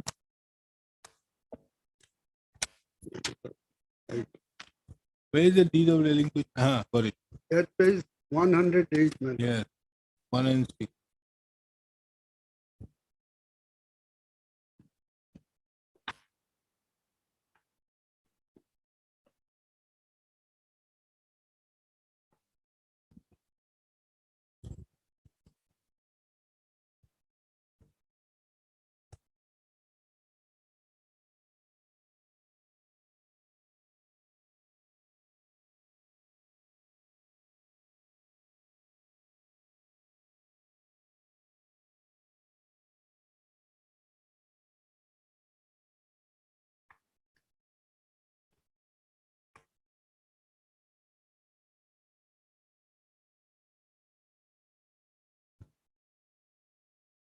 But Mr. Sharma, this court thinks that yes, there is a substantial question of law, but the substantial question of law is only as to whether this deed of whether the interpretation to the deed of relinquishment of right dated 33/1985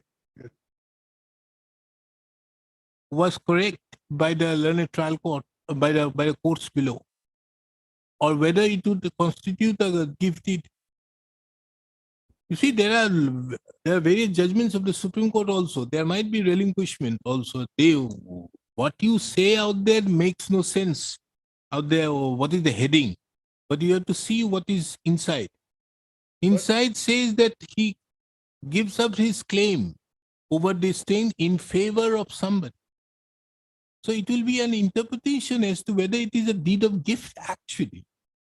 No, my lord, it cannot be treated because this deed cannot be executed by the landlord in violation of the principle But of law.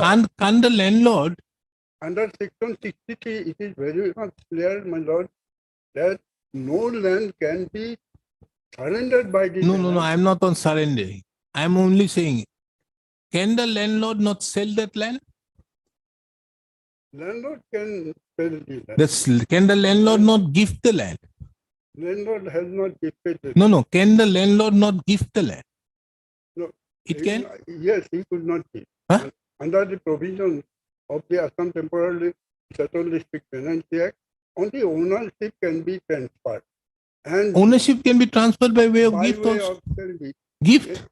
sell deed in favor of the tenant, in favor of the tenant, not to the other person. Google. আপোনালোকৰ মানে কিতাপবোৰ নাথাকে এখন তৃণমূলখন ক'ত কৰিম নাই এইটো possible নাই কিখন দিয়ক আৰু এখন আছে বেনাৰ্জীৰ এখন কিতাপ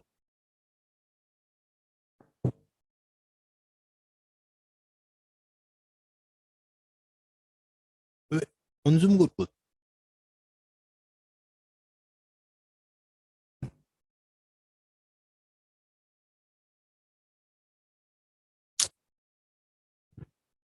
আপনি বিচাৰে নি মই ইয়াত কি হৈ পেলাই বিচাৰিব You want that? সেইখন ক'ত গ'ল ভলিউম 2 1 খন কিখন ক'ত নহ'লে বেনাৰ্জী এখন লেণ্ডলৰ্ড অফ আছামখন ক'ত গ'ল আৰু এইবোৰ কিতাপবোৰ অকণ ঠিক কৰোঁ বেলেগ লৈ যাব ইয়াৰ পৰা If you keep it in this order, it will be better.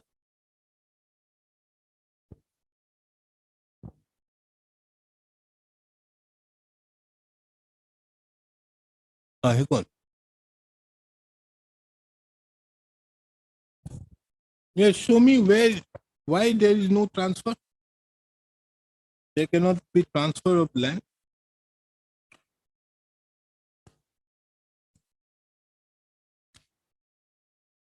Section 63, my lord.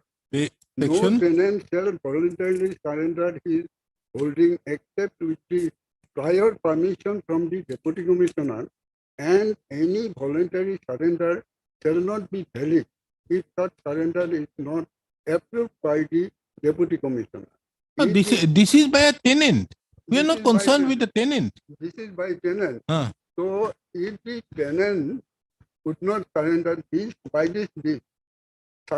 Tenant has surrendered, and therefore the landlord has given 1 bigha land.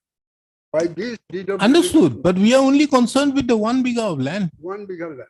We are not concerned with the three bighas other land as to whether the So, subject matter of the suit does not belong to this 3 bighas, subject matter is not 3 bighas, but only on the 1 bigha. only 1 bigha land, but thing is, my lord, that the deed of relinquishment was given to the tenant only with respect to 1 bigha land, and for which the landlord has taken 3 bighas. We are not concerned with the 3 bighas. This transaction, whether this transaction is valid in the eye of law. No, the transaction may be very well bifurcated and say that the tenant cannot relinquish or give up. That is only for 3 bighas. But what about the 1 bigha? No, when the tenant cannot transfer, then in case of relinquishment of right, both sides have one sided is not done. Huh. In relinquishment of right, one party has surrendered and the other party has accepted. Huh. But in this case, that I cannot surrender as per provision of You can't surrender only 3 bighas. not only because entire tenant is. Understood. You could not have surrendered this 3 bighas, but a 1 bigha you have got it. You have not surrendered it. No, I have not surrendered, and then We are only concerned with the 1 bigha. I cannot also transfer that bigger 1 bigger land to some other person. Why? Under section 8 of the Assam Temporary Settled District Tenancy Act. Where is it? Right, an occupancy shall have a right of transfer in respect of his holding with prior permission of the government in the manner prescribed. A notice of such transfer shall be served on the landlord in the manner so and so. This is only a transfer in respect of an occupancy tenant. You don't become an occupancy tenant any further then, No. because you become the owner on the basis of the deed of relinquishment. By virtue of the relinquishment of right, the ownership right has not transferred to the tenant myself. Only there was a transaction. Ownership right has not been transferred. So when the ownership right has not transferred, by that transaction, I have not acquired the ownership right. When I have not acquired the ownership right as a tenant, then I cannot sell the land to But other Mr. person. Sharma, did you challenge those deeds of sale? Have you challenged those deeds of sale or the deed of relinquishment? Deed of relinquishment, I have not challenged. Have you challenged the subsequent after that the sale made and thereafter the another sale made and all these things? Have you challenged it? If you have not challenged it, how can these be substantial questions of law? No, my lord, that my humble submission before your lordship, that the ownership has not been transferred. And when the ownership right has not been transferred to me and vested with me the ownership right, then the tenant could not execute any service in favor of this tenant. But So these without a things- challenge to those deeds of sale or the relinquishment deed, can you make these submissions? These issues were not framed by the trial court, and these were not decided by the trial court and the appellate court also.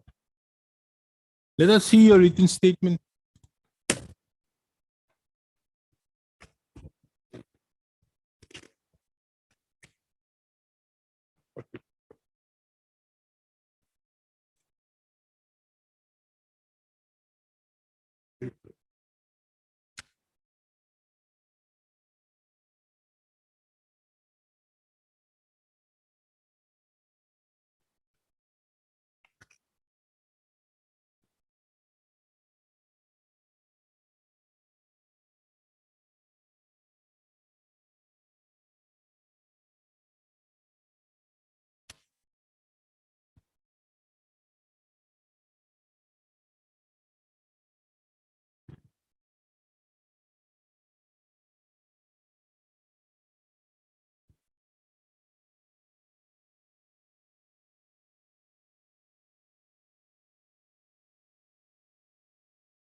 In paragraph number 10 in my WS, I have taken that reminder.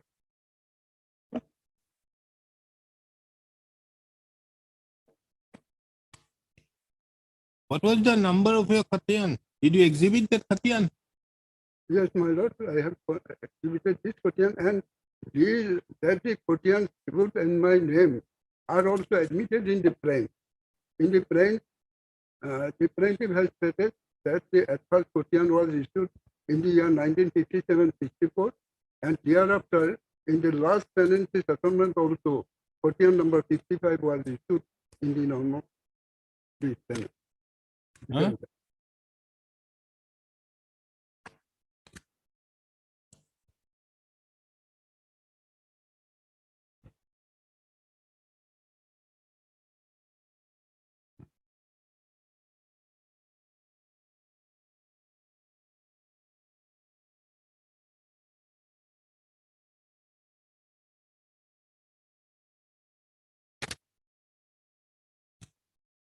Where have you mentioned that you are the Khatiyan? Quotidian, in the frame, they have also. And admitted. how are you related with the persons who were the tenants to whom there was this relinquishment? Actually, my lord, the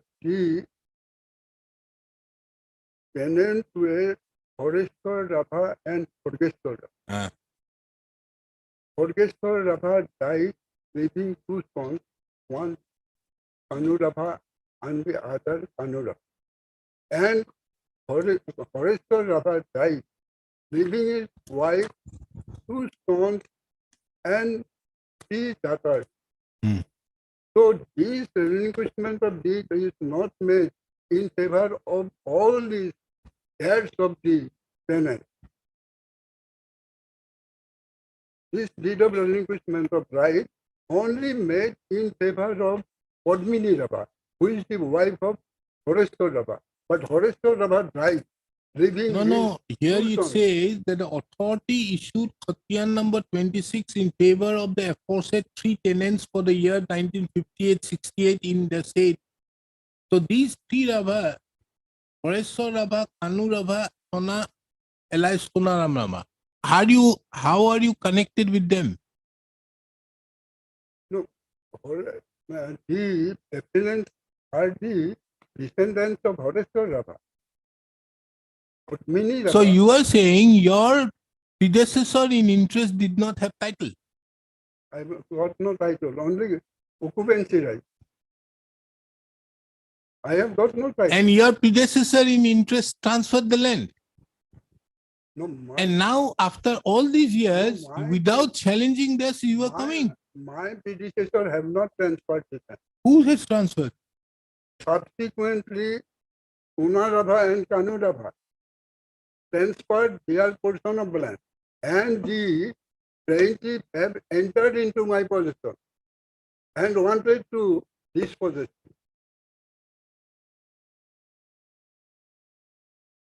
Kanu Rabha and Sonaram Rabha, and who is Padmini Rabha? Padmini Rabha is the wife of Horeshwar Rabha. Then But thing is, they have Padmini Rabha. and how are you connected with Padmini Rabha? Padmini Rabha is the wife of Horeshwar Rabha, original tenant, and Kanu Rabha are the No. How are you connected with Padmini Rabha? Padmini Rabha is the appellant in this case, madam. Padmini Rabha is the appellant. Yes, madam. Padmini Rabha Is the appellant. and her son. Okay. Now she has received the what you call the relinquishment was made in their favor. In favor of Padmini Rabha as an heir of Horeshwar Rabha. But Horeshwar Rabha died, leaving his wife, two sons, and three daughters. And So as soon as Horeshwar Rabha died, all his legal heirs succeeded to the land. But this deed was not. Kanu Rabha, Padmini Rabha. Kanu Rabha, Padmini Rabha, and Sona Rabha. Sonarabha. Okay. Now Padmini Rabha Is the had wife of, accepted the relinquishment deed. yes, my lord. You have But accepted as a it. matter of fact, he is not the only heir of Horeshwar Rabha. Ah. Horeshwar, original owner, original tenant was Horeshwar Rabha and his brother Purgeshwar Rabha. And how are you challenging it? I have challenged that I have not transferred the land to the plaintiff or his predecessor. And Maybe at the best you may say that a part of that land, you had a part of the 1 bigha of land. yes, part of the one. So a part of the 1 bigha of land which was there, you have not transferred it. I have not transferred to the But what about the other? Others have sold it. others may sold it. But So they will sell it by But virtue of section 44, these people will get it. there was no issue to that effect, my lord. Whether the plaintiff have encroached into the land purchased by him from Kanurabha and Kanurabha or in the land of Padmini Rabha. This issue was not. This was the vital issue. Did you raise it in the first Yes, appellate my court? lord. I have raised in my obligation. No, in a memo of appeal. Did you raise that? Not here, in the first appellate court.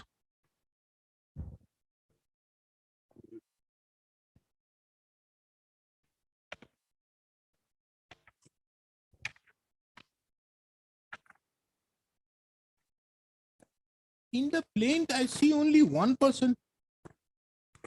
How many people have been made a plaint?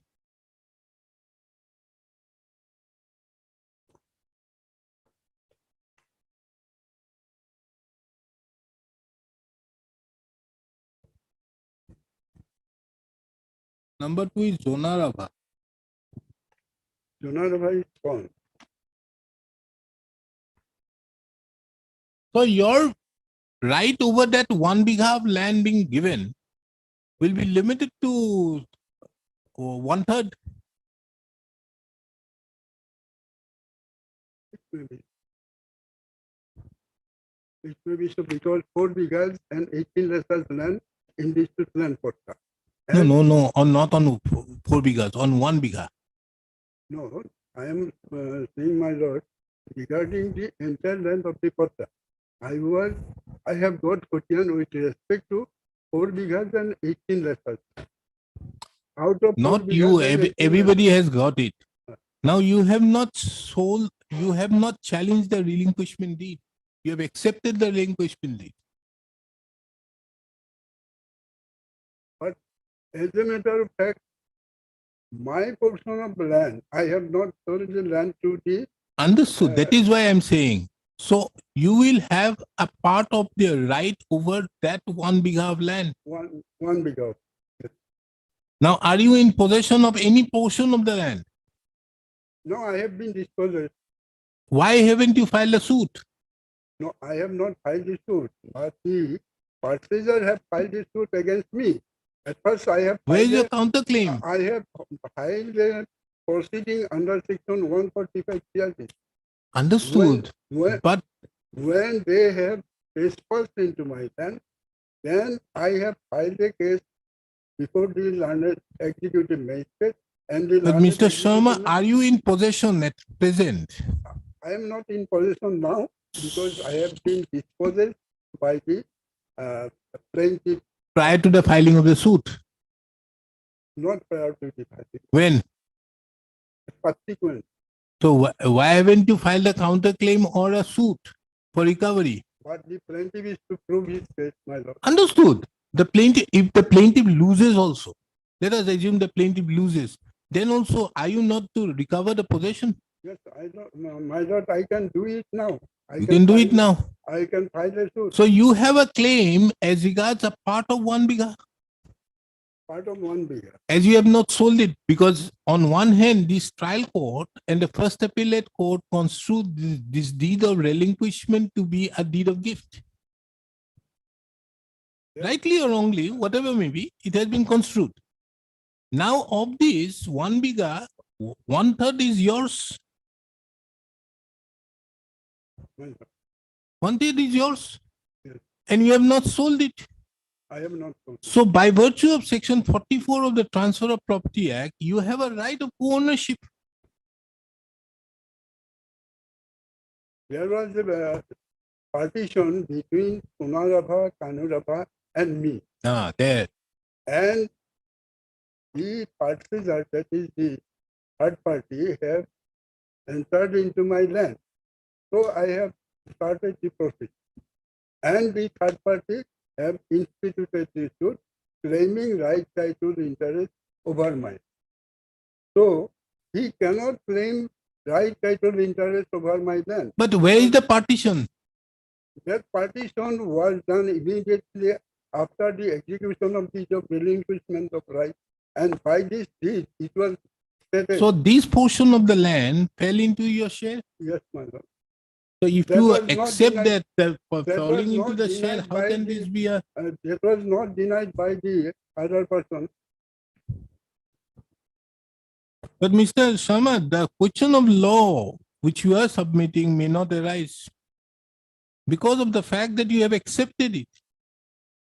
No, You have my lord, accepted the 1/3 portion of it, that 1 bigha. I have accepted 1/3 portion. Ah. But when a person has entered into my land, whether that person can be declared to have got right title interest, Because, no, the thing is that has this, been happened in this case here. understood, but the thing is, you have not filed, he has got those seal deeds. You have not challenged those seal deeds. But sale deed is illegal. Sale deed is void. Understood, if it is deed illegal, is also, void. no, it He has can't be not- void.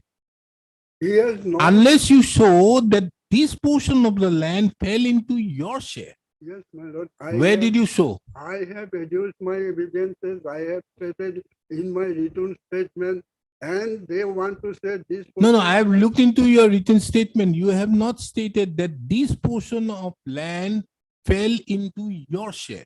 No, my lord. I have stated it. This portion of land in my share. I have stated it.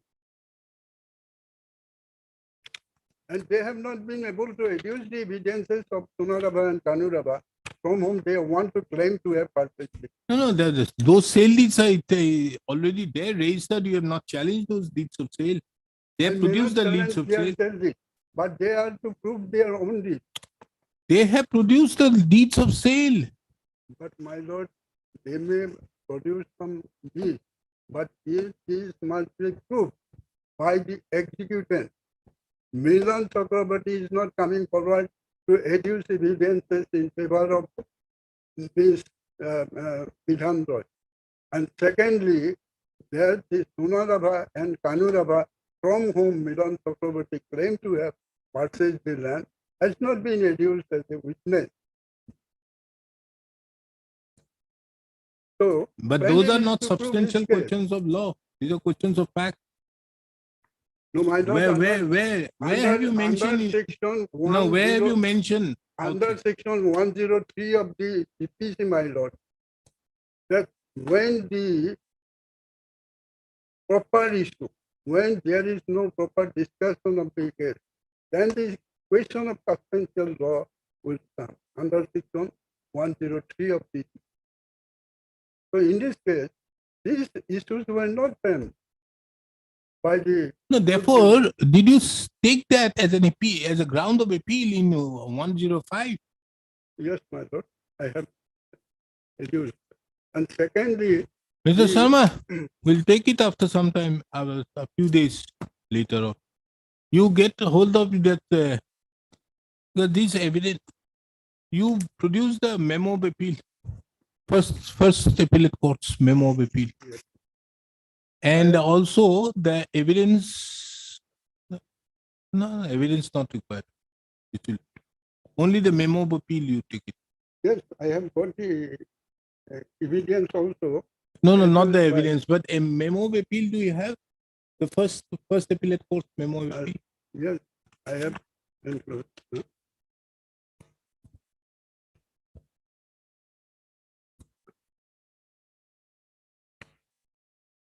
I do actually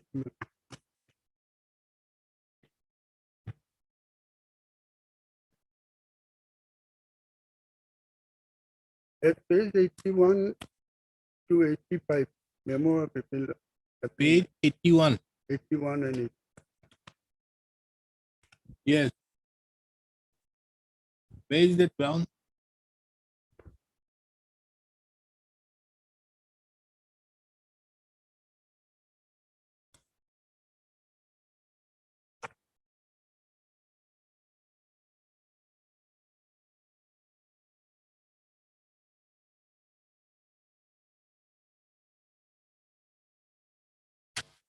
No ground. That this issue was not framed.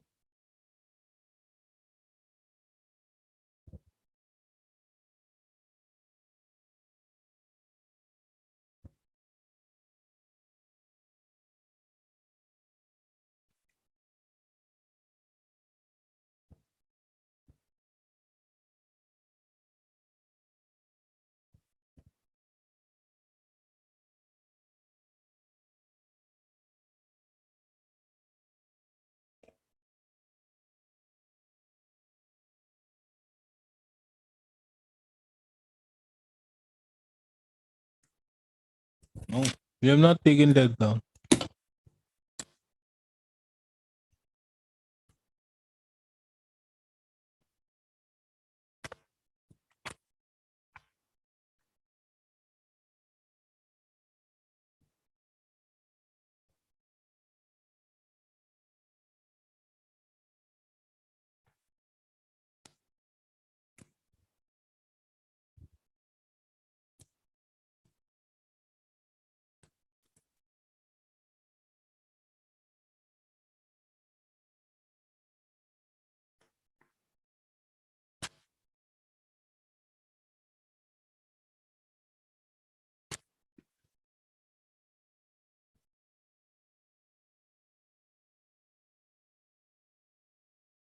PW1 also exhibited the patta bearing the name of his Milan Chakraborty and plaintiff Bidhan Roy, along with the sale deeds executed between them. Hence, by such documents have been able to establish the suit land so and so belongs to a plaintiff.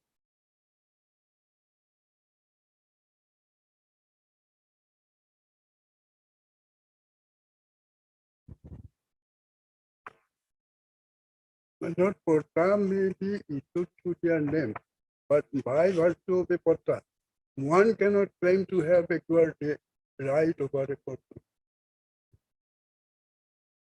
Because mutation cannot confer any right or. Patta is a document of title, Mrs. Sharma. Yes, my lord. I admit it, but thing is this, by virtue of Porta, one cannot say that I have got right.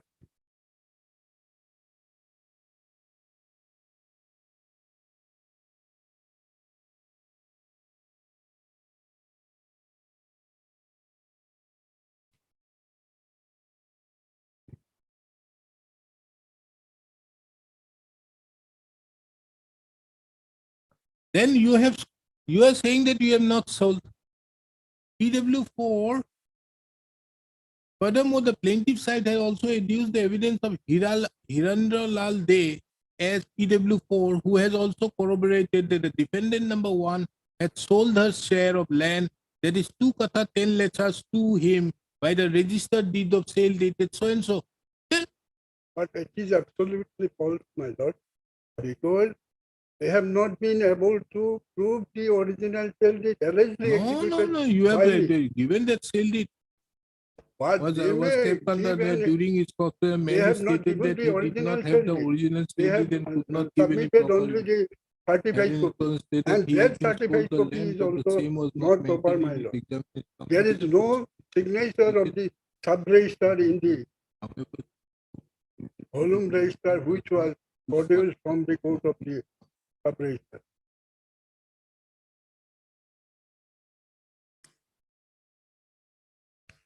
There is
Well, we'll have it again.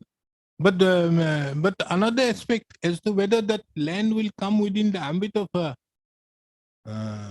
whether the land will come within the ambit of the 71 Act. 71. In view of it falls in Guwahati, Greater Guwahati. Yes, my lord. I've got also decision in this respect because there was a case and between the between some tenants and also landlords association. In that decision, it was said that the provision of section 23 cannot be taken away from the tenant. Thereby it is proved that the tenant would be the owner of the land. But section 23, if I'm not wrong, states acquisition of the right. Acquisition of ownership right. Ownership. But have you acquired the right? Ownership right? I have not acquired the Then ownership right. if you have not required. That is why I am submitting, my lord, that when a person has got no ownership right, so the so-called purchaser, how would get the ownership right and how he would get the mutation and pata. You can't challenge it, that thing. You are one of the person who got it. So, after getting all the benefits, otherwise you have got this land. No, my lord, I have not getting any benefit. Yes, when do you want it, Mr. Sharma? After vacation. After vacation, because this court is not inclined to admit this. The case for dismissal. Or Mr. B.K. Sharma, the learned counsel appearing on behalf of petitioner, appellant, as the matter after taking into account the matter, after hearing the matter at length, and taking into account that further hearing would be required to consider as to whether there arises any substantial question of law that can be formulated in the instant appeal. This is the matter again on 19th of July. 19th of July would be holy. 19th of July would be holy. Holy? Holy day. No, it's open.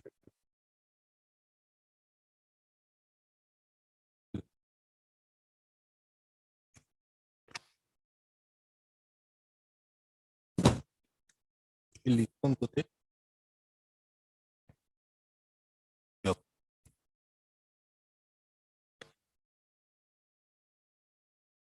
Item number 33.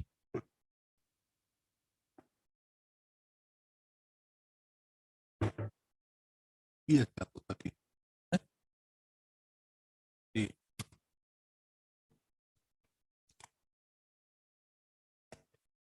Yes, somebody died. Petition number 1 died, my lord. Lordship. Petitioner had expired on 4/3 and she submits that some time is required to file here. When did you file it? Yesterday I filed, my lord. My lord, Lordship has granted me liberty to call the IE, my lord. But subsequently I realized my delay, my lord. I have to file delay condemnation also, my lord. Lordship may take care of Monday. I will be filing it tomorrow, my lord. Who died? Petitioner number 1, Kishan Chand Dusad, my lord. What about petitioner number 2? He is died, my lord. His legal has been substituted. Okay. Landlord tenant. My lord, but my lord, we are denying that we are not tenant, my lord. And this is judgment of reversal, my lord. PAL court held, my lord, that we are not tenant, my lord. State court held we are tenant, my lord. Okay. Heard Mr. R.S. Mishra. R.S. Mishra. R.S. Mishra, the learned counsel appearing on behalf of the petitioner. Mr. Equality appears for the respondent. It has been mentioned that an application has been filed for substitution of the legal heir of the legal representatives of the respondent number of the petitioner number 1, who expired on 4/3/2022. However, the said application is not on record. This is the matter after 4 weeks. 34. Please give me the PI.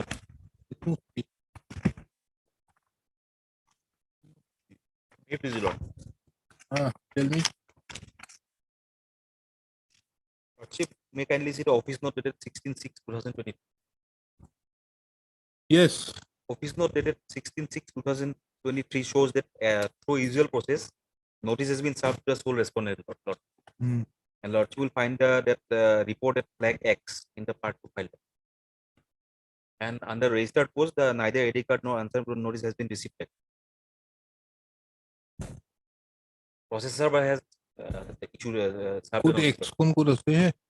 in the part 2 file. Lord. Process server report.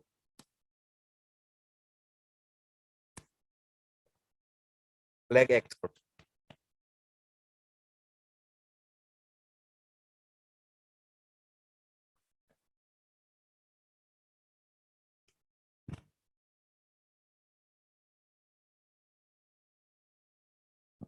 It also bears the signature of the respondent. Mr. Your name? And Hassan. Lord. Yes. What do you want? Lordship, actually, what happened, Lordship, the petitioner is the wife of the respondent, Lordship. And Transfer from? Transfer from Lordship Mongoldoy to Lordship additional district as FTC1 Margherita. Digboy falls within the jurisdiction of that honorable court. The petitioner is from Digboy, Lordship. Respondent has filed a petition seeking divorce, Lordship, at Mongoldoy. Why? Alleging Lordship cruelty, Lordship 13(1)(1)(I), Lordship. Your address is at Guwahati. Address, Lordship, not Guwahati, Lordship. Yes, in the main petition, it is Guwahati. Digboy, Lordship. Your address is at Guwahati. Why Digboy? Lordship, it is mentioned as How did you get the notice of this? Lordship, Digboy, address is shown as Digboy, Lordship. No, kindly come to page 10. Page 10, Lordship. How did you get the copy of this? But that is that they are her father actually resides. Where are you? Why are you residing at Digboy? Digboy original, Lordship. Original place of Lordship, her parents' house is at Digboy. Now here, who is staying? Here, Lordship, her father stayed at Guwahati. So you are not staying with your father? No, Lord. Sometimes she also used to reside in Guwahati, the petitioner. So that way, the notice was served. So you stay alone there? Alone. Sometimes parents also go, Lord. Yeah. I have, Lordship, annexed the Lordship Aadhaar card, Lordship. Page number, Lordship, 19.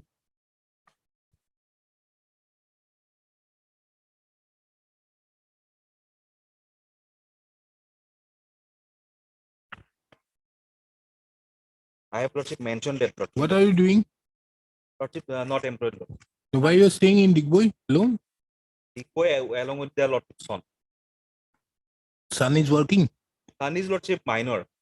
Then how are you staying out there in Digboy? Digboy, Not staying with your parents? Depending on the parents, parents are retired. So why not with the parents? Parents, that is they know, Lord.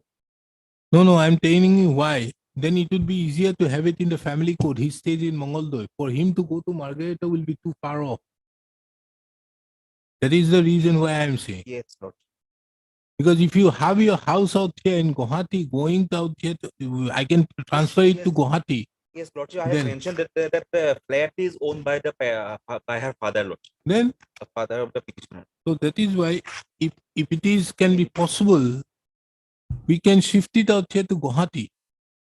Then it will be easier for her to come to him, for the respondent also to come here. Then rather to go to Digboy. It's too far off. But she actually resides in Digboy. But you don't have a source of income. Why are you residing in Digboy? Means you have source of income. You can very well come to Mongoldoy. You dismiss it. You have the source of income to stay alone, then obviously. She is getting that money from her parents, father. So you take the money from the parents to come here, and you don't have to appear every day in Mongoldoy.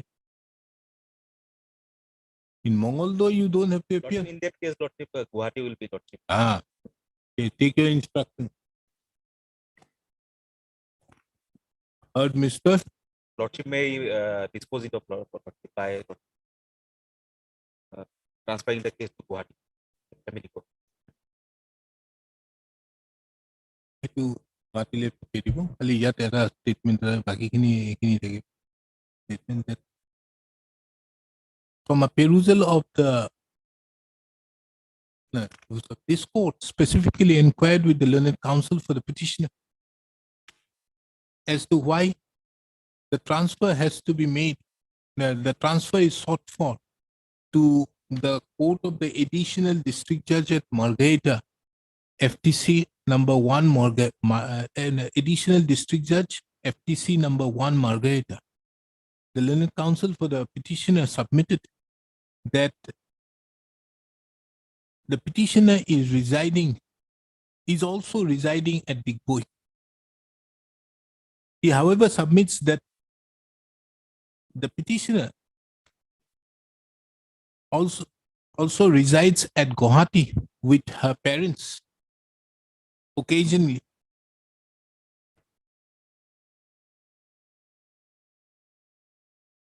In the address as mentioned in the divorce petition. In the address as mentioned in the application seeking divorce. Taking into account the convenience of the parties, this court is of the opinion that for the petitioner, for the respondent to come to Guwahati and appear before the family court would be more convenient. Taking into account the convenience of the parties, this court is of the opinion that as the petitioner also occasionally resides at Guwahati in her parental house, it would be and the courts at Kamrup, family court at Kamrup would be nearer to the respondent than to go to Margherita. This court is of the opinion that it would be in the interest of justice for transferring the say divorce proceedings being titled TSD case number 23 of Ligiman to from the court of the district judge Mongoldoi, district judge Dorong Mongoldoi to the court of the principal family court to the court of the principal judge family court Guwahati, Kamrup Guwahati. Also by There are three principal and judges. have you filed your petition? Filed your written statement? So the parties shall appear, the records, the parties shall appear before the court of Toronto on 7th of August, on which date the petitioner shall file her written statement But there are without fail. there are three Lordship family courts. Principals as 1, 2. Not necessary, they will do. Is an endorsement made to be made by. Actually, transfer to phone. Obliged. 35.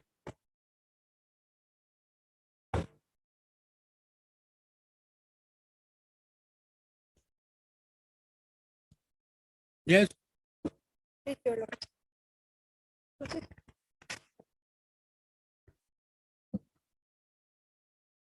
okay, wait service report.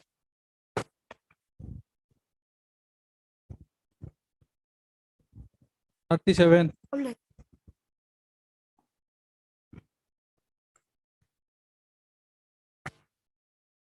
Yes, May I plead the lordship?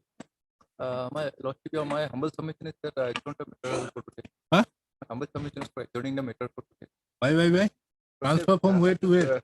Received the affidavit in opposition on 15/6/2023. Transfer from where to where? Transfer from your lordship from Guwahati family court to Nalbari principal judge family court. Your lordship. Why? Lordship, There are many cases which are pending. yes, Lord. 125 is pending before the 125, family court Nalbari. 125. Yes, what are you I have saying? taken the concern the other party also For what? for adjourning. Don't believe such adjournments will be granted by this.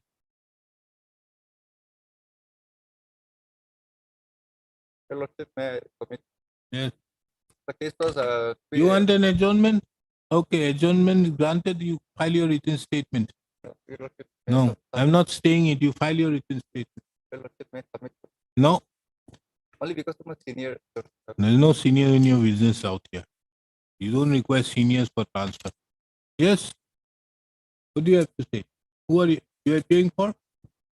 You have any objection? No. Okay, transferred from Principal Judge Family Court to Nalbari from Principal Judge. Just 20 kilometers for 30 kilometers. What is your problem? Huh? Nalbari is just a stone throw now. By the way, she is a woman. She's So? She's a woman. She's suicidal with her old age parents, Your Lordship. Tell me to So why do you need the old age parents for that? To go there? You have to leave her old age parents to come to the Oh. Here also you have to come to family court. There also, Nalbari also you have to go to family court. You have to go. Then how does it make any sense? The thing is only the aged parents, Your Lordship. She's to take care of her aged To parents. say that the divorce proceedings should be set aside. Both of you settle down. That why should we have a divorce? Have a mutual divorce then to fight all these things. Yeah, we will come to that, Your Lordship. When? Tomorrow? No, sure. Then? Uh, No, this is not a fit case. Nalbari, from Nalbari to here, it is nearby. Why do you want it at Guwahati? By this week we will You are staying where? Nalbari, Your Lordship. Nalbari where? Nalbari, Village, Gulpar, Gagrapar, Your Lordship. Bograpar. It is pretty far from the Nalbari port. Then it will, that bus only a few kilometers away is here. What is there to transfer? If I submit to my close parents. Huh? Only because of her aged parents, Your Lordship. Because willingly. Why don't we do anything? Ask the family court to shift to your residence. You have a place, good place. Then I'll definitely come to a conclusion this week. when? Monday. Uh, List the matter on Monday at the request of the party. Much obliged, Your Lordship.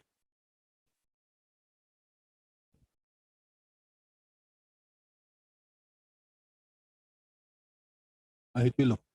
Mr. Dotto. Maginalo. Yes, Mr. Dotto. Sorry to keep you waiting. The second appeals took a long time. Others may go. Anything urgent? Yes, Mr. Goswami. Anything?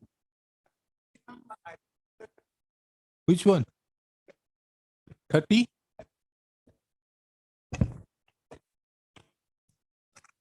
Item number 13. 13. 30. Okay. These are hearing matters, na? All these hearing matters will come up after vacation. And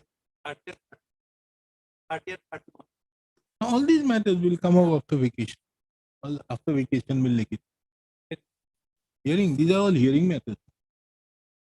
Anything else? Anybody else? No. Yes, tell me, Mr. Prabhu. On the last occasion, 2 grounds were raised, Your Lordship. First is that we are challenging the liability based on the Facebook post, but your Lordship has rightly pointed out that 65B. 65B certificate was not there. Secondly was that there was an agreement between the partner of the deceased and the wife of the deceased. So in that case, even if not the total loss of dependency is to be taken into account, partial loss of dependency can be allowed, Your Lordship. But tell me one thing, why didn't you put that question to her during the cross?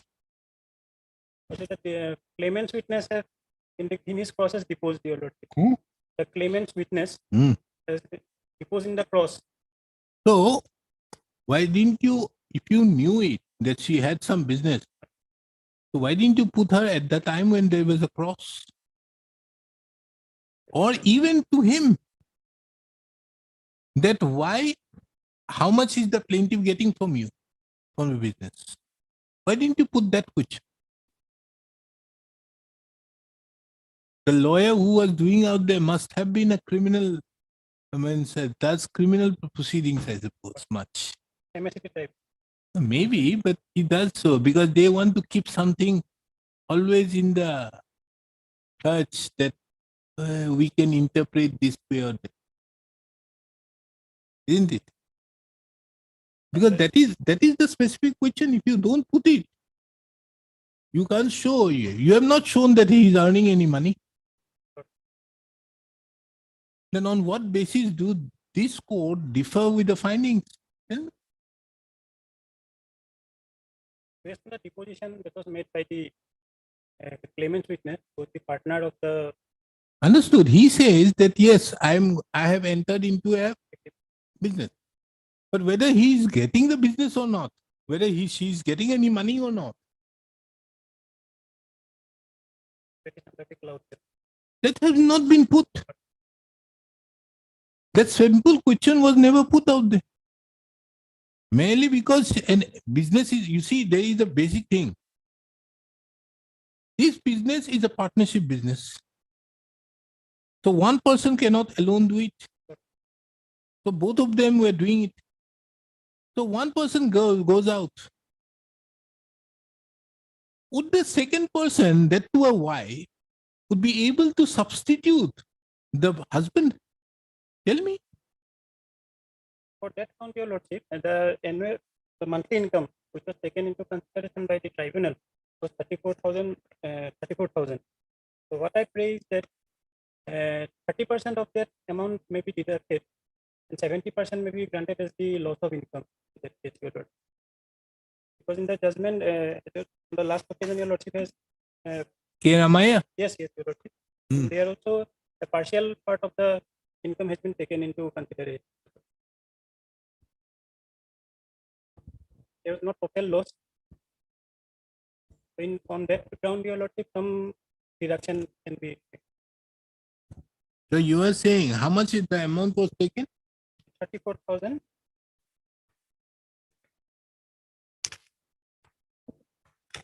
$34,000 how much?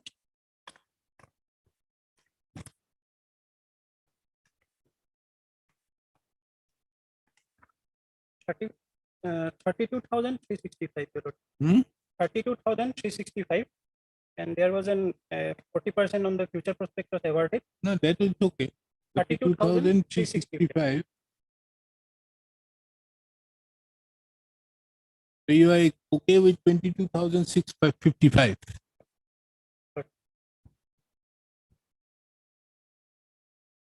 How does K. Ramaya deal with that? Whatever the judgment in the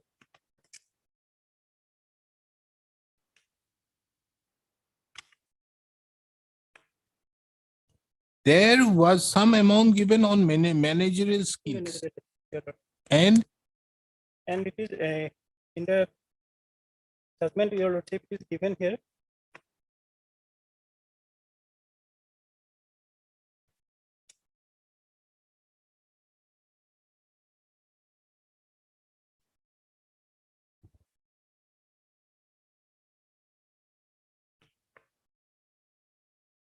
Now the sole issue which remains before this court is whether the entire amount, it was an income from the house property and agriculture, your lordship. Now the sole issue which remains before this court is whether the entire amount under income from house property and agricultural land should be deducted or not.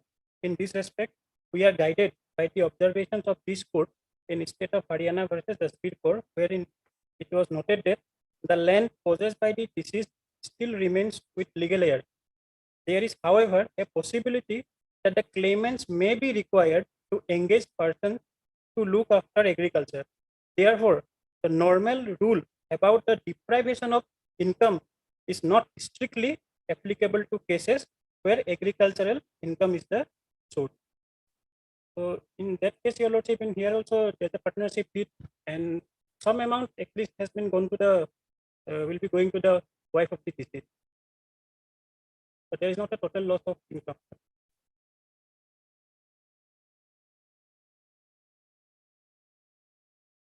Yes, Mr.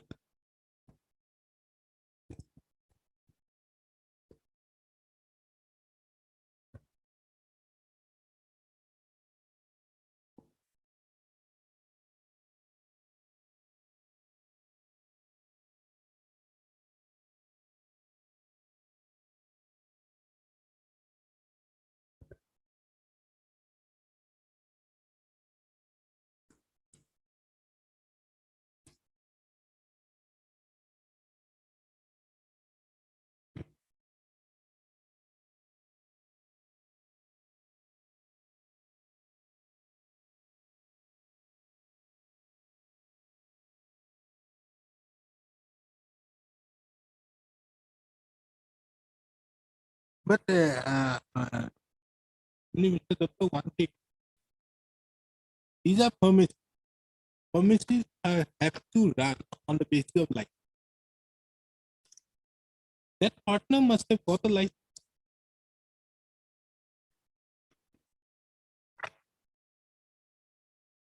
So there is no business.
No, Mr. Dutta, why I'm saying I have no problem in giving that dismissing that. I'm only worried. This is a fairly huge application. In order to protect the respondent, because she is after a widow, this aspect also needs to be taken. That if an appeal is high, I'm thinking about that. I'm not passing an order is no problem.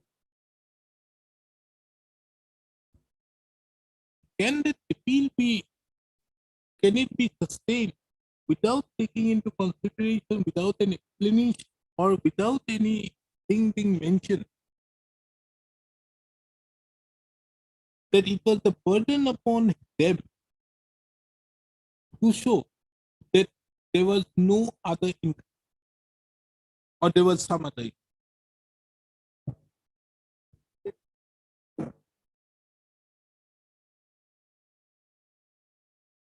Where will I get that? You have been doing all insurance matters, so you tell me where will I get? I need only that judgment and pass it on. You see, I'm not concerned, but you also need to see that that person is not further dragged. That is why I always try to make my judgment as far as possible watertight, so that it doesn't. You may obviously there is a right of appeal, so that that person in whose favor I am passing is not further because of this court not taking into account that. So if you can just give me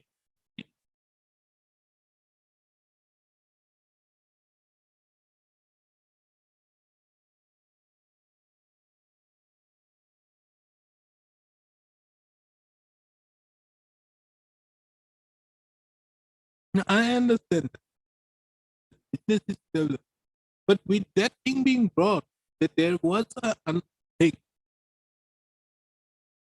could it be a case of additional evidence?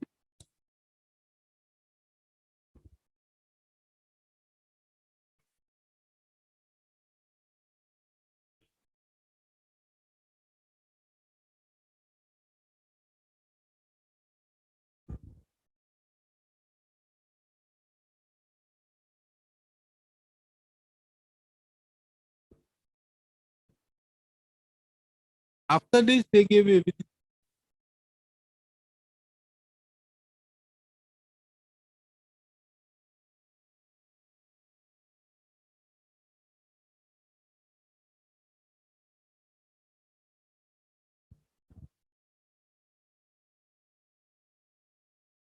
Let us see their evidence. Take on some. What do they say?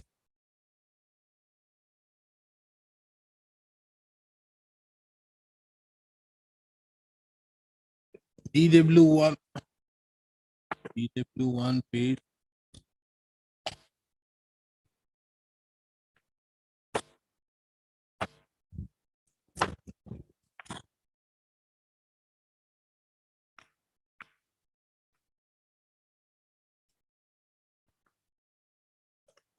Ah, the time that there is two matter that on every man was agreement when he has me coming to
DW.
Hmm? Huh? Regarding?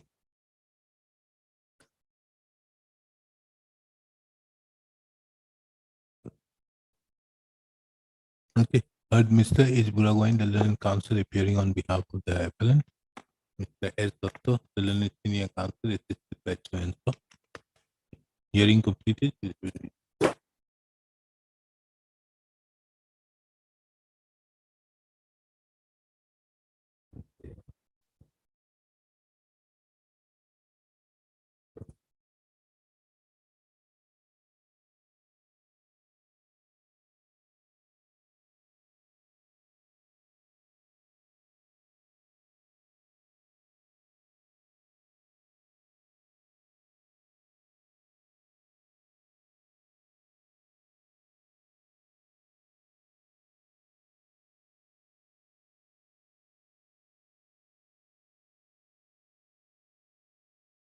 Who?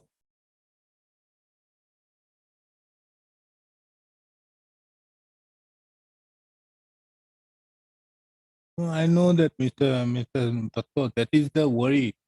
That is why when I sit out there in the local alert, people don't, lawyers don't like it. Because I insist upon that there needs to be something kept. And it is only in cases where you meet the client, the genuine clients to that effect, they understand. But others, they do. I had the occasion that in one matter, the lawyer, there were 5 children. They were brought in. And I was insisting that the total amount was some 10 or 11 lakh. The lawyer insisted that the entire amount, if it is given, they will come to 9 lakh. But if it is given in installment, then no. Now, with 9 lakhs, the insurance company is happy. They will keep on paying that. But the problem arises, I insisted that after all, their father expired. Let us keep 1 lakh each for them because they were very small kids. But it was the unpleasantness because they didn't understand. The lawyer here says that I'm taking 9. Insurance company is happy with 9. It's 11 lakhs, 9 lakhs they are giving it. Fine. Local adalat, everything done. But the entire money once we given it, once no fixed deposit. This is the state of. In some cases in local adalat, the person concerned categorically says that if I'm given the money total in so and so, I'm agreeable to come to this. And the clients, they don't listen. It is only 2, 3, or 4 people who listens.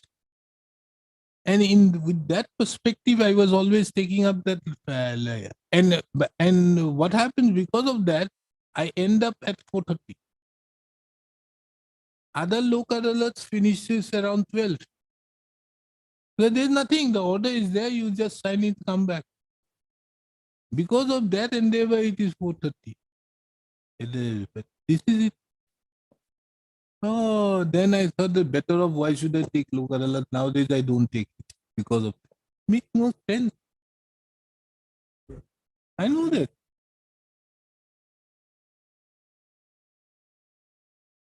I know that. Now, the thing is, how much can we insist? We can't insist.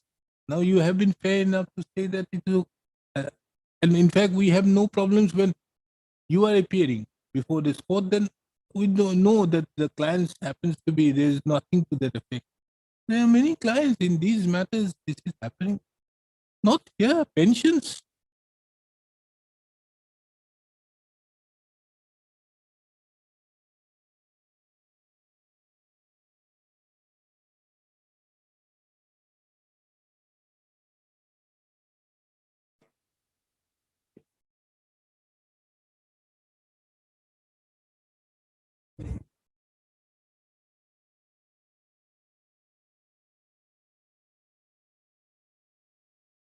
You have got till now how much? You have got?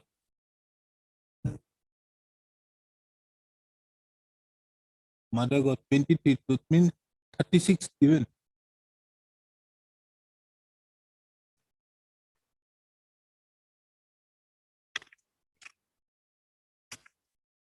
So fixed deposit in the bank or LIC, Jubilee Mary is who?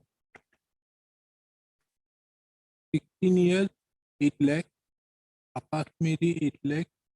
Anita Mary, 36 years, oh, 20 lakh. Fatima Mary, 75. So you are saying the entire amount.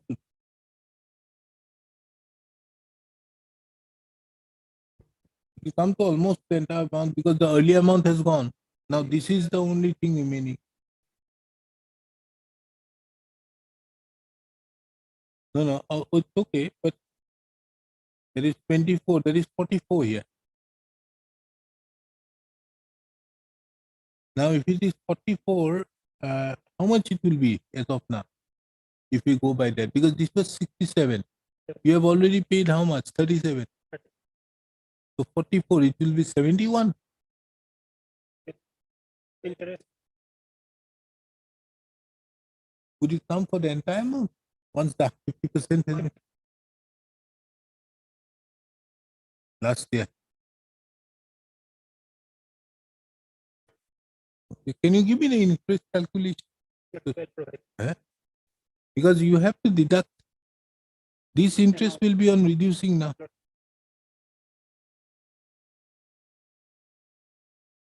So you just make the calculator, give it to me on Monday or tomorrow if you have time. Huh? Okay. Hearing result, huh? Click on it.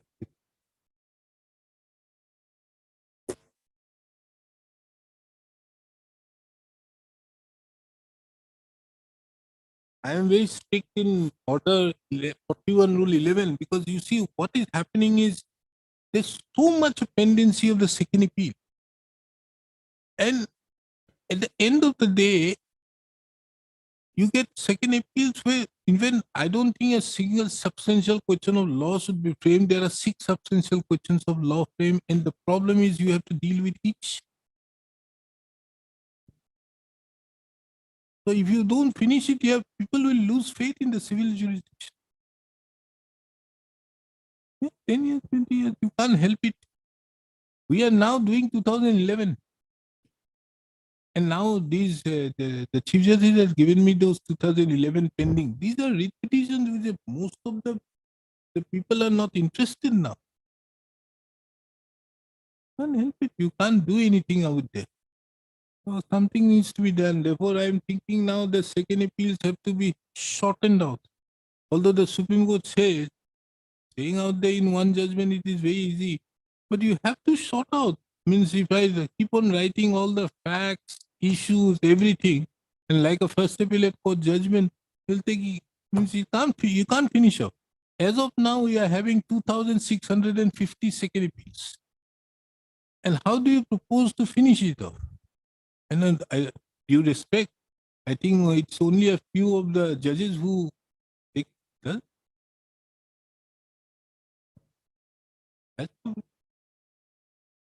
long judgments is writing would be same here. Then in this MSc appeals also, you have to shortcut it. You have to shortcut here in the repetitions also. You have to, you can't